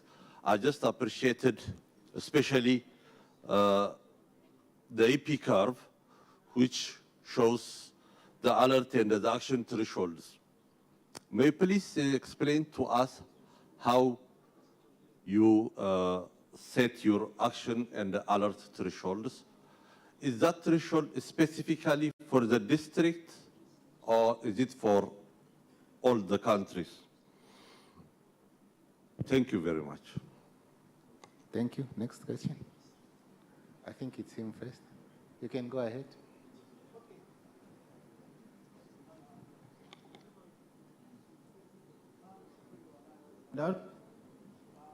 From Nigeria.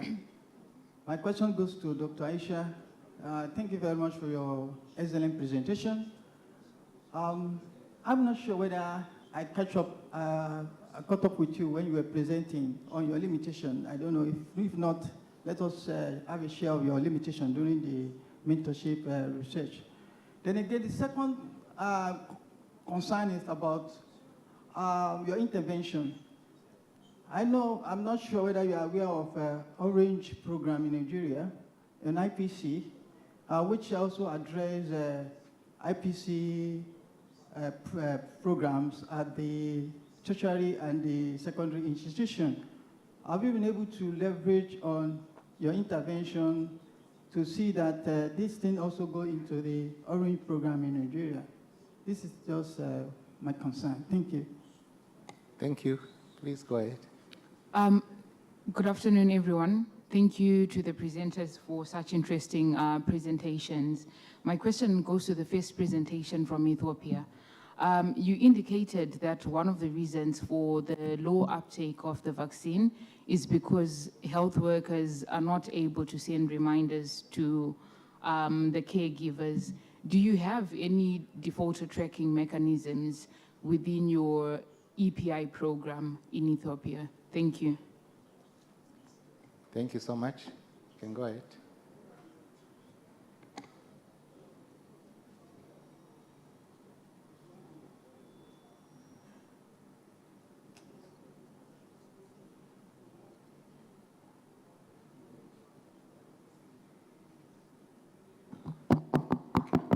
Hello, good afternoon, everyone, and thank you, our presenters. My questions are just for two persons. The first is on the person that presented on malaria. You mentioned, I saw your epi curve where the cases started declining from week 19 to 20. So I want to know what public health intervention that happened that period that made the cases to start declining. And also the person that presented from Uganda. So AESI is actually a very silent, I call it a silent area that has been neglected for a long time, especially when we are actually doing a lot in terms of demand creation to make sure that people in the community accept routine immunization that is being targeted to control a lot of diseases. So how did you, on the sentinel surveillance in the site you actually activated, were you able to engage the stakeholders? There are key stakeholders, agencies that are involved into this activity, especially for the pharmacovigilance. Were you able to engage them? So if yes, what recommendations are you giving to be able to make sure that AESI, the target of AESI is something that will help us? Because when you mention that AESI, it's something we are doing to ensure that our routine immunization go on from time to time, because most rejection we are having in the community is people that have this kind of AESI, nobody talk to them, and they start rejecting the vaccine given to them. So what's efforts and recommendation, if not public health actions, that you can give us to look at what you have done to be able to get more informed? Thank you. Thank you so much. In the middle, please just be direct on the question. Merci. My first question is to the Ethiopian presenter. I'd like to know how you selected the 10 districts to carry out the study. The second question goes to Madagascar. You said that the district in which you carried out the study is endemic to trypanosomiasis. Do you have any explanation thereof? The last presenter, you spoke about limitations to your study. I'd like to know the bias. What type of bias your study has?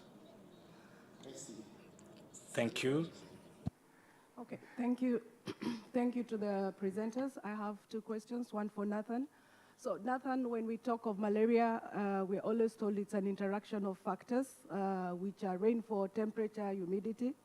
So, and since you're running a bivariate model, it's possible nowadays from meteorological stations or from the ESRR in the US and NOAA, you can get data that actually comes down to the level of the area that you studied, so that you can show us how the interaction effects of the rainfall temperature to see if we can tease out that.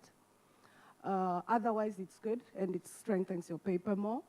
For Aisha, thank you very much. Now that you've talked of behavior change, I find that you have room now to extend your paper so that you can tell us the long-term effects of the IPC that you did in the absence of incentives, because you incentivize the people. Now you've removed the incentives. What happens to the behavior change, which is something that is missing in literature, and it can be an additional paper, which can be very good.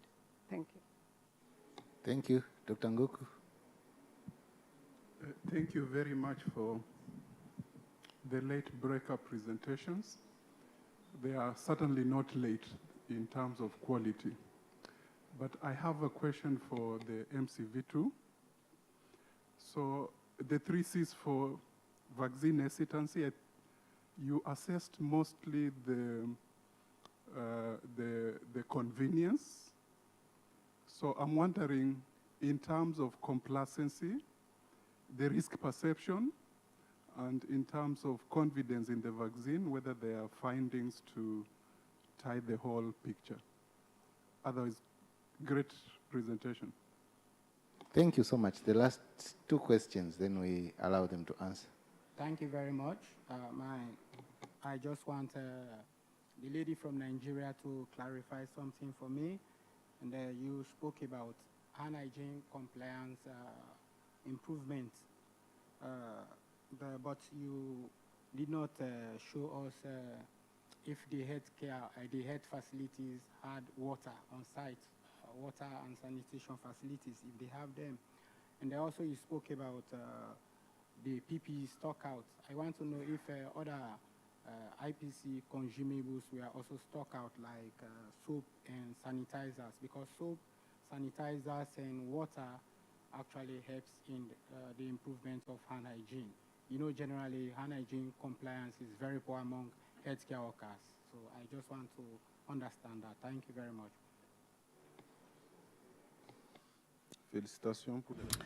Thanks very much for the presentations. The last presenter, I'm coming to you. You spoke about resistance aspects when it comes to insecticides. I'd like to know, did you tested what is being used in the mosquito nets, long-lasting treated mosquito nets, because this is a very big concern, especially to low-income countries. I'd like to know, through your study in your health centers, do you have some mechanism to do vectorial surveillance or monitoring permanently, so that you can share these results with other countries, given that a number of countries are putting in place mechanisms to deal with malaria?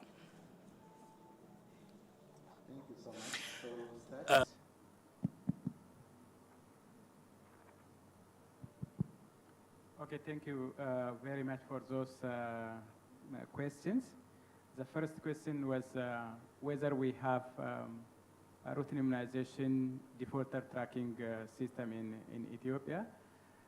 I can say yes, we do have, but we don't have a uniform immunization defaulter tracking system across the country.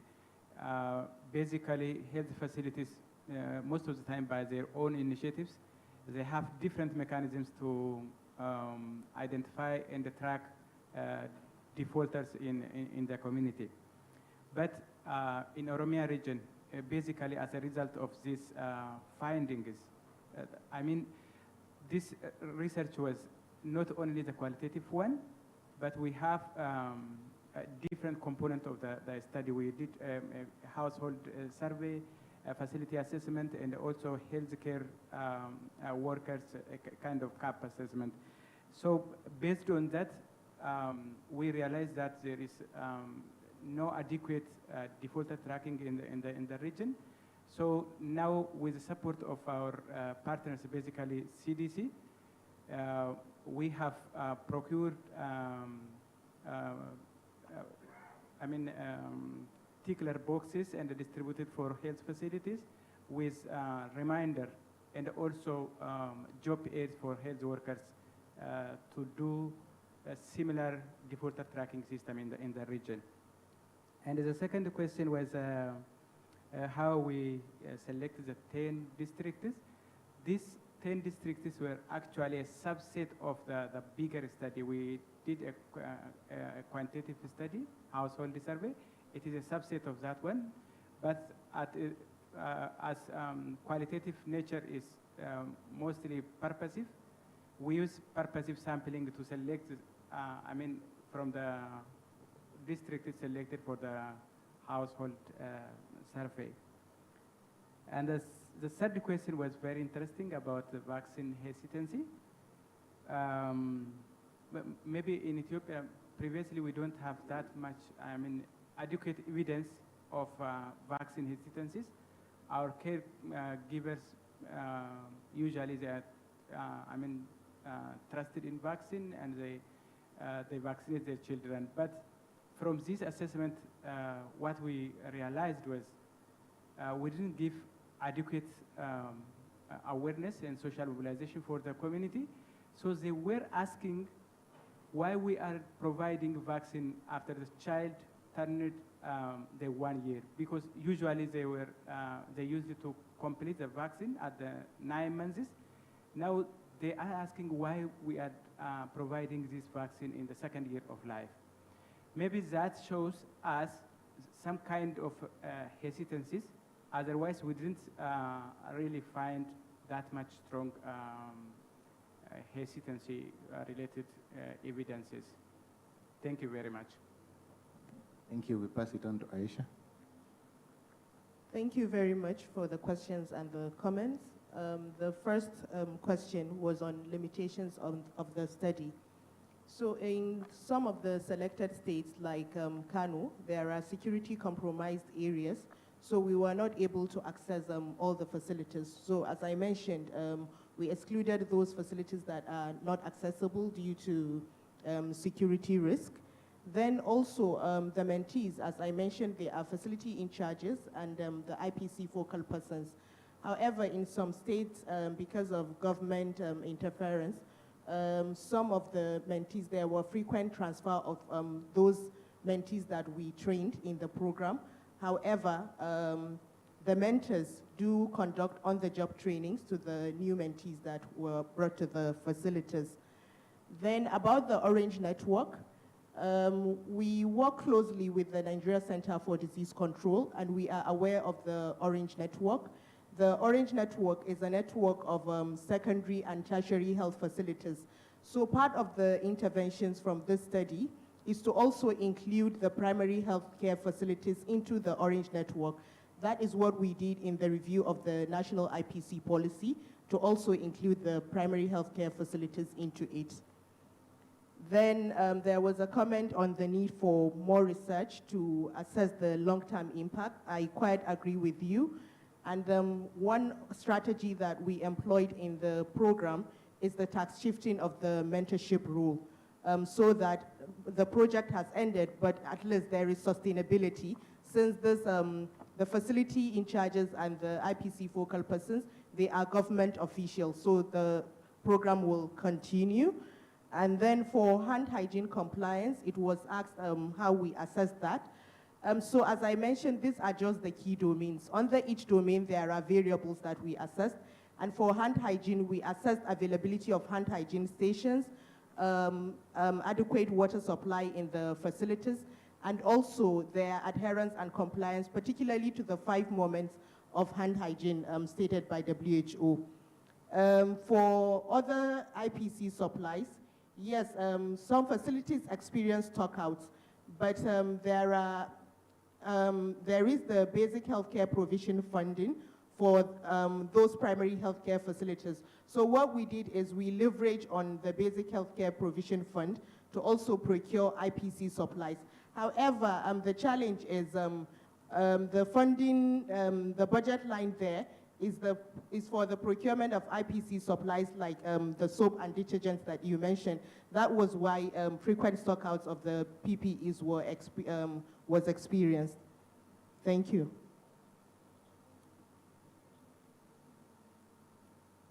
Merci beaucoup pour. Thanks very much for this question.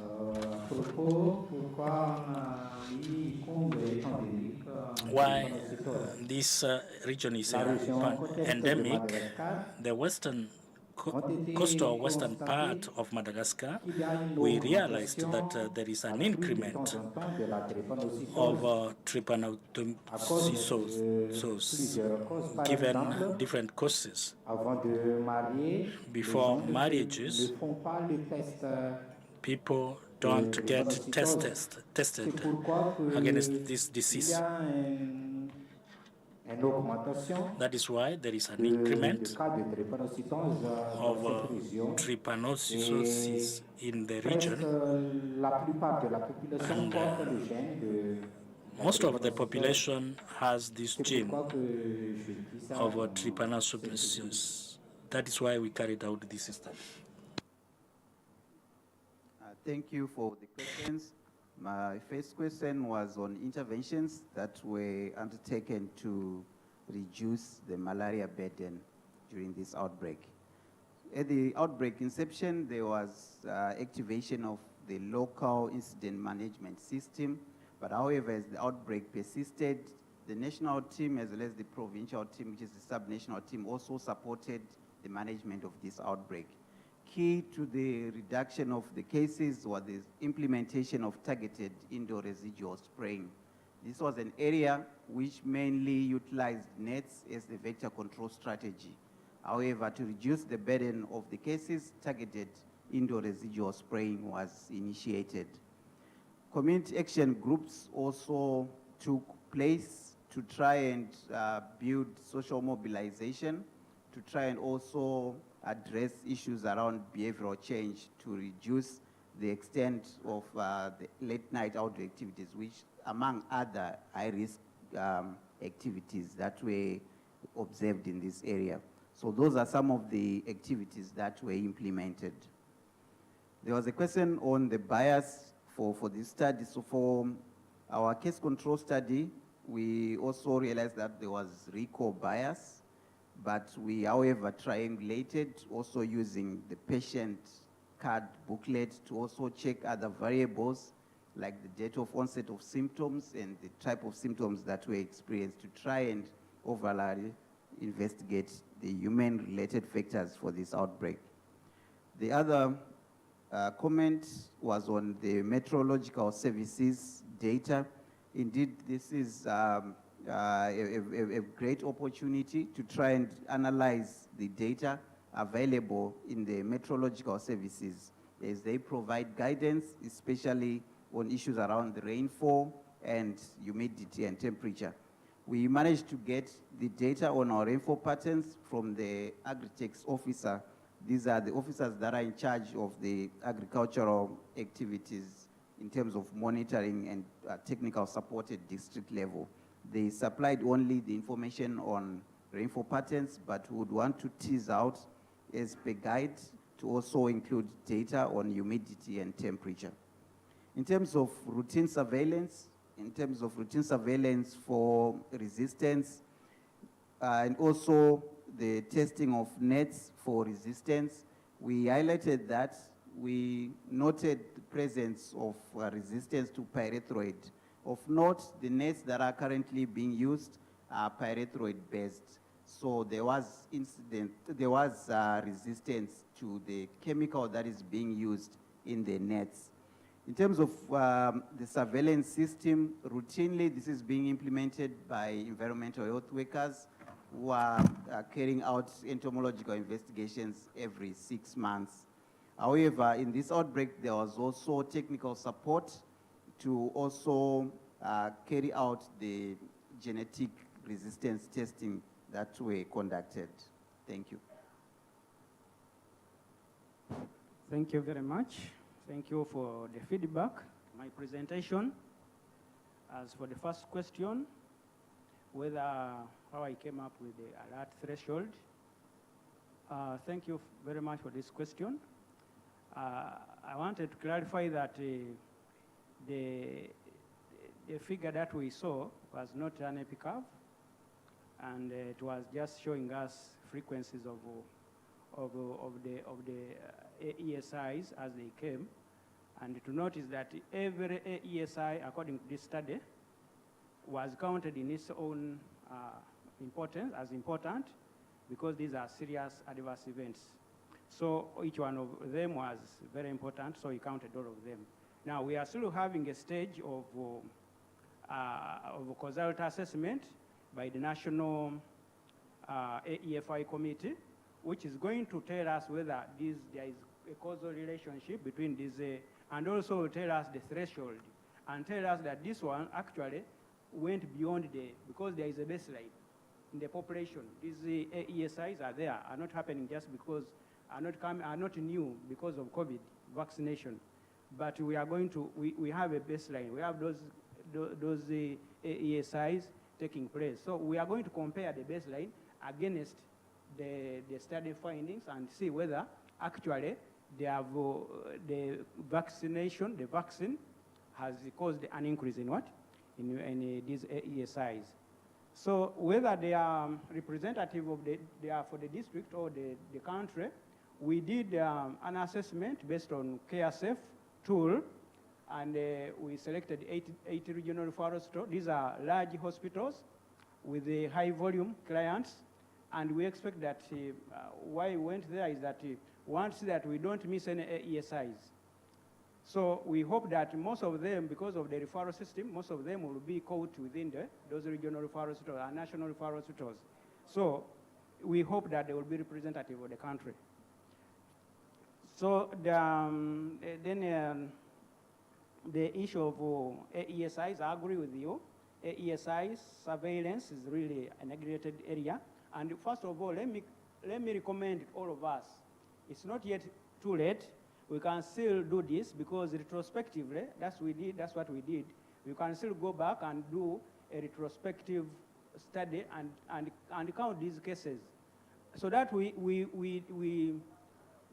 contribute the global knowledge on what? On AESIs, especially for COVID, these new vaccines. So that's one recommendation. And secondly, about whether stakeholder engagement with the agencies. This my slide on people who were involved. I didn't present it, but Minister of Health and the Director General of Health Services is actually the lead in this. Then in the issues of communication, risk communication, at the end of the day, when we have anything that is sensitive, it is the Director General who is going to communicate. So we have engaged. Then other agencies that we have engaged include CDC, AFENET. We have the regional referral hospitals and also the community, whereby if the case needs to follow up, and the households, we also do what? Follow up on those. Then another one is public health intervention. I already talked about it. Thank you. Thank you so much. A big hand to our late breakers. And apologies for keeping you and getting into your lunch. Bon appetit and enjoy your lunch. See you during the closing ceremony.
call for abstracts to all the programs in AFENET, 40 of them.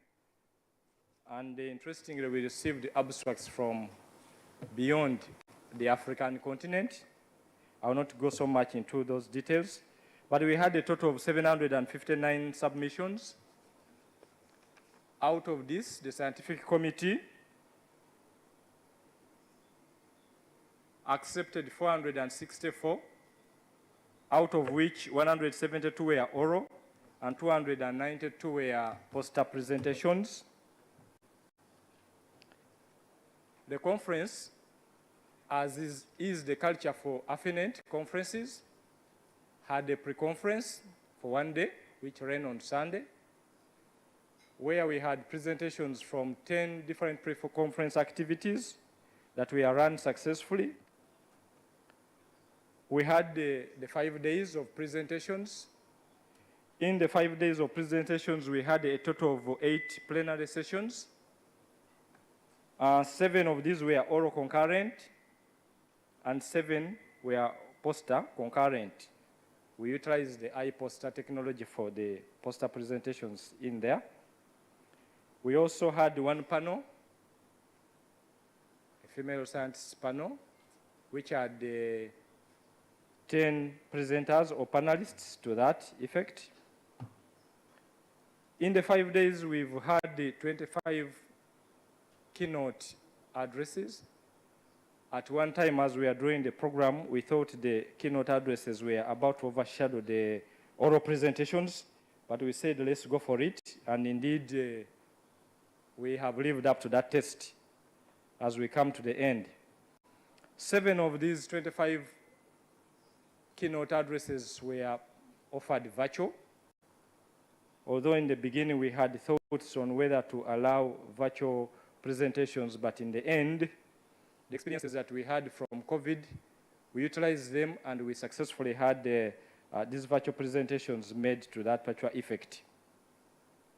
So that was, in a nutshell, how the conference ran. The non-science activities included excursions. Some members were taken through the tour of Mombasa town and also visiting Fort Jesus in that aspect, while other members went to enjoy the animals at the Hala Park. We also had a cultural night where we were entertained by the rich culture of Kenya. And in there we had a celebration for their 15th anniversary for the FETP programs that they had in there. And after that, yesterday we had the international night where we had an exposé of the rich African culture. And I know it's still very fresh in mind in most of our thoughts in there. It was a very lovely evening that we had.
3 programs in the AFENET region.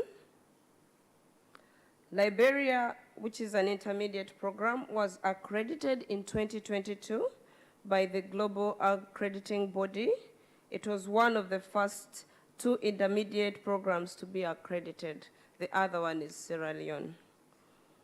So at this moment, I wish to invite the representative of the Liberia program to come and receive the award.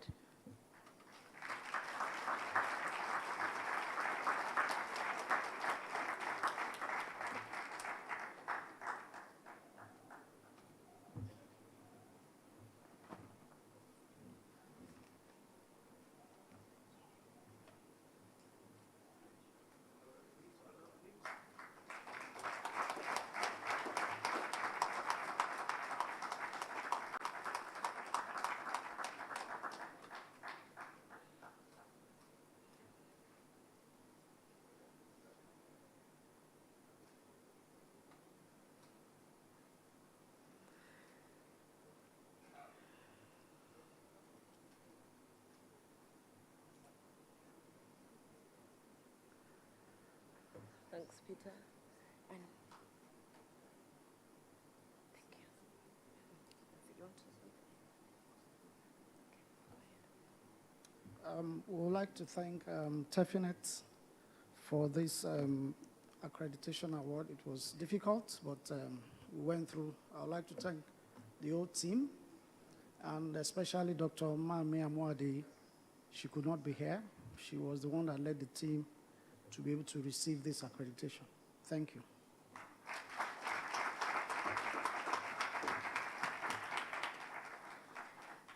The Namibia Field Epidemiology Training Program was accredited in 2023 by the global accrediting body. It was the only advanced program in the region to be accredited this year. I wish to invite the program director of the Namibia program to come and receive the award.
Okay, thank you very much. I would like to thank AFENET, especially the director of AFENET, who have been encouraging us to apply.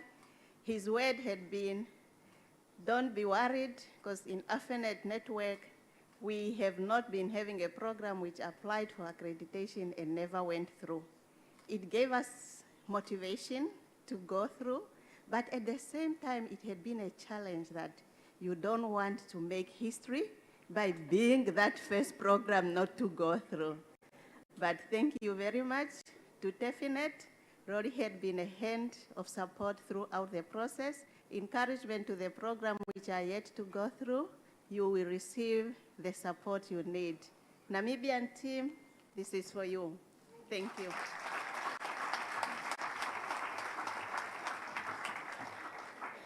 Congratulations to the programs for their achievement and their dedication to quality improvement.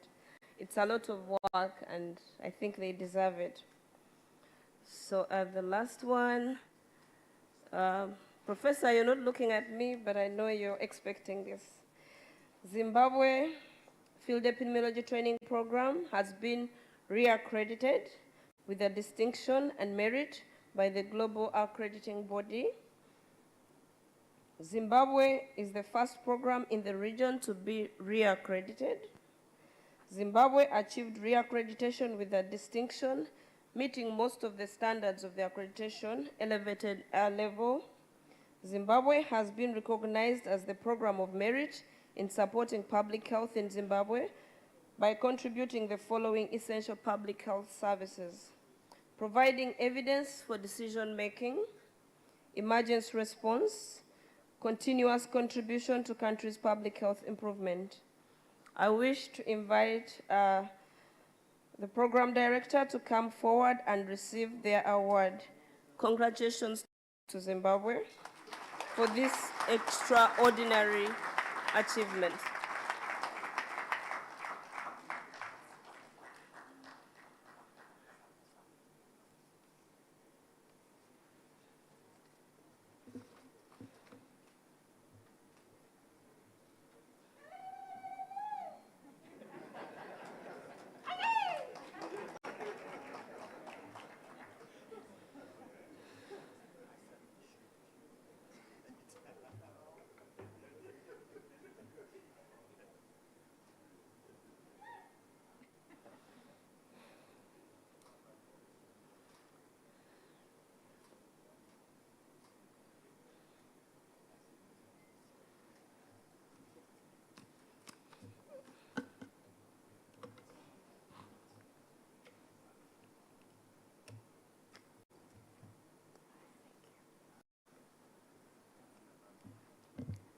I think you're all expecting me to ululate. So I will leave to your expectation, because we have actually got the Mercedes-Benz of accreditation.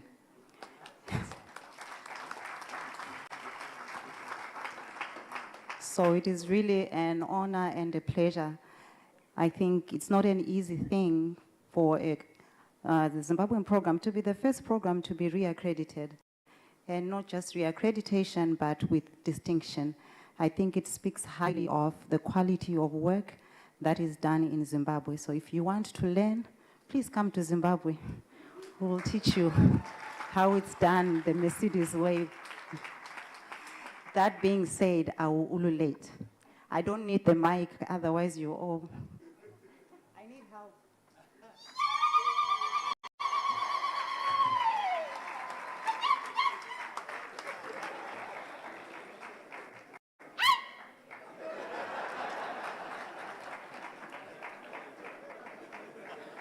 So thank you so much for the 3 programs that have done us proud.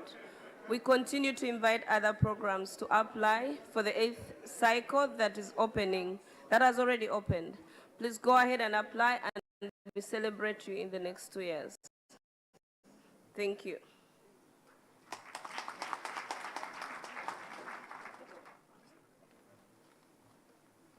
Okay, so thank you very much, the AFENET team and Dr. Olivia. Another round of applause for our awardees.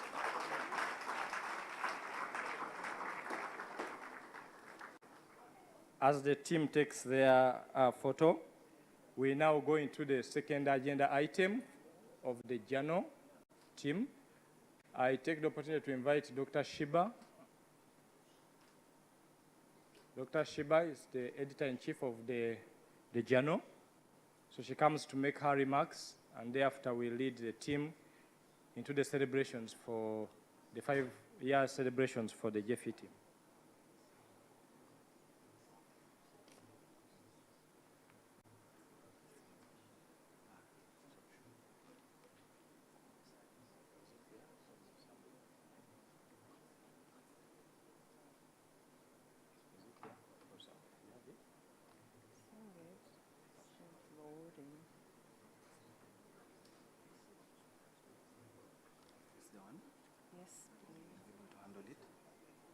Projecting. Yes. Okay, thank you. Just a minute. Before Dr. Shiba comes on, I would like to have all the programs who have received the award with their awards to come for a photograph with the AFENET team here before they depart.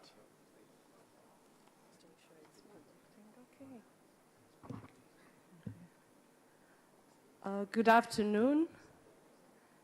It's an honor, a pleasure, a privilege to stand before you at this closing ceremony and invite you to join us in marking this milestone in the journey of the Journal of Intervention Epidemiology and Public Health. I'll give you a brief introduction, walk you through our journey, share with you our plans, and thank the people who have brought us this far. So today, I stand before you to celebrate our 5th birthday. We've had 5 years of uninterrupted publication. We've survived neonatal mortality. We've survived the under 1 mortality. Today, I'm happy to say we've survived under 5 mortality. And we survived COVID-19.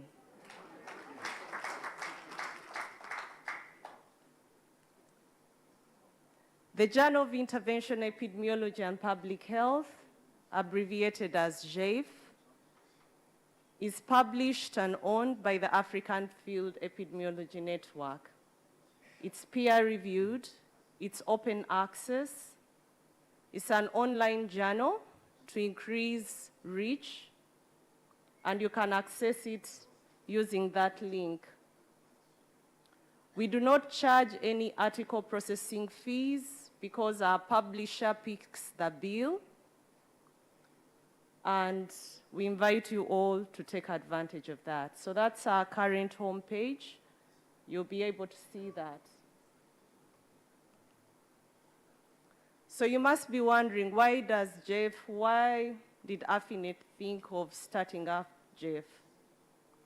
So the network is doing a lot of work that is worth documenting, and I think this was said repeatedly over the days we've been here. And the only way people will know what AFENET does, the great work that takes place in our programs, is if they are able to read it. But we shouldn't let other people tell our story. I think there is power in telling your story because you determine the narrative. You choose to share what you consider to be a success, what you consider to be the lessons learned, because we all wear different lenses. So JEIF is here to give all our residents, alumni, and all the people who practice public health in Africa an opportunity to tell your story. And we aspire to be the go-to journal for African field epidemiologists. I think you've all heard about this phrase, you've read about it, you publish or perish. So I'll pause and share a story. I'm an alum of the Uganda program. And when we joined Professor Serada, who was here with us a couple of days ago, the first thing he told us in his class, he asked, how many of you use Google? This was way back in 2002. Some of us were not yet there. And so he said, yes, so log on and type in your name. And please let us know what comes up when you enter. Your guess is good as mine. Many of us, nothing showed up. For my name, it was probably somebody from Ethiopia, because I'm Shiba. So he told us the conclusion was that by the time we graduate, we should all be Googleable. When they type in your name, something other than the generic meaning of your name should pop up. So JEIF is here to help you become Googleable in the right way and not for the wrong stories. So the first thought that comes to mind here, I'm projecting, my role is to produce research, which is of no use if it does not get into the public domain. Who can identify with that? What use is it to do all this beautiful work if no one gets to know about it? Okay. And then For those in academia, this is something that you'll be judged on, your number of publications. And it also gives you a better chance to win jobs and grants. So what's our vision? We want to be a veritable platform which provides culturally and technically specific evidence that drives public health and field AP practice and policy. So we've underlined those words for emphasis. We want to be culturally sensitive and appropriate. We want to harness technology. We want to drive field AP practice and policy. And our mission is to build capacity for evidence generation, which is context-specific, and to be disseminated from Africa to the rest of the world, including Africa. So we hope we can use our own evidence to inform our actions. Our primary targets are the residents, alumni, staff, and Ministry of Health officials and other public health agencies. So I'm going to walk you through our journey. It all began, the highlight is Maputo, 2018, during the 7th AFENET conference. At such a gathering, Professor Mufuta Shimanga, who was the board chair then, launched the maiden issue. As you can see there, we have the director, Dr. Antara, and Dr. Cynthia, the program director for Mozambique, who was hosting the conference then. But there was a big run-up to this grand day. So before that, way back 2007-8, the idea of starting an AFENET journal was conceived, but we were not sure how to go about it. But the conversations continued, and the climax was when we were launched. So prior to that, a writing workshop was held, during which manuscripts were written, and these ended up forming the content for the maiden issue. A small editorial team was put together. The journal management system was procured. We got registered with an ISSN to allow us publish. We got a name and a logo.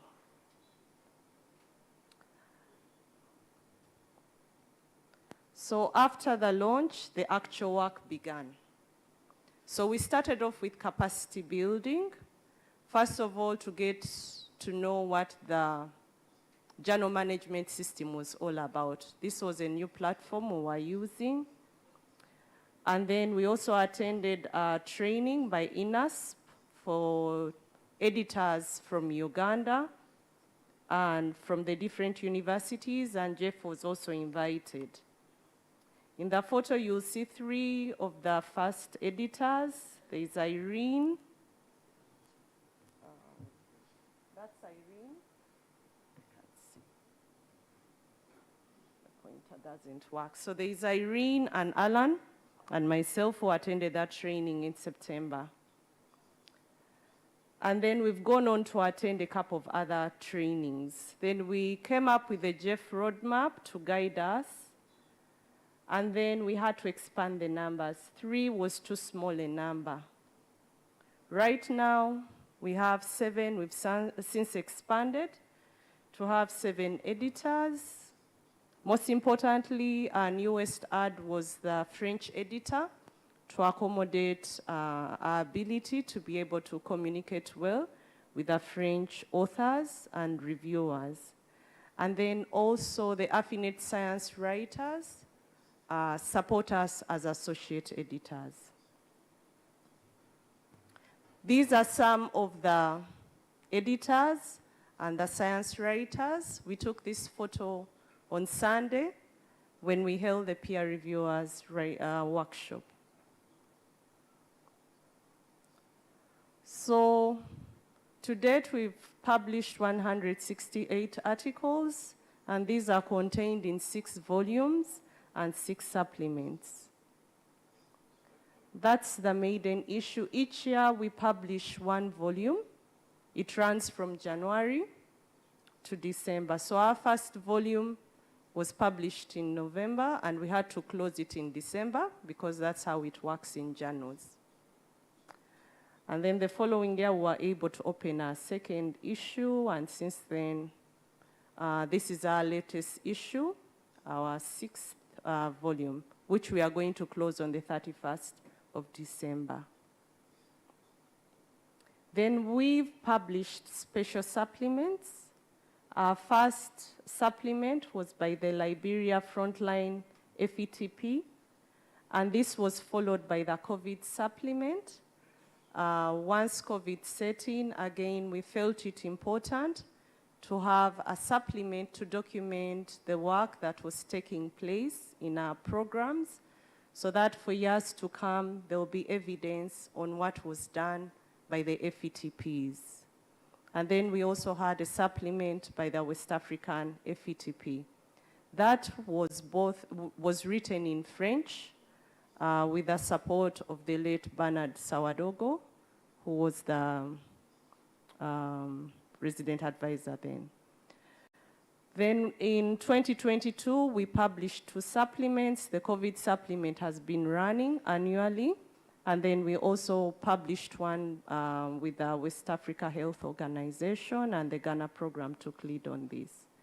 This year, we are running the COVID supplement for the 3rd year running. And then we are in the process of working with the Rwanda program to publish a supplement with them. Hopefully, we'll be able to publish it before the year ends. So this map is a graphic representation of all the countries that have submitted to us at least one article. I hope it gives you a good feel of where you are as programs, how you're taking advantage of the investment that AFENET has made. I hope this tickles you to send us more of your work. So accreditation is important. So currently we are indexed in the African Journals of Online, and we got a lot of support from INESP to be able to build our capacity to do this. We applied to the direct DOJ, and we hope to, they sent us comments, and we need to reapply before the year ends. We have professional membership. We are members to Crossref. So all the articles that are published have a DOI. So forever, you'll be able to trace your article because of that. We've also held several capacity building activities for authors. This is in form of workshops and webinars. Our first webinars were held when COVID-19 set in, and we thought about coming up with a supplement. We held 2 webinars. The first was, our speaker was Dr. Talisuna from WHO Afro, who set the stage. And then we had a follow-on webinar where we provided feedback on how we are doing.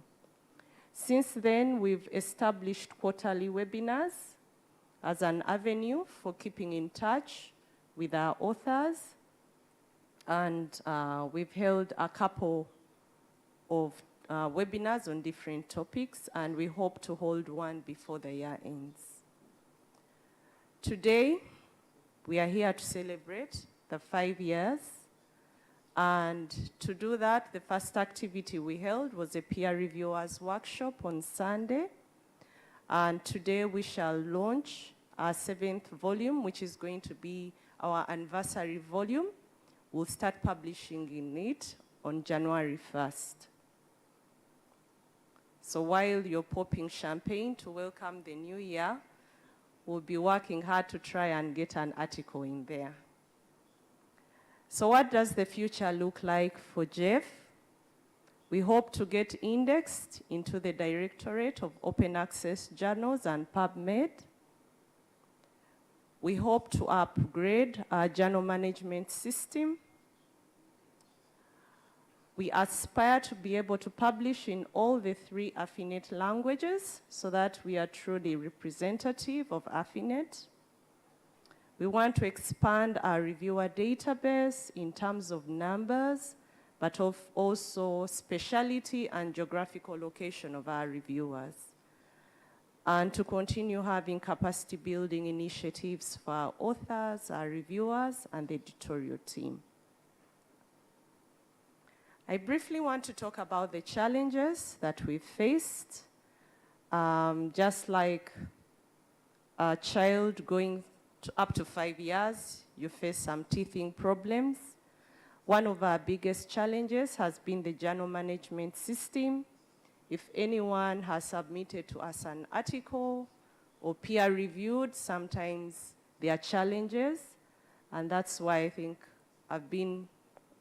we've communicated on email with so many people, because when the system breaks down, then the SOS comes to me as the editor.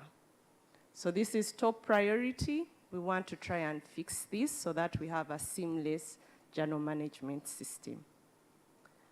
Like anything that works online, our fuel is the internet. So when we get a disruption, it's a major challenge.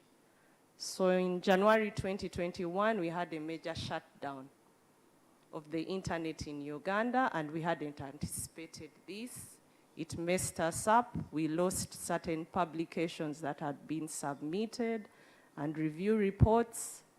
But we drew lessons. Based on that, we've come up with a risk mitigation plan, and now we know what to do in case of another internet shutdown. COVID came, we were not spared. The lockdowns disrupted our work. Authors, reviewers, and editors became ill, and this slowed down our turnaround times. But we thank God we've all made it through, we've recovered, and we are now functional. So the long turnaround times continue to be a challenge, and this has been complicated by the reviewer fatigue since we have a small reviewer base. And on that note, I wish to acknowledge and thank the following people who have played an instrumental role in supporting us. A big thanks go to Professor Shimanga, the former AFENET board chair, who supported us when we were starting on this journey. Dr. Chima, who was the AFENET ED then, thank you very much, and for encouraging me to join that team. I wish to acknowledge in a special way Dr. Peter Nsubuga, who was the editor-in-chief for the maiden issue, and who supported us when I came on board to make sure that we are able to move the journal forward. I also acknowledge the entire AFENET board at that time, the editorial board, the program directors, the writers, peer reviewers who have stayed with us, and our authors. And since the launch, the new board has been very supportive. Thank you, Dr. Kenu Ernest, for that support. Our director, Dr. Antara, thank you. And everybody else listed on this list. Thank you very much.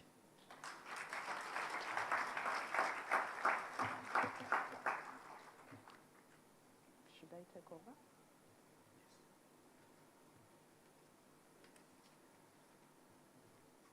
Okay, thank you. So we'll move quickly into the next bit, which is to unveil, to issue the awards. Esther, may you please come up?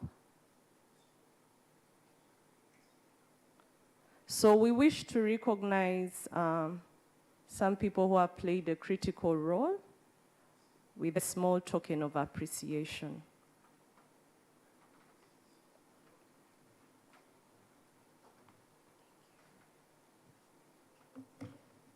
I'll need to remove this laptop.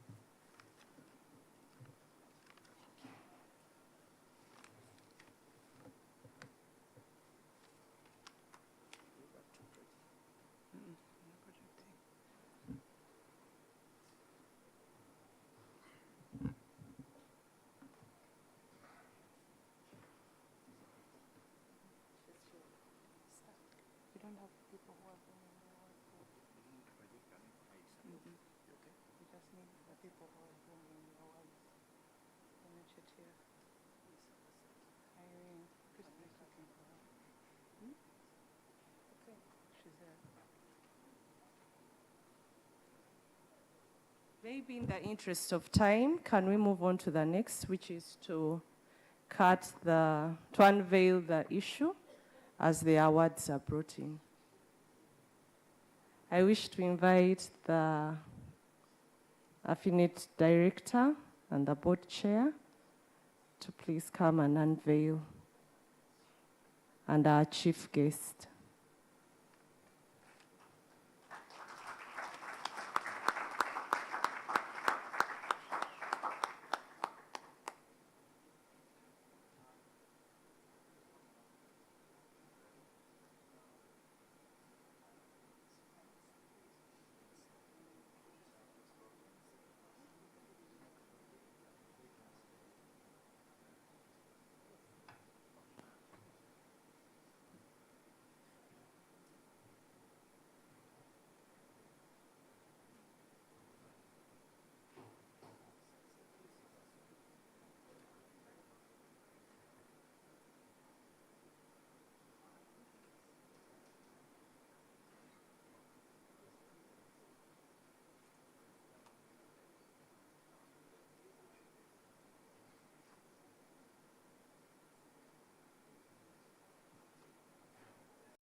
A round of applause as the anniversary is being unveiled for us.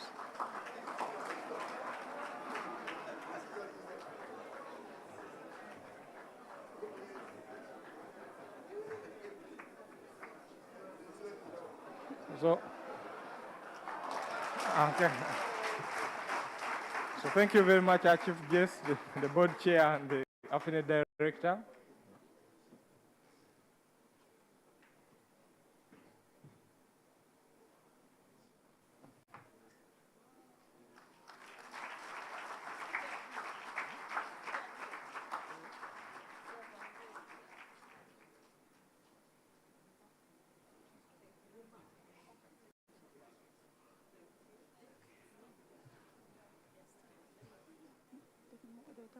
Christine, hurry, yeah?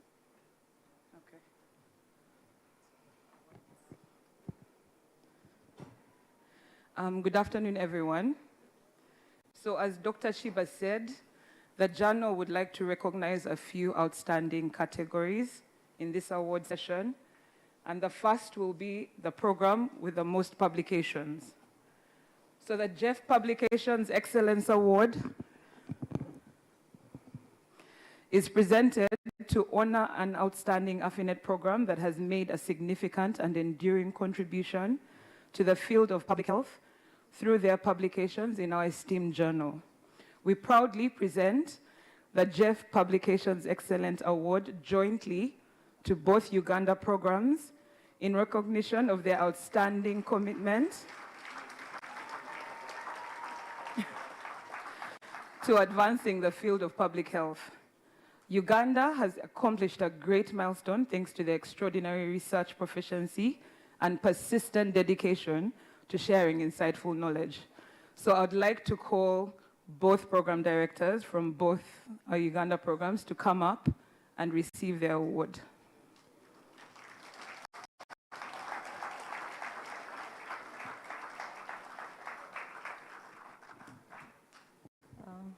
I wish to invite our board chair to have the honor of passing on this award.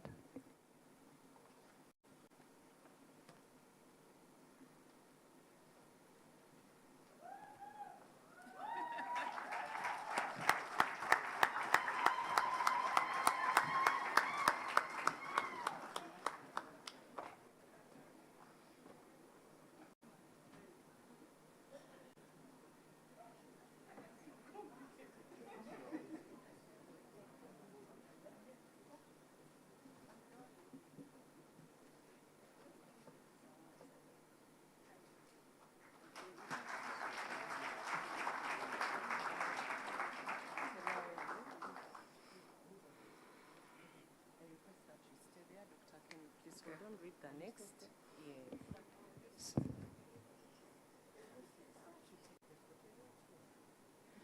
So the next award will go to Jeff's most supportive peer reviewer. And the Peer Reviewer Excellence Award is given to honor an outstanding individual who has exhibited exceptional dedication and support as a peer reviewer for our journal. In recognition of exceptional dedication to the advancement of scholarly excellence in the field of public health, we are delighted to present the Peer Reviewer Excellence Award to Dr. Mohamed Shakir Balogun,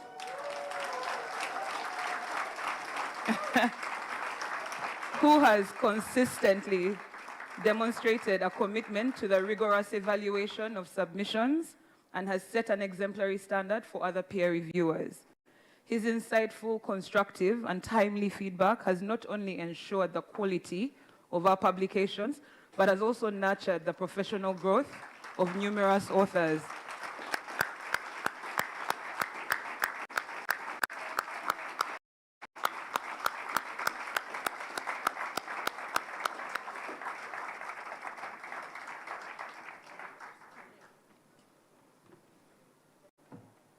What am I supposed to do? Sit down? No, you receive your award.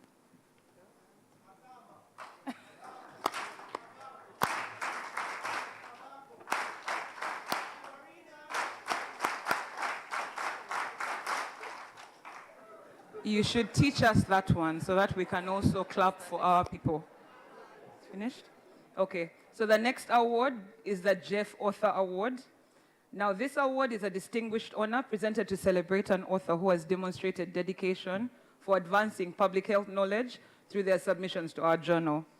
In recognition of their commitment to the advancement of knowledge in public health through our journal, we are excited to present the Jeff Author Award. It was a tie to Dr. Virgil Kouassi Lokosu and Dr. Pedwin de Hamadou Sego, who had the same number of publications submitted.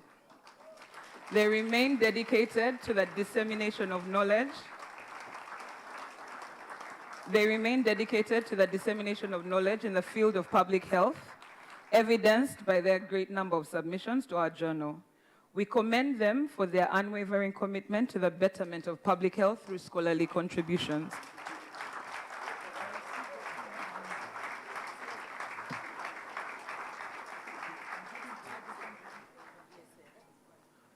He will sit.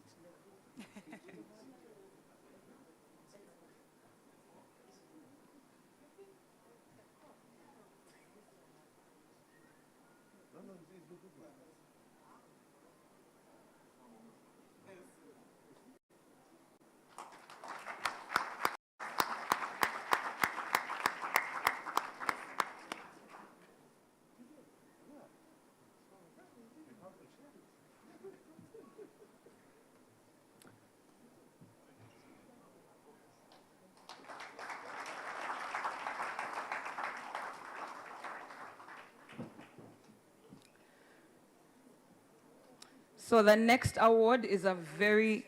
I think now you can take their photo, then we issue the next set. We are done, take their group photo.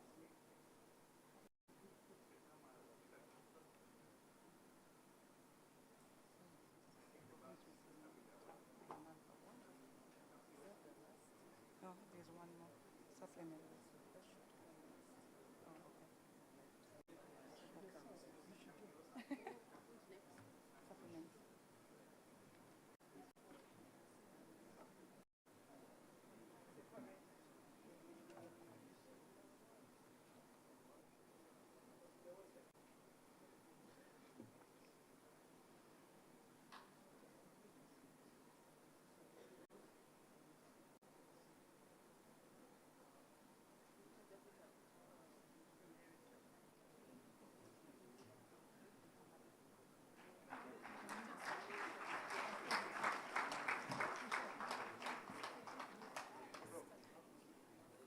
The next award is the Supplements Award.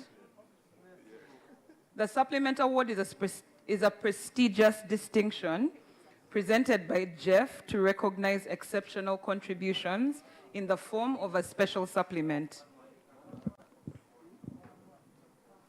This award highlights the dedication, scholarly rigor, and unwavering commitment of the contributors whose efforts have resulted in the creation of a supplement that significantly advances the knowledge, understanding, and discourse within the fields of public health and epidemiology in their countries and regions.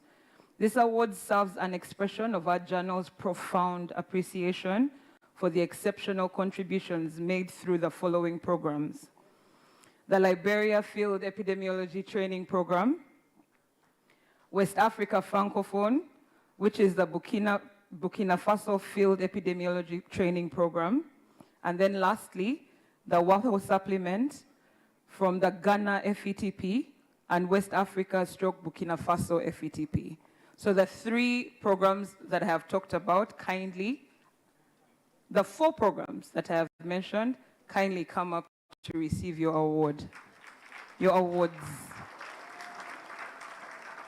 So we have Liberia, West Africa Francophone, which is Burkina Faso, and the WAHO supplement jointly by the Ghana FETP and West Africa, Burkina Faso. Kindly, please come up and receive your awards.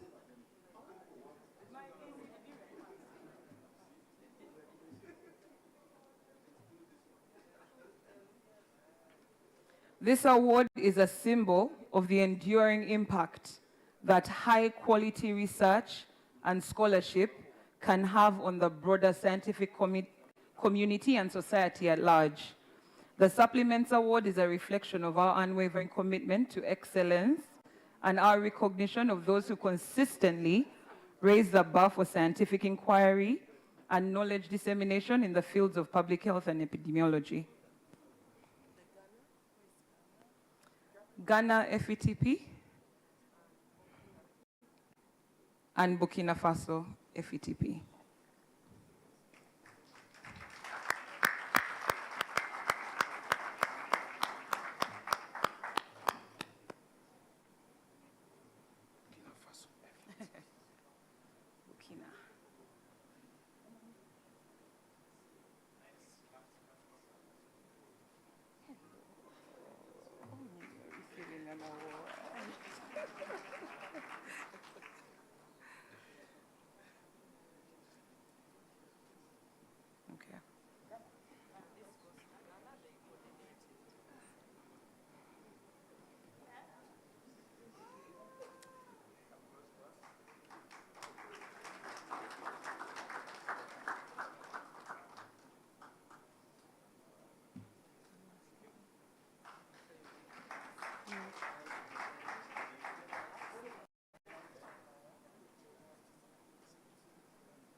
So for the final award, I invite Dr. Antara, Director, please come to award the last one jointly with our board chair. Esther? This is a very special award, the Jeff Lifetime Service Award. This award is the most distinguished honor presented to one individual who has consistently gone above and beyond the call of duty to support and enhance the mission of our journal.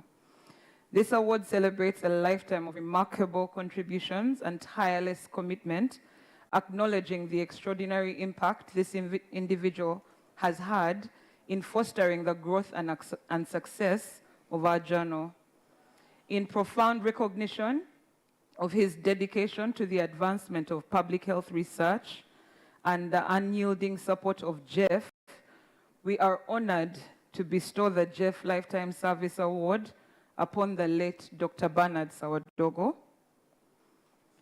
Since its inception, Dr. Sawadogo has exemplified unparalleled commitment, consistently going above and beyond the call of duty to ensure the success and reputation of our journal.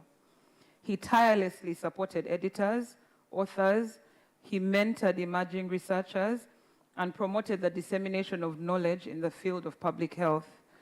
We extend our deepest appreciation and admiration for his extraordinary contributions and unwavering support.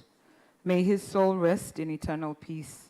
I'd like to invite the program director of the Burkina Faso program to receive this award on behalf of the late Dr. Sawadogo and his family.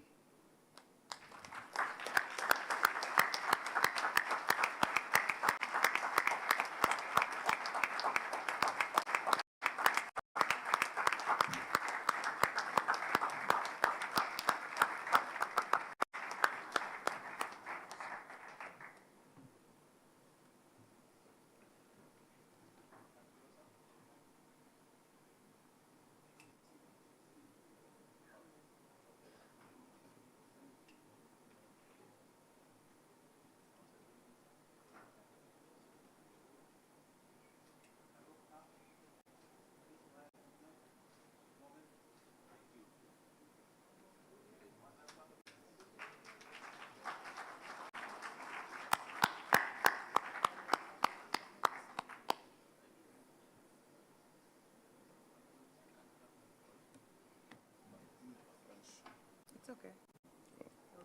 Ok.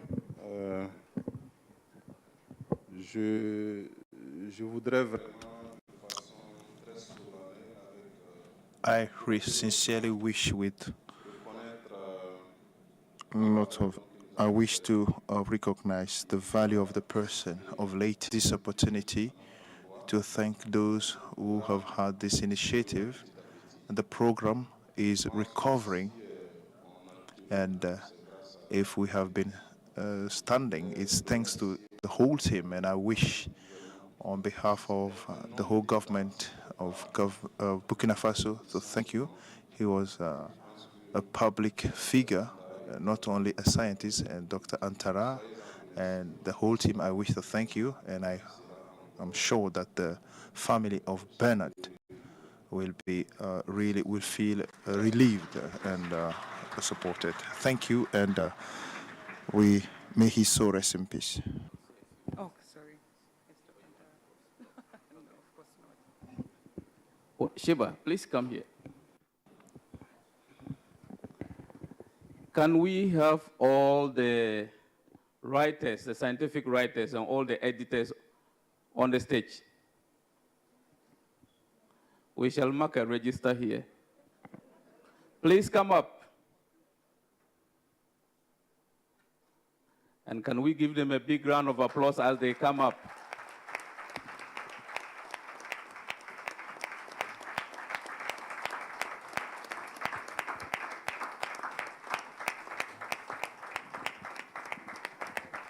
All the editors, all the scientific writers, please come up.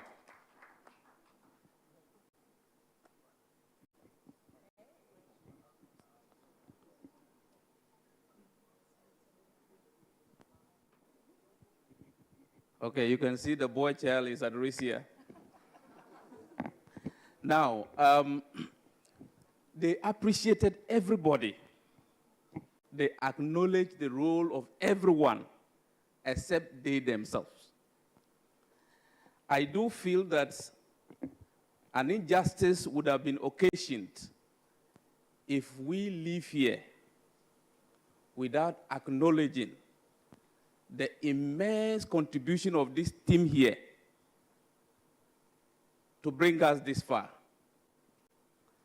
An injustice would have been occasioned if we allowed Dr. Sheba to live here without us acknowledging her leadership and her expertise that has brought us this far. Her tenacity in the face of adversity is unimaginable. And when I call her to tell me about things of the journal, sometimes I just want to stop her and say, okay, it's enough. Behind the calm character is a profound eye to details, profound tenacity, and very well organized. You haven't asked me for any career advice, but if you intend to go into the job that these ladies and gentlemen are involved in, you need to be very certain that you have the level of, you are as organized as they are. They are prototypes of what? People who are well organized. Sometimes I imagine, one time they invited me to one of their workshops, and the things they were crossing and the things I was seeing. So we see a journal, we see a paper, beautiful, and we are reading. But behind that, the things that have gone on for us to get to that level, this team have been spending sleepless nights and working very hard to ensure that we get this far. I want all of us, with a big round of applause, to appreciate the great work that they have been doing.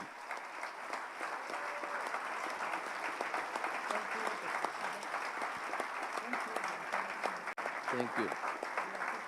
Dr. Shiba, we thank you for your leadership and for the expertise that you have availed to AFENET and to your team. We thank you for the mentorship. You are growing a team of people that would ensure that Africa is able to do the work of publication and do it excellently. I thank you so much. You can do now? Okay.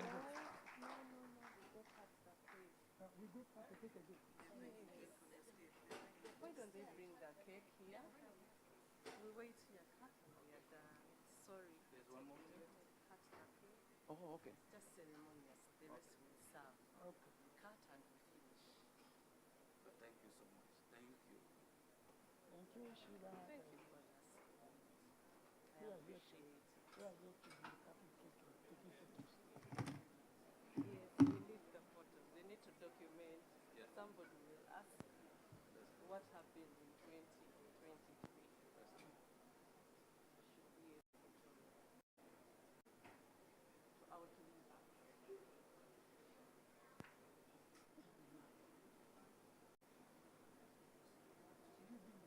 But the people are many.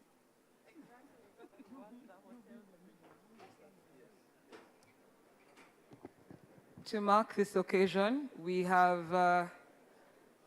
gotten something, a little small something to share with everyone. And our Executive Director and Board Chair, along with Dr. Shiba, shall be cutting the cake for us. On the count of 3.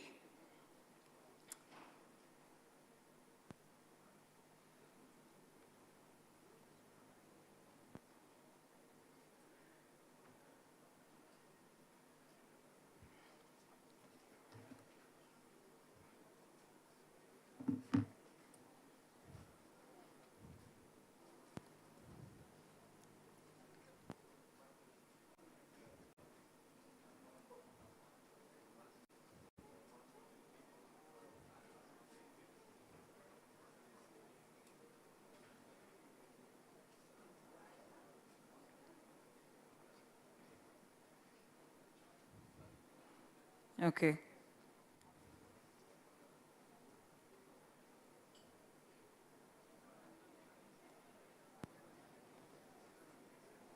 So, in 3, 2, 1, happy birthday, Jeff.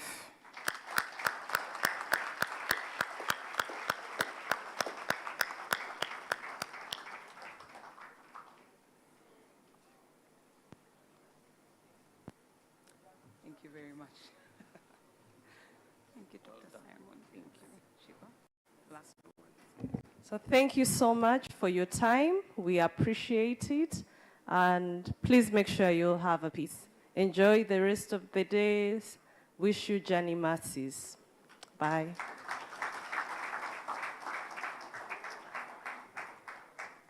A strong round of applause to the GF team.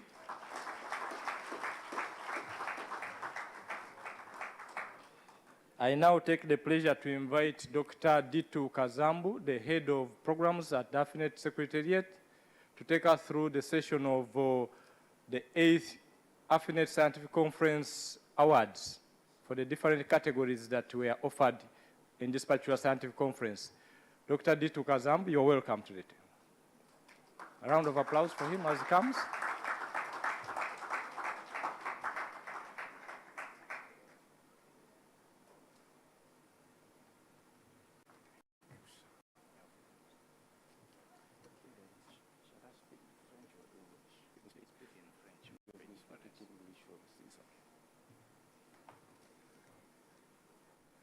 Bon après-midi, mesdames, mesdemoiselles et messieurs. Good evening, ladies and gentlemen. It is just for a change because apparently we've been speaking English since morning. We wanted to just have a change.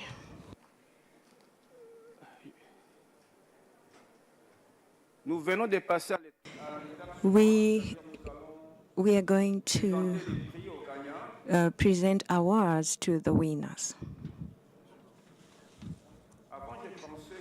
Before I thought that we were going to spend much time here. I think that we spent time today. I realized that it was short, given that we have come almost to the close of our conference.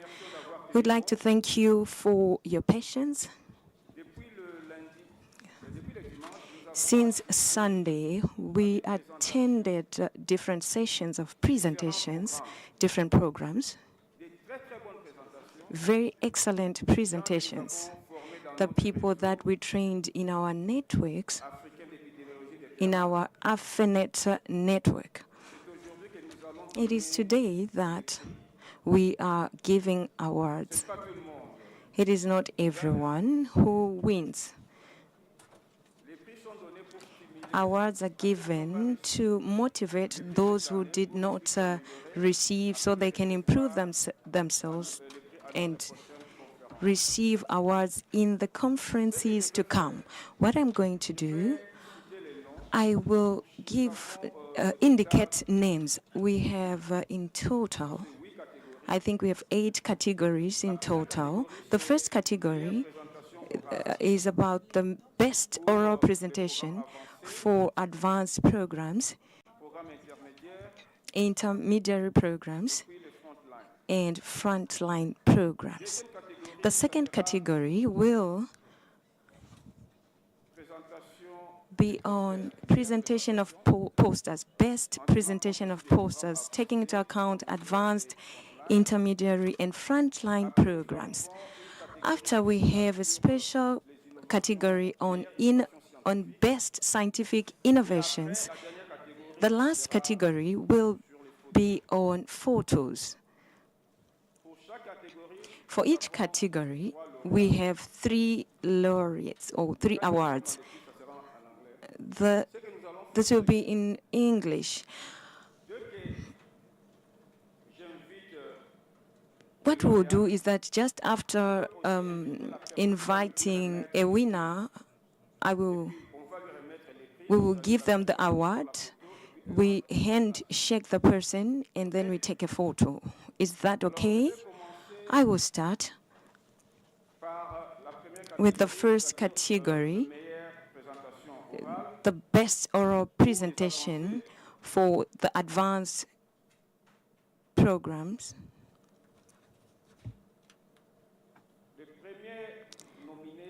The first appointed person is Amajabo from Cameroon. He's going to receive his award on behalf of Dr. Charles of Africa CDC. Charles, Africa CDC.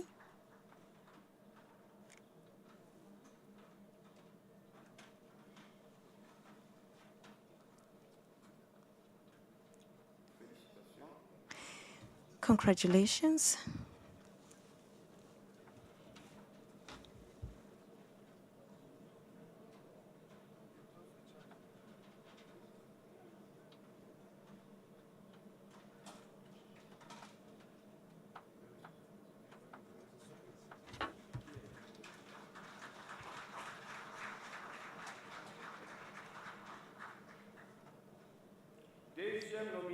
The second award winner is Patrick King from the Uganda program. His work is on intestinal outbreak investigation. Uganda, August 2022. Il va recevoir son prix. He will receive his prize on behalf of Dr. Kabredi from AFENET. Where is Patrick King?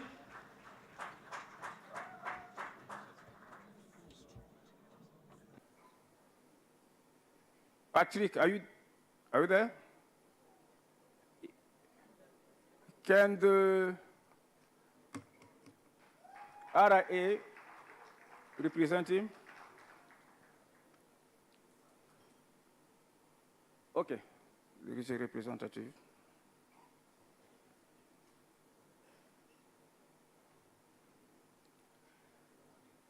Le gagnant pour cette catégorie.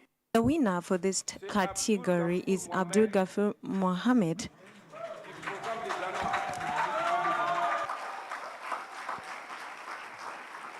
Il va recevoir son prix demain de Dr. Kip de CDC.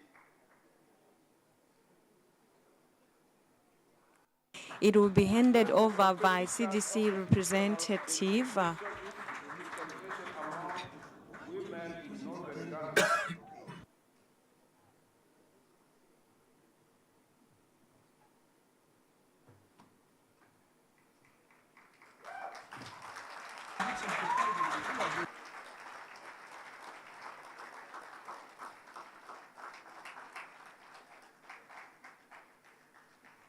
Thank you very much. Congratulations. Okay, now we're going to move to the next category. That's best oral presentation for intermediate FETPs. The second runner is Sifiso Sitole from South Africa. His work was on prevalence of hepatitis B virus in Mpumalanga province, South Africa, January 2020 to September 2022. She's going to receive the award from Dr. Sikosana.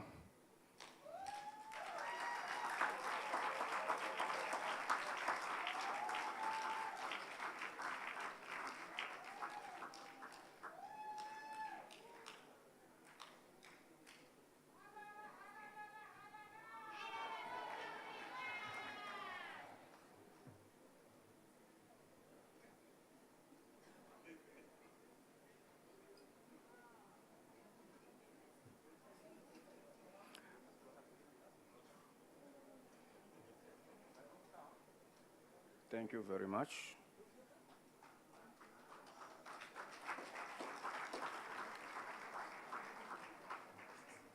Thank you, sir. The first runner in this category is Damonde Jean Louty from Côte d'Ivoire.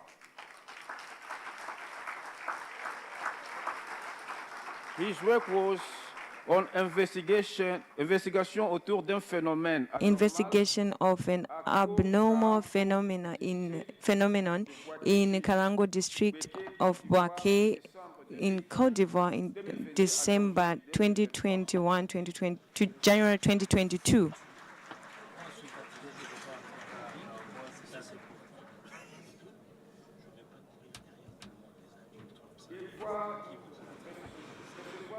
He's going to be handed the prize by Professor Samuel Sake.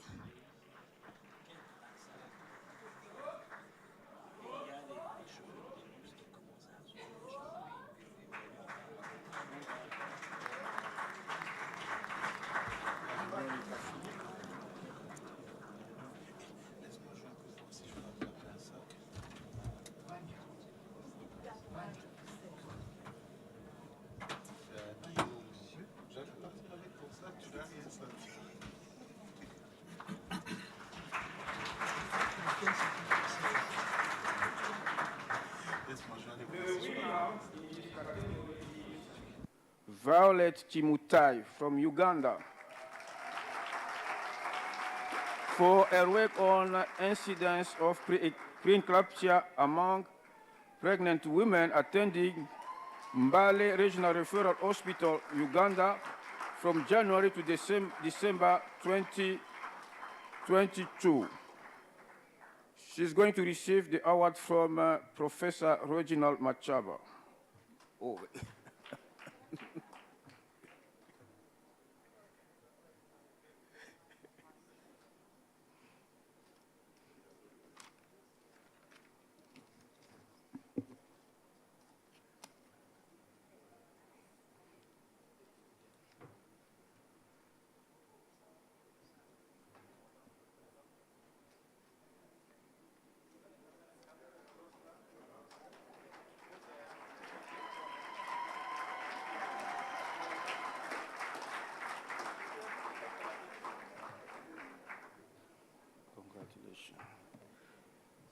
Now, we're going to look at the best oral presentation for the frontline FETPs.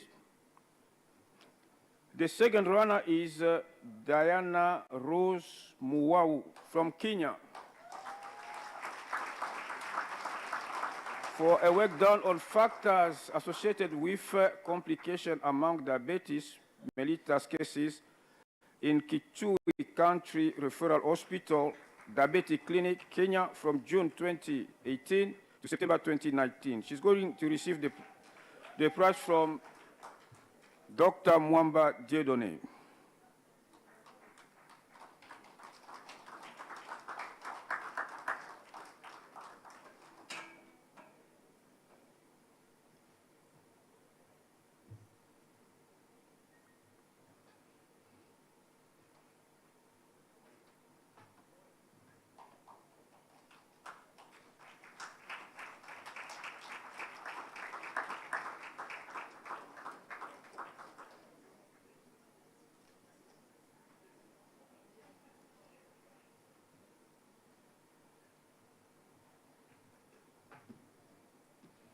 The first runner is Hamisa Hassa from Niger. The work done is investigation of suspected cases of small ruminants in the district of Plenary, Tillaberi region in Niger, January 2020. Bandi.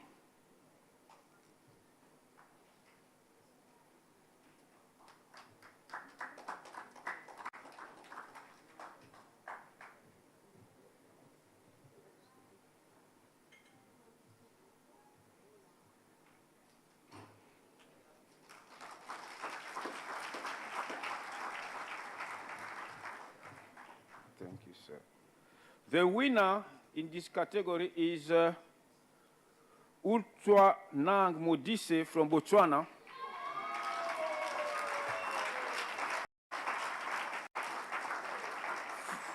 For the work done on measles outbreak investigation, Chadibe Greater Francistown District, Botswana in 2023. She's going to receive the award from Dr. Pakeret.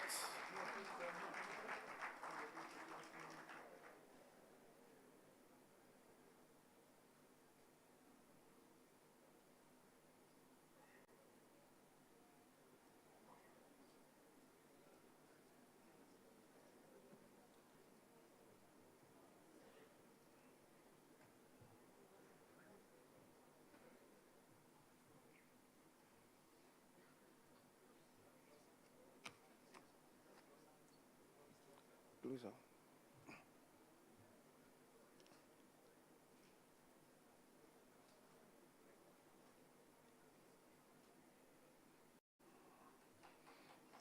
Thank you.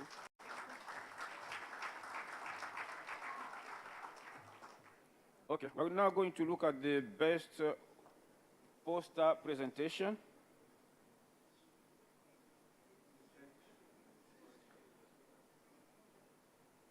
The second runner is Ernest Maua from Zimbabwe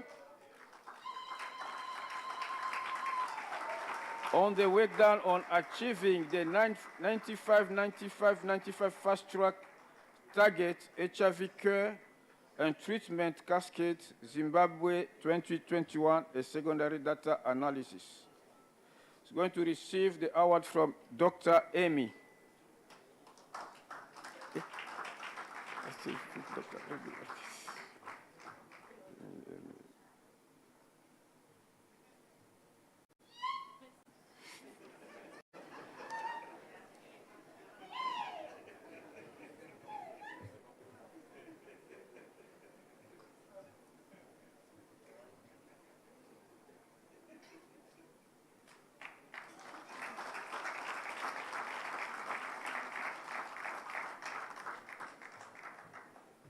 Thank you. The first runner is Letukutulu Zondi from South Africa. On the work done, suspected waterborne illness outbreak in Chief Albert Lutuli sub-district in Mpumalanga province, South Africa, December 2022, February 2023. Going to receive the award from Dr. Fode.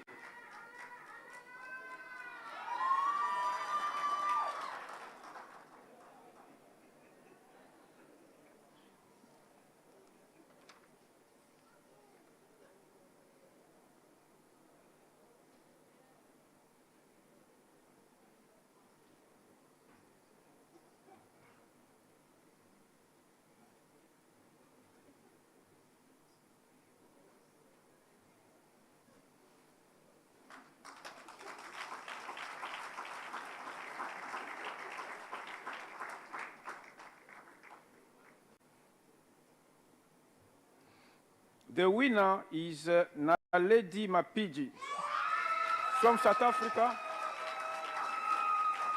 On the work done on foodborne disease outbreak investigation at a community hall in Soweto, Gauteng province, South Africa.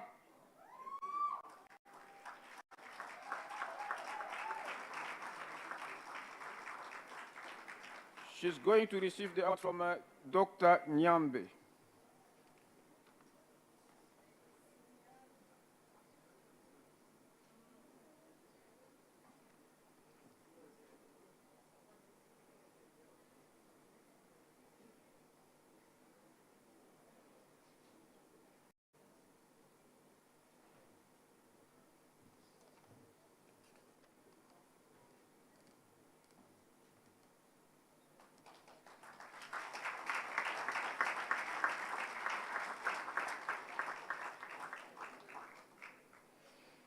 Yeah, thank you.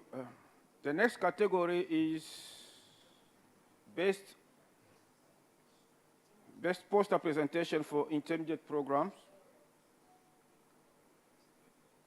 The second runner is Komlan Azib Manji from Togo for the work done on référence d'état de paludisme grave. References of acute malaria for children of less than 5 years in public hospitals in Tangela and Bonde from the 1st of April to October 31st, 2022.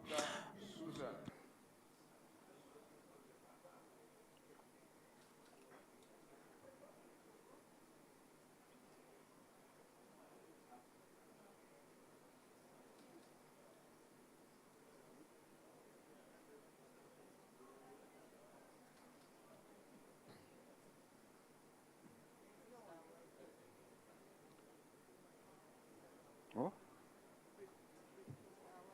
Komlan.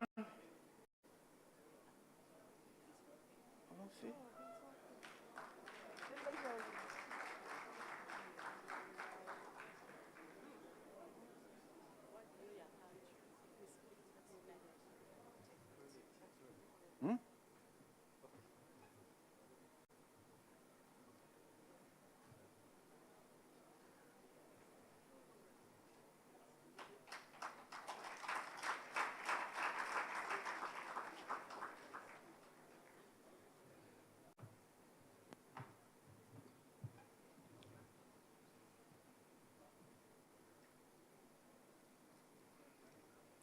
The first runner is Nestor Susaji from Benin for the work done on facteurs associés à la létalité. Factors related to fatality of acute malaria on less than 5-year-old children, 31st October 2022. Professor Afari.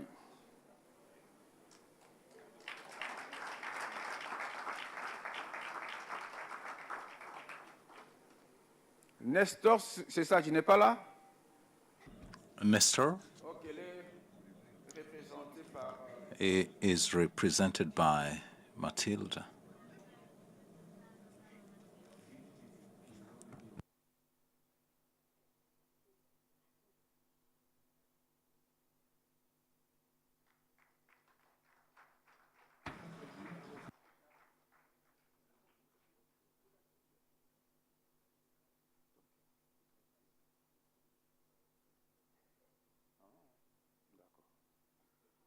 Okay. The winner for this category is Eldred Room from Sierra Leone, or for the work done on evaluation of an electronic cash-based disease surveillance system in Karene District, Sierra Leone. He's going to receive the award from Dr. Lazarus Ponza.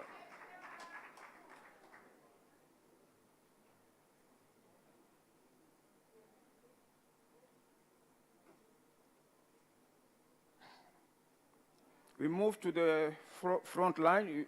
Mr. David Gitavi from Kenya should prepare to move forward as the second runner for the work done on characterization of new HIV positive cases in Maraga Sub-Country Hospital, Muranga County, Kenya, a cross-sectional retrospective study.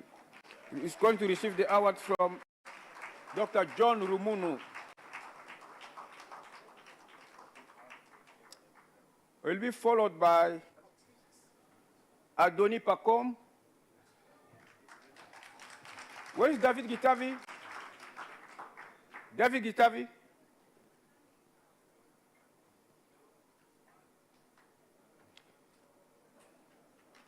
Is someone from Kenya, FETP, ready to represent? Are you the one?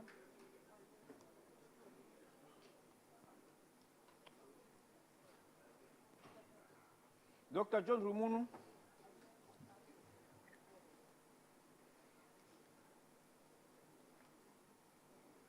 The first runner is Adoni Pacom from Côte d'Ivoire.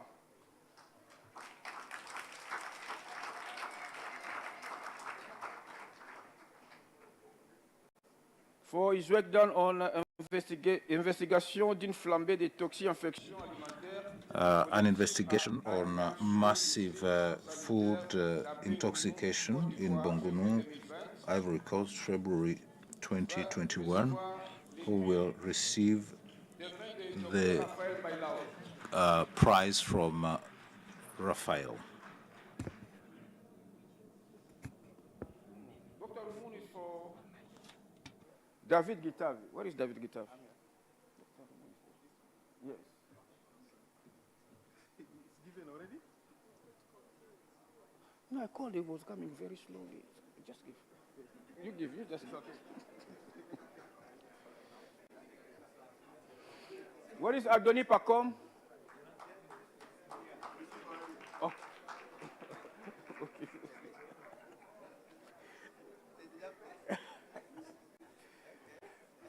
Please, kindly move very fast when you come here. When you are called, make sure you move fast. I got Mr. Aboubakar Amadou. Le gagnant, c'est Aboubakar Amadou. The winner is Aboubakar from Niger for his work on an investigation of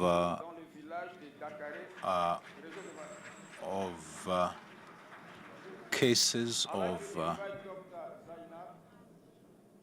to give the award.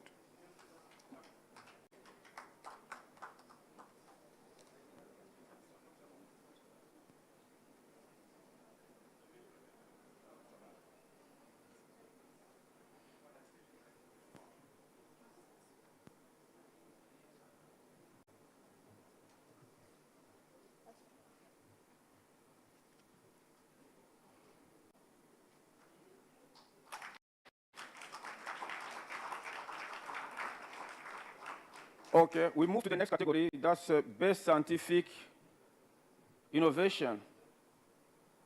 The second runner is Deborah Aujo from Uganda,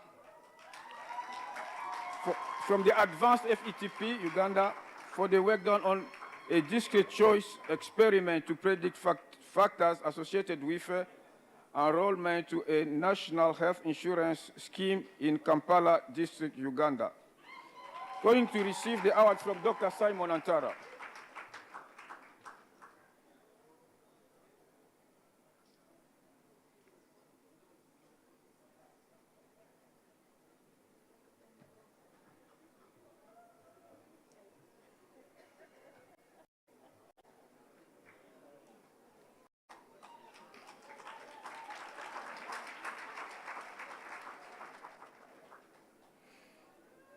The first runner is Mawadi Gohoho from Ghana. Frontline, FETP Frontline, on the work done on spatial distribution and risk factors associated with Buruli ulcer disease in 4 endemic districts in Ghana, 2022. He's going to receive the award from from Professor Chimanga.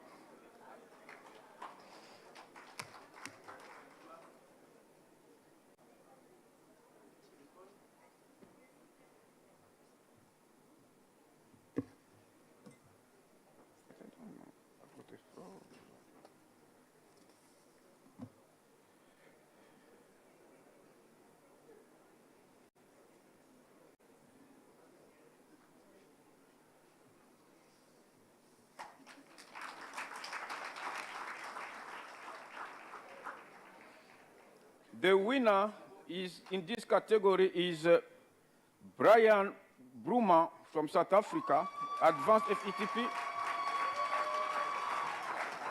on the work done on SARS-CoV-2 post-mortem testing of out-of-hospital natural death, Mangong Metropolitan Area, Free State Province, South Africa, August 2020 to August 2022. Is going to receive the award from Professor Kenu.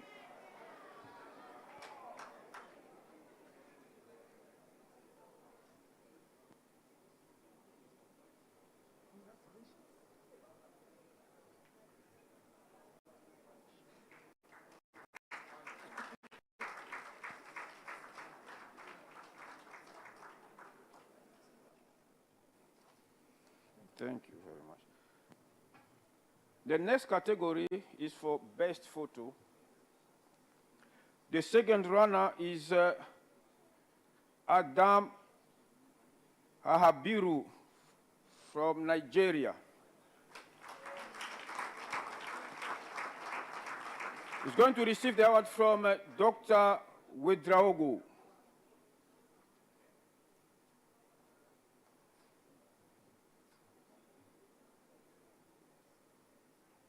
Dr. Wedraogo? Ah, he didn't come. Oh, it's Adam Atahiru. Okay. All right, it's okay.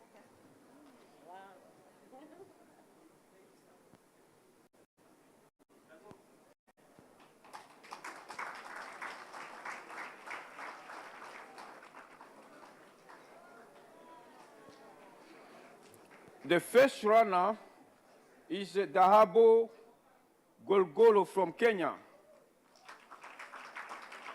He's going to receive the award from Dr. Medar Kanku.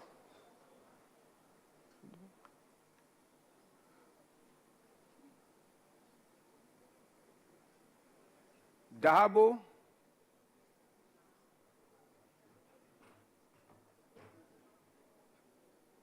Someone from Kenya, FELTP, you can take this on his behalf. Oh.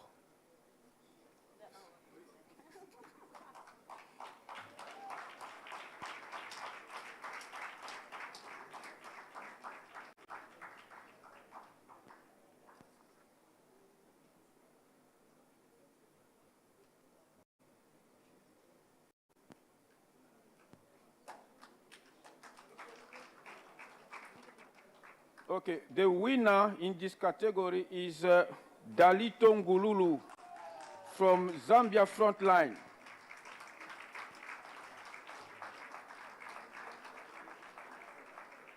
Who is going to receive the prize, the award from Dr. Swaba Ahmed.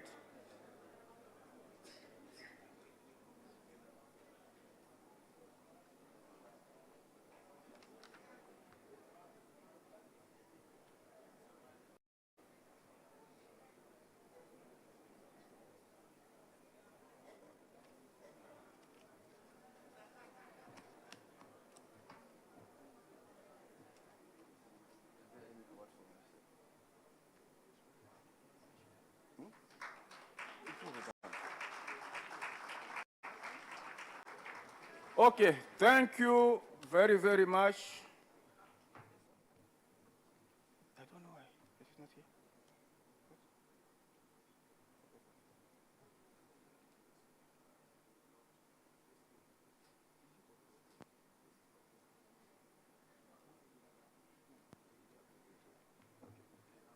Yeah, thank you very much. Congratulations to all the award winners.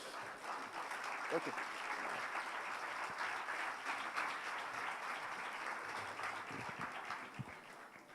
It has been a number of awards.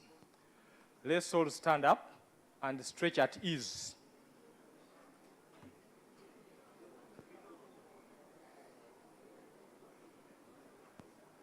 I know the room is tight, you cannot stretch, but at least you can move around and you know.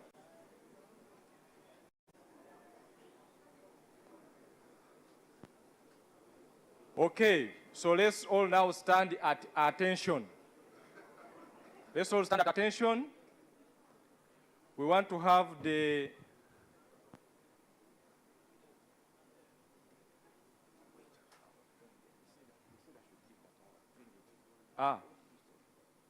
okay. So let's have the Kenya national anthem.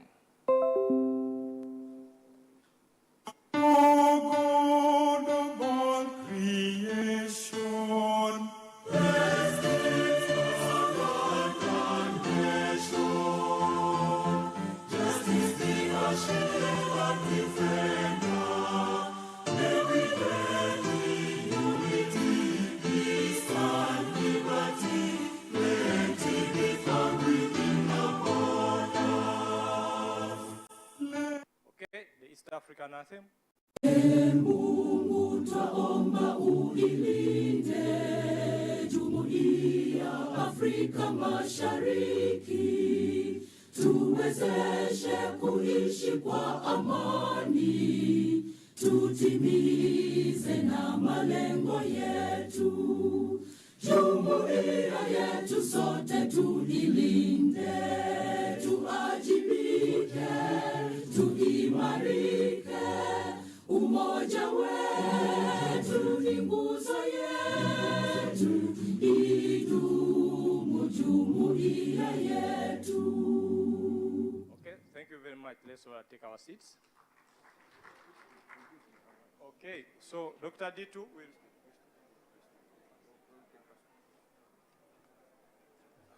Okay, ladies and gentlemen, there is a special award to the country that hosted this, that is still hosting this conference today. I'd like to invite the representative from the Cabinet Secretary to come forward, and I'd like to invite also Professor Kenu to hand this award on behalf of AFENET. Thank you.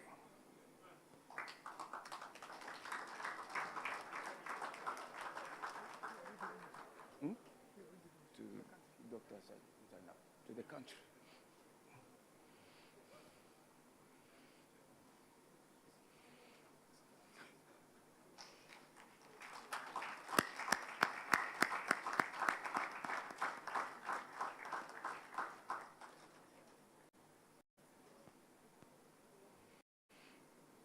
Thank you very much.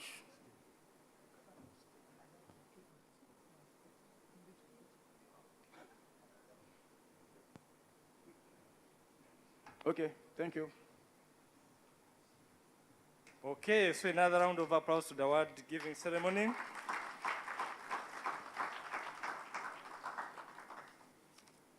I would now like to invite to the podium here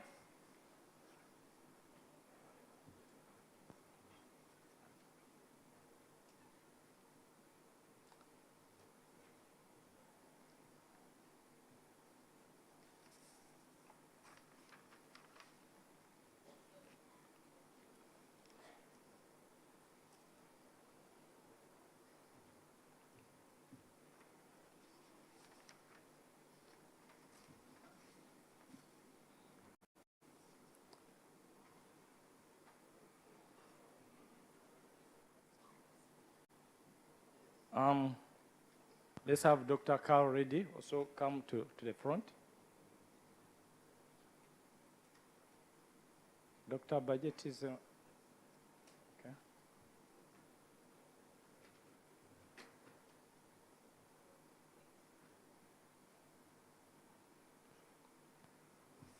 All right, I now take the honor to invite the Director of AFENET, Dr. Simon Antara, to make his remarks, his closing remarks. Dr. Simon Antara. Just give him a round of applause.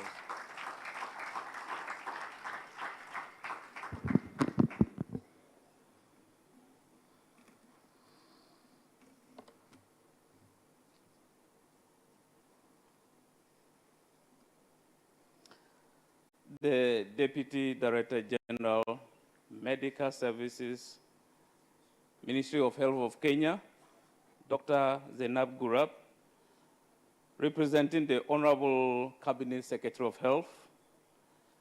And let me add that Dr. Zainab was an AFENET board member, a previous program director of the Kenya program, and also an FETP graduate.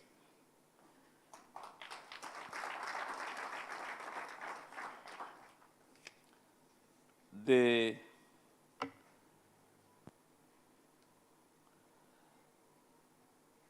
county committee executive member for health, and that is the equivalent of the Minister of Health for the county, Dr. Swaba Ahmed.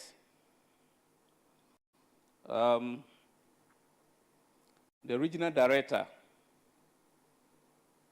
for Africa CDC Southern Regional Coordinating Center, and also acting regional director for the East Africa Regional Coordinating Center, Dr. Lul Riak Put, the EAC representatives here, IGAD representatives from the West Africa Health Organization, the US CDC, WHO, the Director of AFENET, Dr. Carl Reddy, Global Implementation Solutions, the African Society for Laboratory Medicine, the AFENET Board of Directors, the AFENET founding members, program directors, distinguished conference speakers and presenters. And I think my predecessor is here, Dr. Chima. Dr. Chima? Okay, he's acknowledged. The planning committees of the 8th AFENET Scientific Conference, all AFENET staff here present, residents and alumni, ladies and gentlemen. It is a brutal and a painful fact that all good things must come to an end. It has been a couple of fantastic days with great treatment, not only to the rigors of science, but also to a competent display of the rich African culture as demonstrated yesterday during the International Night. I guess that a few more days of this would not be bad. But there is a time and a season to everything. And of course, in our case, a time to come and a time to go. But before you head out, I would like to thank you for coming and for making the conference a success. Our sincere gratitude to the government and people of Kenya for their kindness and generosity in hosting the conference for the second time. For the second time, Mombasa County opened wide its doors and welcomed us warmly to this beautiful city. We are most grateful. We are grateful to all the partners without whom we could not have come this far. We thank the Africa CDC for the strong partnership and support to AFENET. We thank the US CDC, a long-standing partner of AFENET.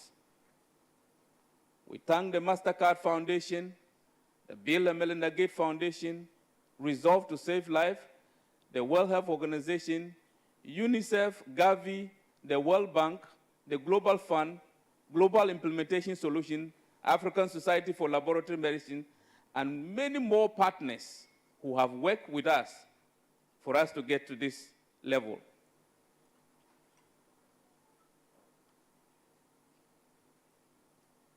At this point, I would like to request all the conference committee planning members, all the planning members of the various committees to stand up. This includes the National Planning Committee, Scientific Committee, Resource Mobilization Committee, Logistics Committee. In fact, all the committees, please, if you are a member of any of the committees, please stand up.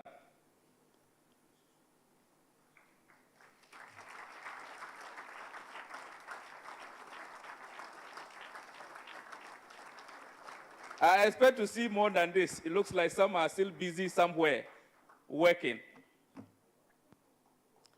Now, sit down. You've already been clapped for. I want to let everyone know that this conference would not have been possible without the diligence, the commitment, and the sacrifice of these ladies and gentlemen who for the past many weeks have been spending sleepless nights to ensure that we get this far. Let us give them another very big round of applause.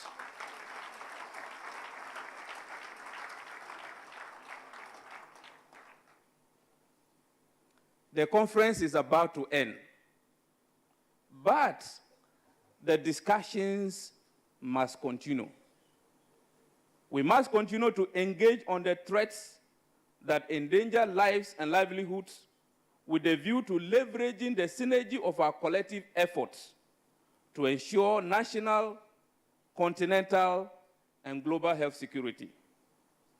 There is no gainsaying that the health challenges in our continent are multiple and complex. But that is not a reason to lose hope and to accept a future of uncertainty. The future, they say, is not a place we are going to, but a place we create. That means that when circumstances thrust upon us a future that seems bleak, we have a duty, we have a responsibility, and of course the capacity to create an alternative future that is desired. In the creation of a safer, healthier, and socio-economically transformed future, we must continue to invest in the health workforce and in health system strengthening.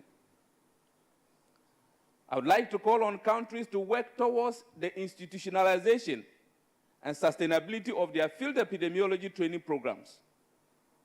Field epidemiology training program is one of the best gifts to the public health community, and we must do all we can to ensure the longevity of such programs. we must also continue to address the issues of quality improvement of our programs. And indeed, I must say that I'm very proud of our member programs. You've seen every year, and anytime any of our member programs submit themselves through the AFENET accreditation process, we come out successful. Now, the first program to be re-accredited, the Zimbabwe program, has not only been re-accredited, it is re-accredited with distinction. And as we are told, this is the Mercedes-Benz way.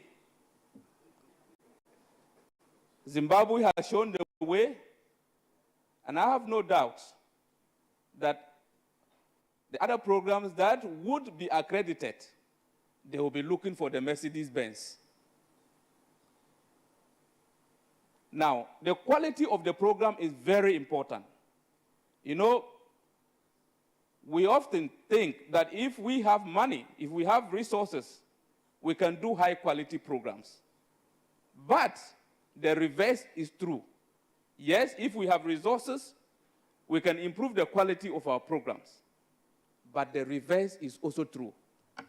If we have high-quality programs that are contributing meaningfully to national, continental, and the global health agenda, these are programs that are likely to attract resources to ensure their longevity. So quality is very, very important. Now, if we're able to sustain our programs, high-quality programs that are doing high-quality training, and we have graduates, what next? Sustainability is important. Quality is important. But it's also very important to address the question, after training, what next? It is important that we place our graduates appropriately. It is when we do that, that we are able to provide them an environment to be able to apply the skills that they have learned during the training. And by so doing, we can reap the dividends of the huge investments we make in them.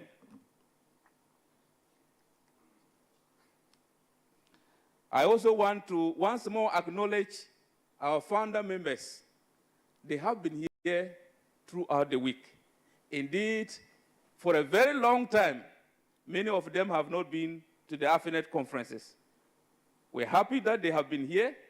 You saw that some of them gave keynote speeches. They were very active, asking questions during the sessions. And of course, we have them here today to help us present awards.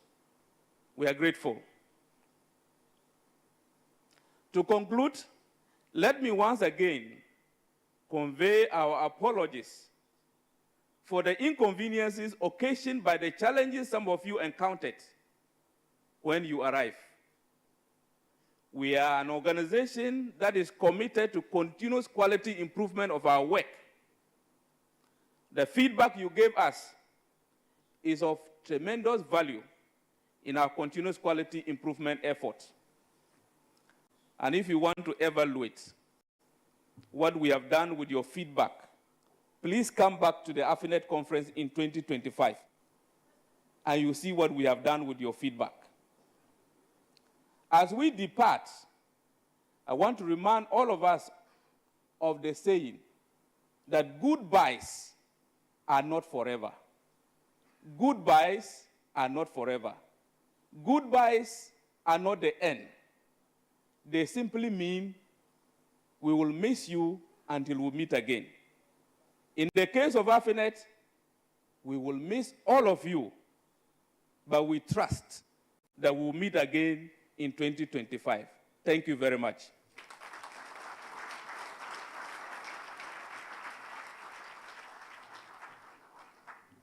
Another round of applause to Dr. Simon. Okay, I am coming to the end of my tenure. I am to hand over to Dr. Frederick Odiambo. But I would like to take the opportunity to invite the AFENET chair, board chair, Professor Ernest Kanu to come and make his remarks. Professor, you are welcome. Thank you very much. I thought you'd stay with me for a while, but you decided to leave me alone here. Since the director of AFENET has spoken extensively and acknowledged every single person here, mine is to let you know that we are with you. I also want to stand on the protocols that exist and to let you know that every single one of us here believes that we've had an exciting knowledge sharing, networking and collaboration and experience for the past few days. But we need to strengthen this collaboration. We also need to do something unique, and that would be to be able to identify innovative ways of identifying problems. Not only identifying problems, but also address those problems in their infantile stages. On behalf of the organization committee, I would like to express and extend my heartfelt gratitude to each and every single one of you, not only coming, but for your active participation in this conference. Over the past days, I have witnessed and also observed how excellent, brilliant minds, innovative ideas have been shared with commitment to strengthen public health across Africa. This conference has been a remarkable platform, which I believe would help us not only sharing this knowledge, but also to foster collaboration and building network that will undoubtedly enhance the resilience of every single country and our continent as a whole. The beautiful thing is that the depth of the discussion as I passed through room to room made me realize how deeply we are concerned about our continent. And also, it's so inspiring to know that we have young men and young women who are confident and have so much insight, and the insight that they have gained over the years will shape the future of public health of Africa. Throughout this conference, one of the beautiful things that I have also noticed is that we have explored different arrays of critical topics ranging from disease, surveillance, outbreaks to the system strengthening, capacity building, research, and advocacy. The various areas and workshops and panel discussions have empowered every single one of us with valuable insights. Not only insights, but also tools to address the complex challenges that lies ahead of us. I also want to express my gratitude to every single distinguished speaker. I'm sure you would agree with me that every single plenary was an exception. And these experts need to be thanked every now and then. Why? Because of their inspiring thought outside the box and challenge the existing status quo. We need to challenge the existing knowledge. That is the only way that we can find new ways to solve problems. Ladies and gentlemen, I would also want to add my voice to the director by thanking you all, particularly our partners. You've been so helpful. We wouldn't have come this far had it not been for the trust that you have in us. But I also think that not only your resources, but there are another thing that you can do for us, and that is, please tell us right in the face how well or how poorly we are doing. It is unfair for you to just say, let them continue doing what they're doing. But it's right for you to also criticize the work we do. I have some few statements to make here. And one of them, which I always say, that it is the mentorship that has brought me this far. And we cannot cease mentoring the young ones. If we want to see a better future, let's continue this mentorship approach. Of course, the success of this conference would not have been possible without the hard work of the dedication of the organizing committee. You've been thanked already, but I'm very grateful. I know sometimes I can be tough on some issues, but it's just because we want people to know what we are made of. I heard a story of when you want to see the best part of a coffee, the lighter the water and the lighter the heat, the less quality you brew. But the more heat you apply and more hot water you apply, the best quality comes out. That's the reason why sometimes we are hard on you, because we know what you're made of. The best will only come out of you when we press and we pour hot water on you. Not literally hot water, but I mean pushing you to go the extra mile. Again, thank you. Every single individual in this room believes that you have exhibited that during this conference. On behalf of the board of directors of AFENET, we want to say thank you. And when you get to your various destinations, remember, AFENET needs to be a household name. Thank you very much.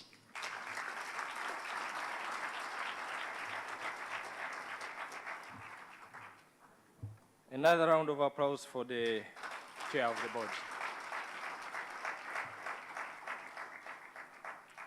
At this material time, I would like to invite the County Executive Committee for Mombasa member, Dr. Swaba Ahmed, to make her remarks, and in return, she will invite for us our chief guest, Dr. Zainab Gura, who is the Deputy Director, Medical Services, Kenya Ministry of Health, representing the Cabinet Secretary for the Ministry of Health in Kenya. So,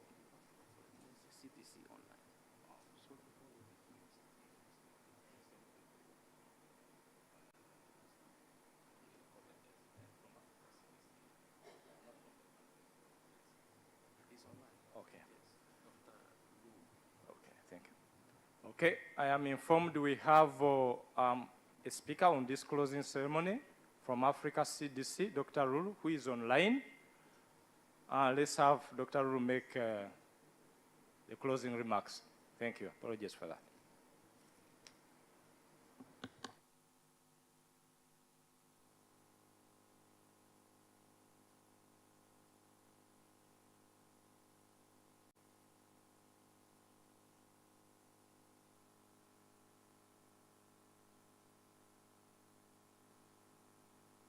Can you hear me? We can hear you loud and Hello? clear. We can hear you. Please proceed. Can you hear me, please? Yes, we can hear you. Hello? Hello. Please proceed. We can hear you. Are you able to hear us?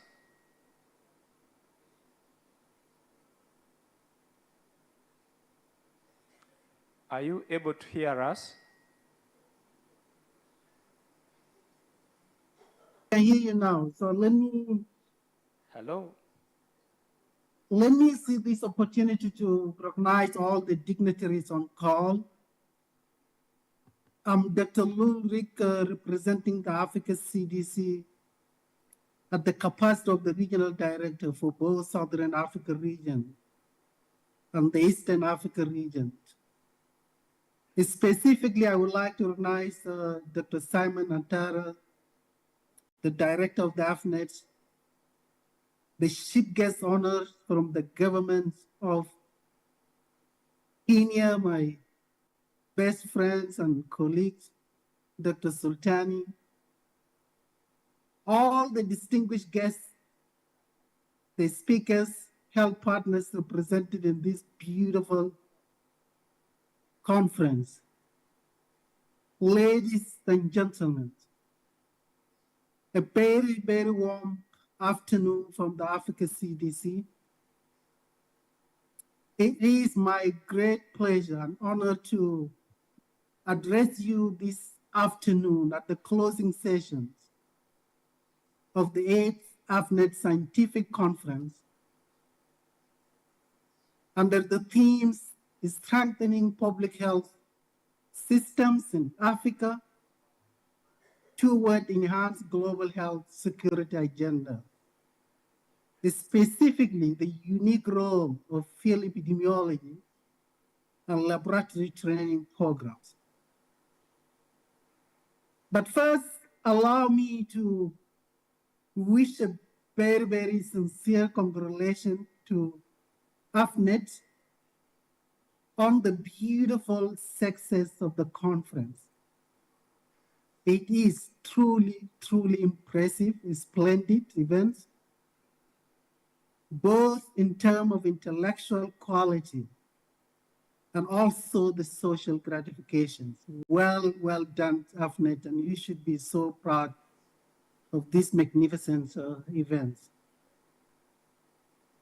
But most importantly, I wish to assure you that this conference themes fits perfectly, and I have to emphasize the word perfectly, with His Excellency Dr. Jean Cassia, the Director General of the Africa CDC, visions.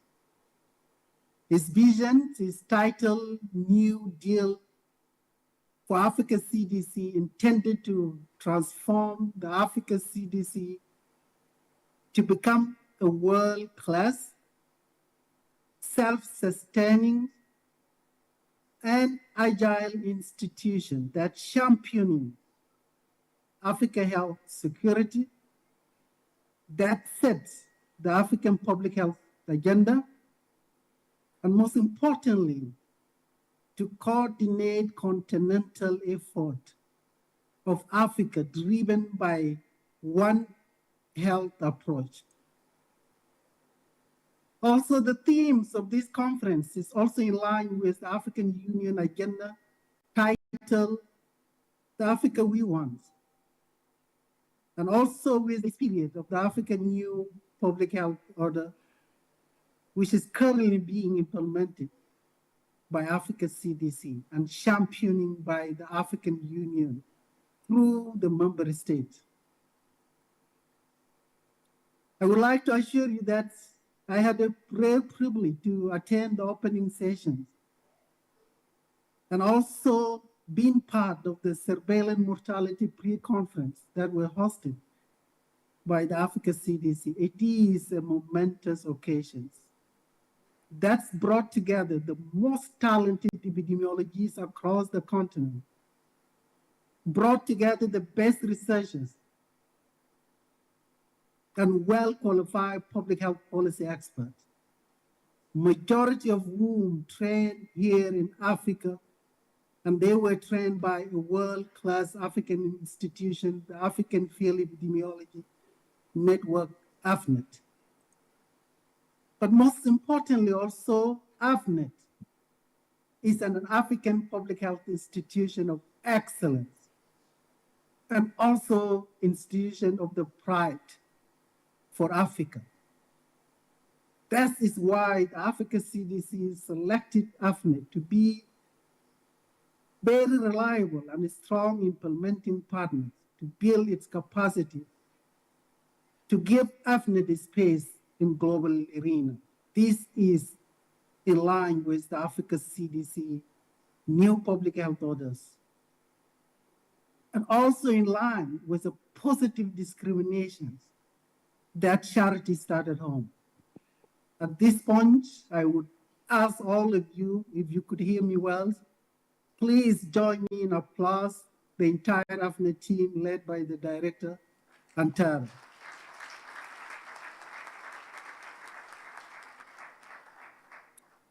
Invited guests, ladies and gentlemen, I cannot end my speech without talking about COVID-19 and the lesson learned from this pandemic. As you know, Africa CDC supported all countries to come together and fight the epidemic. Their cooperations and collaboration fostered positive changes that led to the achievement of this noble goal.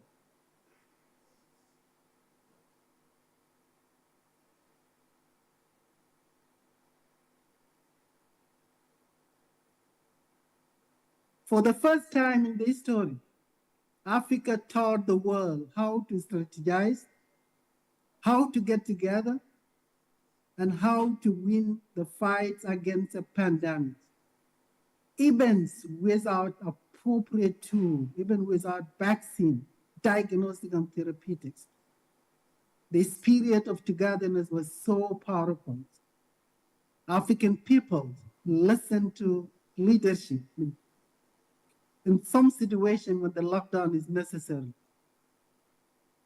As Africa CDC, we have supported all the 55 member states in their effort to prevent, detect, and respond to the different diseases threats, and also accelerated access to the safe and effective vaccine, therapeutics, and diagnostic through partnership of the African vaccine manufacturers.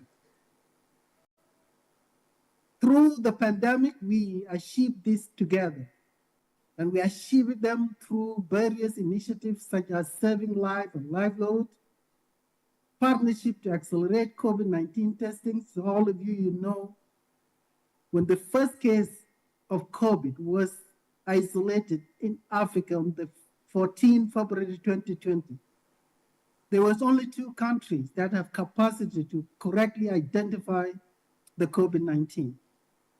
But through the Africa CDC leadership, they took it from 2 countries to 47 countries in less than 2 weeks.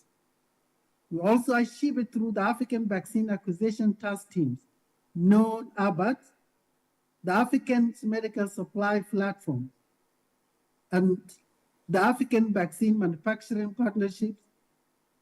Also, Africa CDC deployed thousands of the rapid responders to all member states to support their works around the COVID-19, and most of whom trained by AFENET. And we are proud of our strong collaboration and support with various partners, especially the AFENET, which has provided amazing logistics to the Africa CDC during the response. We also witnessed Africa's solidarity regarding the pathogenic genomic sequencing. Some of you may recall that the Beta and Omicron variants of COVID-19 were first reported in Africa. The world took note of that fact. What the world did not report was the Illumina sequencing machine that was used, the reagents and the training were all provided by your Africa CDC. In addition, the scientist is also an African-born, named Professor Moyo, a Zimbabwe-born scientist trained in South Africa and currently working in Botswana. This is the spirit of the Africa we want. We also demonstrated the innovation of the Africans, and all of you may recall the Trusted Travel. It was African initiative and was first launched in Kenya in 2021.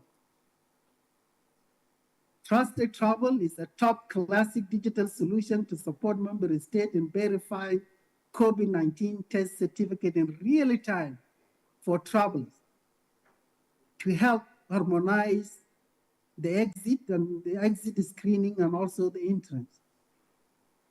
That was Africans' innovation at very, very best.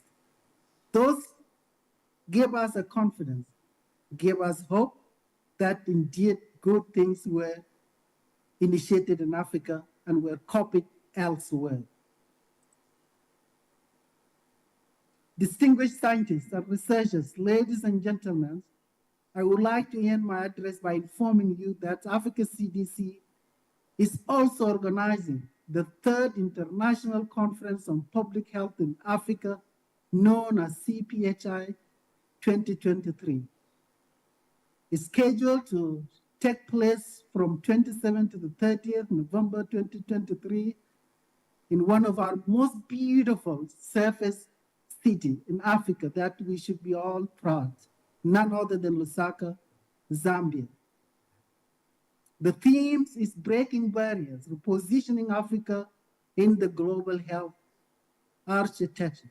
It's going to be considered to be the largest, biggest public health events in our continents. 5,000 plus are expected to be in person, 15,000 online, more than 14 heads of the state expected to be here, and all the international heads of organizations of public health, majority of them confirmed. This is in line with African need to own our health security, and we don't owe any apology to anyone. This is our health security, and our people are looking forward to all of us, you scientists, to go above and beyond to make Africa proud, using the lesson, positive history that we used during the COVID-19. Finally, I would like to end by one quotation from none other than most beloved African icon, Nelson Mandela once said, "It seems impossible until it is done." Let me assure you, colleagues, the implementation of the African New Public Health Order for Africa is also achievable. Final call is, please be a champion for the full implementation of the new Public Health Order for Africa, using your various platform voices and the leaderships. Thank you for your attentions, and God bless you, and I wish you a safe travel back home. Over to you, moderator. Thank you very much, Dr. Dulu. That's a round of applause from the gathering here. Thank you very much. I now call upon Dr. Swaba Ahmed, a member of the County Executive Committee for Mombasa, to make her remarks. We have enjoyed the lovely city of Mombasa, and there she will call for us our chief guest, Dr.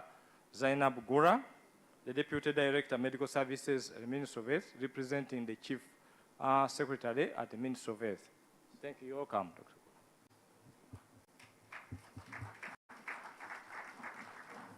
Jambo. Firstly, I wish to convey the apology of His Excellency the Governor. He would have liked to be here, but I'm sure his spirit is with us. I stand by the protocol observed. Ladies and gentlemen, it gives me great pleasure to be among you at this conference.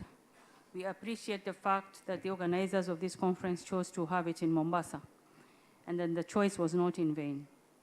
I wish to thank the organizers of the conference for a job well done. We hope Mombasa has been good to you, and that you sampled the various hospitality options and tourist attractions in the coastal city. I'm happy to note that close to 700 delegates from over 50 countries across Africa and beyond attended this conference. To those who excelled in the various categories, please receive our congratulations. We hope the conference provided a diverse and complex public health challenges. Work without play makes Tom a dull boy. I'm sure delegates enjoyed the non-scientific engagements during the cultural nights, the excursions, and the international night. It is also worth noting that this conference has taken place during the period of recovery from the COVID-19 pandemic, and that it provided an opportunity to evaluate and review response programs by various ministries of health. It is our hope that the shared best practices, challenges, and lessons learned will be used to combat future public health emergencies with pandemic potential. Ladies and gentlemen, the theme of this year's conference was strengthening public health systems in Africa towards enhanced global health security. This theme was covered in key areas of focus, which included public health emergency preparedness and response, vaccine, preventable diseases, reproductive and child health, mental health, effects of climate change, public health systems strengthening, and digital health technologies. Presentations on the themes took place in 10 pre-conference workshops, 8 plenary sessions, 7 concurrent oral sessions, and 7 concurrent poster presentation sessions. I am confident that the objective of ensuring the workshop provided the training, the networking, and the knowledge sharing has been achieved. The conference's health-focused areas encompassed human resource for health with emphasis on a fit-for-purpose workforce development to address regional health security gaps, digitization of the health system, health financing and insurance, primary health care and universal health coverage, community health influencers and promoters. These areas align well with the bottom-up economic transformation agenda of the government of Kenya. Exploring the impact of climate change on health outcomes will continue being an important aspect of our engagements, particularly in ensuring capacity building is aligned with increased collaborations and multi-sectoral, multidisciplinary One Health approach.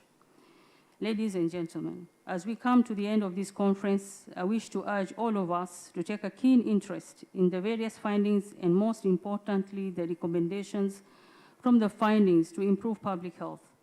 It will be great to see successes following the implementation of some, if not all, of the recommendations in the various areas where these studies were conducted.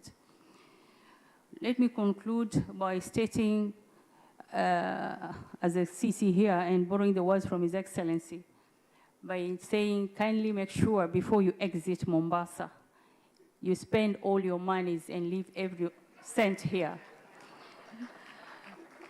Therefore, it's an honor to invite Dr. Zainab Gura, the Deputy Director General Medical Service, representing the Cabinet Next Secretary, Minister of Health. Karibu sana.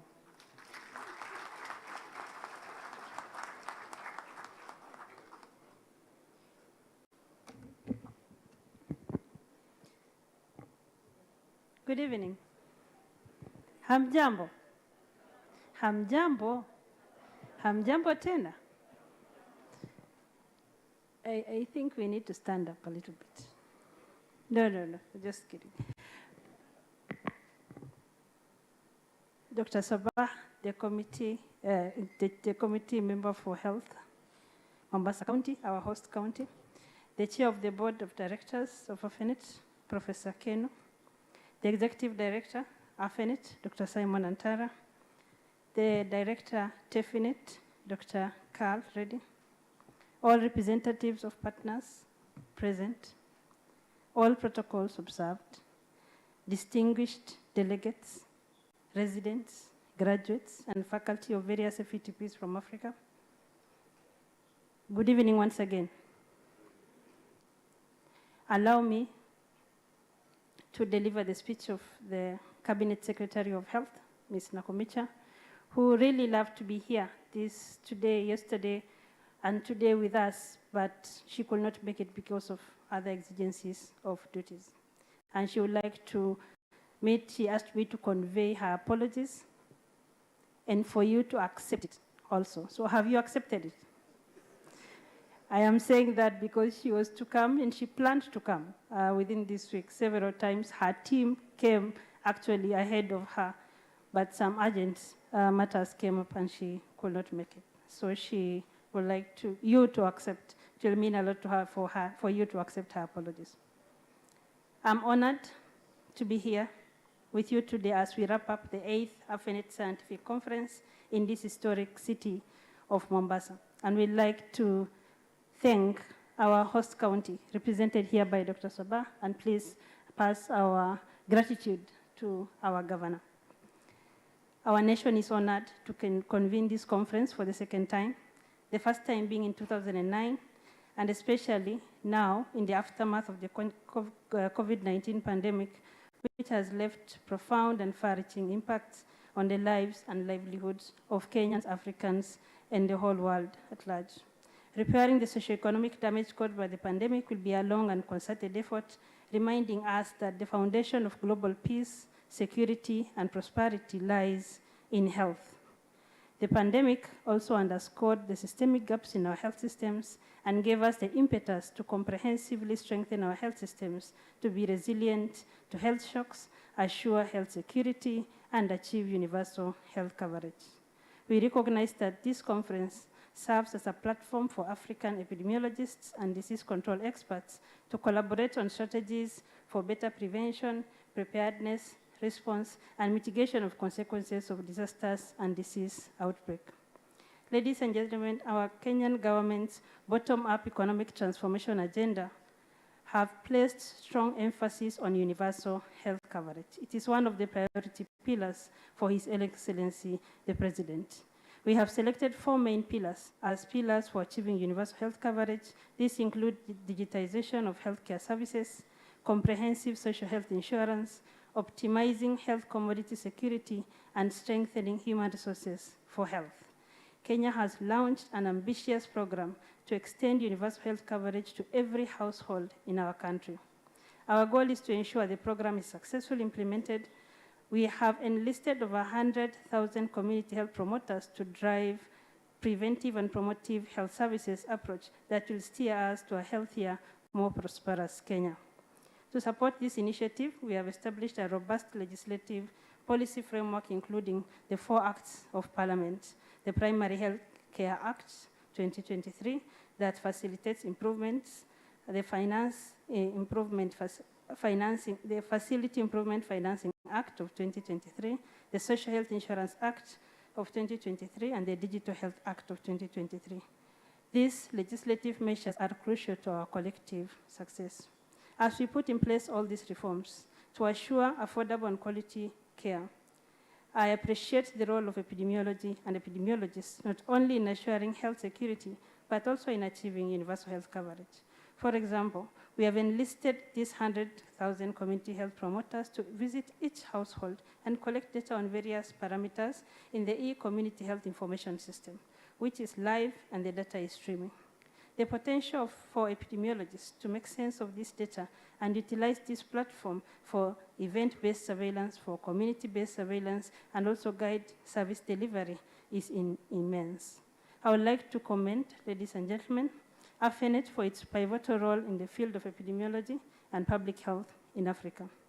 AFENET, since its founding in 2005, bringing together field epidemiology and laboratory training programs across Africa, has remained pivotal in advocating for a healthy Africa by strengthening workforce for public health and support prevention and control of epidemics and other pressing public health concerns. The benefits of experiential competency-based training has been repeatedly demonstrated as our residents and graduates are deployed at short notice to respond to various outbreaks, including the COVID-19 pandemic. Kenya, as one of the AFENET's 4 founding members, has been a dedicated partner for the last 2 decades. As you witnessed on Wednesday, you all joined us in celebrating our 20th anniversary.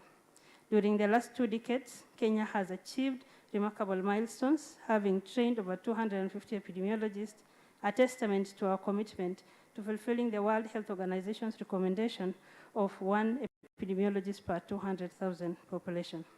Our graduates are serving at both national and county levels, supporting preparedness and responses to spectrum of public health crises. The Kenya Fellowship alumni is also providing leadership at the Ministry of Health as our country works towards achieving universal health coverage. We commit to continue supporting and strengthening our program and work with AFENET and other stakeholders to cement the place of epidemiology as a thread that connects the pillars of health system strengthening. Dr. Antara for the question of what next, and Professor Keno for the question of what do we do once they graduate.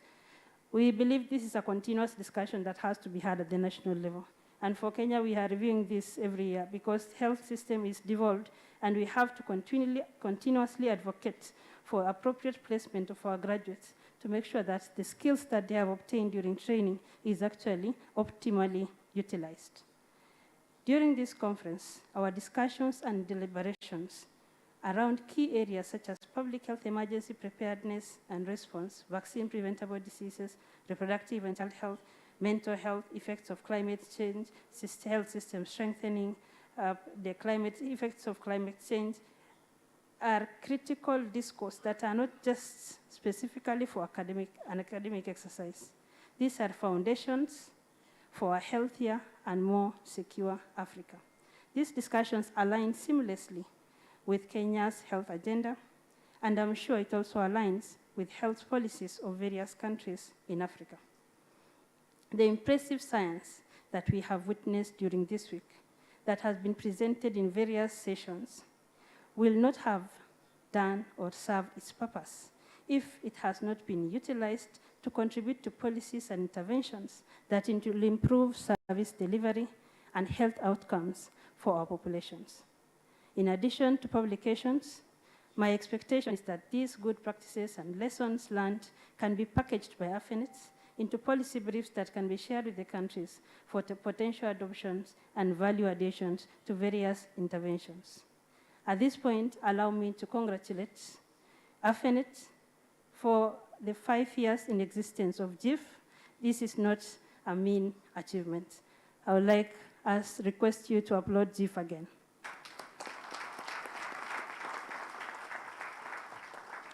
Ladies and gentlemen, as we enhance and expand our training of FETPs in Africa, maintaining quality of our program is critical and fundamental.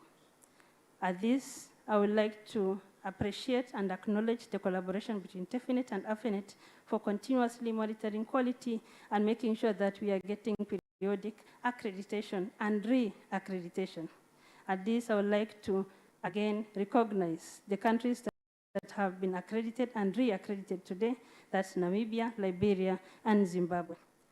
I will actually challenged by Zimbabwe. We have seen you. We are looking at you, but we are also challenged to follow suit. I hope my Kenyan team is listening. You will all agree with me that the 8th AFENET Scientific Conference has lived to its promise to be a rich source of knowledge, discourse, and insights. With over 400 scientific presentations, including 26 from our gracious hosts, my country, Kenya, 30 keynote speakers from the renowned global institutions, we are poised to deepen our understanding of public health on a grand scale. I would like to congratulate all the speakers, all the presenters, all the award winners, and know that for the fact that your abstract was accepted here, you are all a winner. In addition to the science, I hope you have taken advantage of the opportunity to network, collaborate, make new friends, meet colleagues, get inspired as we work tirelessly towards a healthier Africa. To achieve health security, we have to work together, and the COVID-19 pandemic had underscored that beyond any doubt.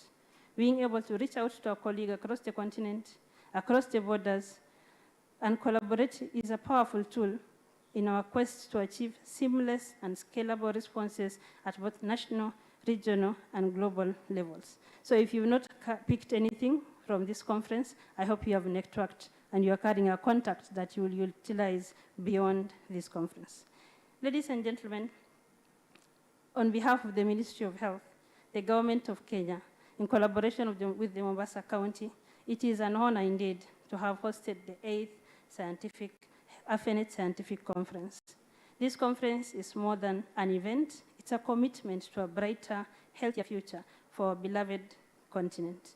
Allow me to recognize the dedicated team behind the successful conference, including the core conference coordinating team, the National Planning Committee, the 4 subcommittees, which have worked tirelessly to make this event a reality. I extend my deepest gratitude to all of those involved in coordinating, all the partners and supporters, all the county FATPs that participated in this conference, their residents, their faculty, the graduates, and each one of you here who have participated in presentation and discussions in this conference. We hope you have enjoyed your stay here in this beautiful coastal town of Mombasa. Before you embark, I'd like to reiterate what the CEC members said. Make sure you continue the visit because you started the visit during the excursions. Stay in Mombasa a few more days. Enjoy the hospitality of the Kenyan people and our magical motherland of Kenya. As you travel back, I would like to leave you with the 3 C's, which is in the WHO framework for health emergency response and resilience, and I'm sure you're all aware of. We have to have collaborative surveillance. Remember, we have to use the whole of society approach. We work for community together with the community. Secondly, we have to have safe, scalable clinical care. As we work, we strengthen our public health systems. We go out there, there is an epidemic, you identify the cases, but the cases has to be managed. Then if our clinical care is not safe and it's not scalable, then we are not able to respond effectively. So that's one arm we always have to keep in mind. Community protection is a priority. Number 4, access to countermeasures. I cannot overemphasize that. Number 5, overall coordination led by government. We have seen during COVID, there are countries that had all the resources, but because coordination is the weakest link, then it was overall failure of the response in itself. So overall coordination led by government. With that, I wish you safe journey to your destinations, and we look forward to continued collaborations. Thank you, and may our collective efforts lead us to success. It's now my pleasure to declare the 8th AFENET conference closed. Thank you very much.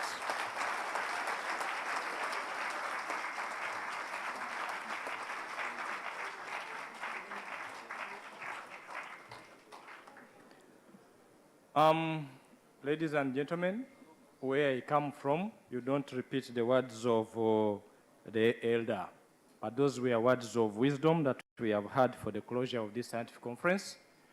Allow me to invite Oga, Dr. Patrick Nguku, to move a vote of appreciation to all our distinguished guests here and ladies and gentlemen who have attended this scientific conference.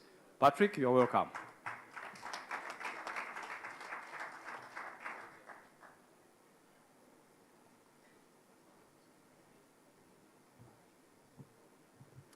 Thank you very much.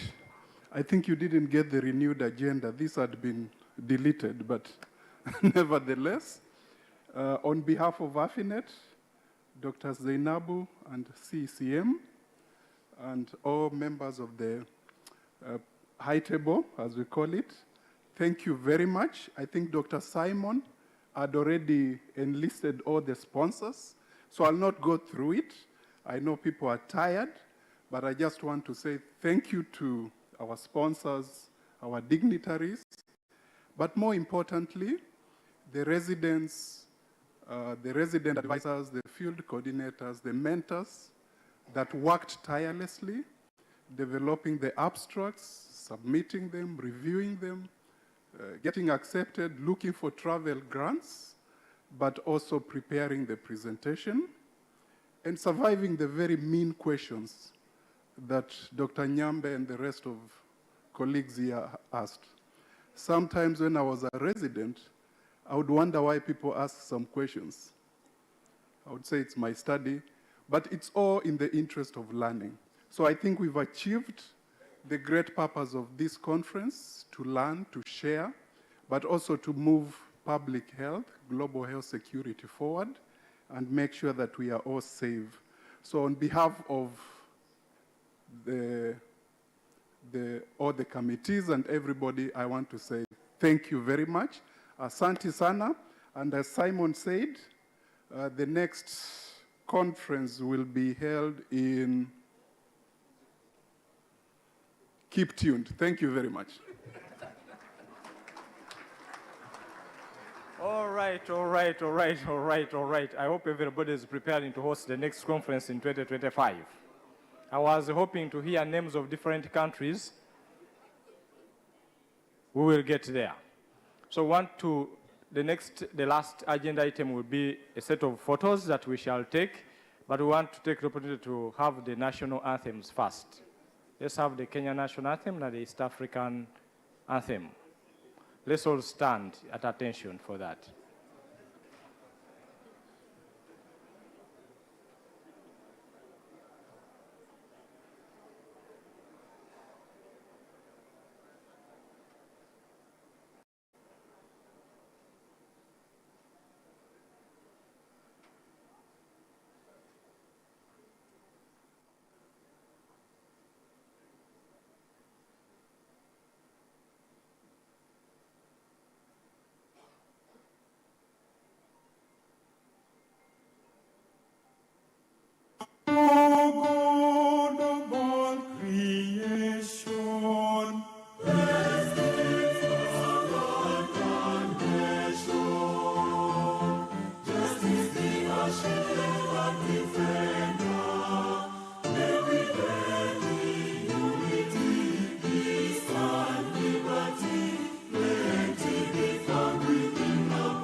Afrika Mashariki, tuwezeshe kuishi kwa amani, tutimize na malengo yetu.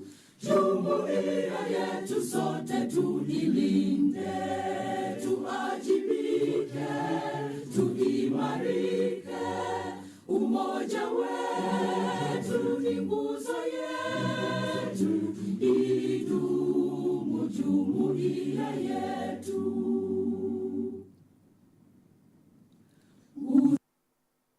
Okay, thank you very much. The safe journeys.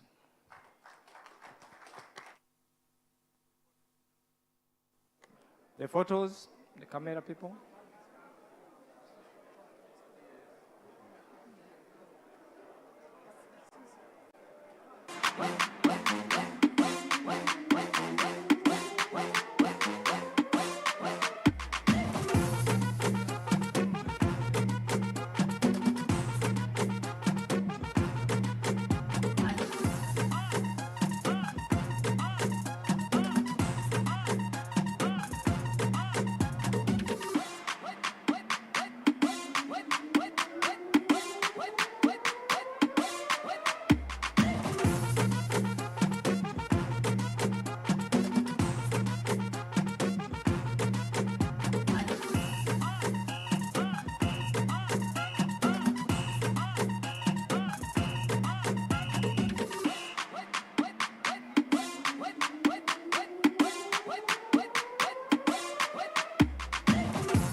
Let's have the members of the board join the team here.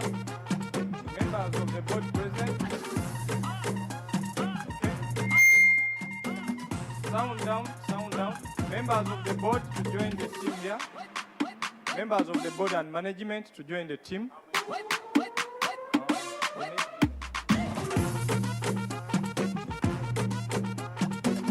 Members of the board and management to join the team.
The founder members also join the team for the last photo. This is the last one. Let's have the founder members also join the team. This is the last photo we are having. Founder members present.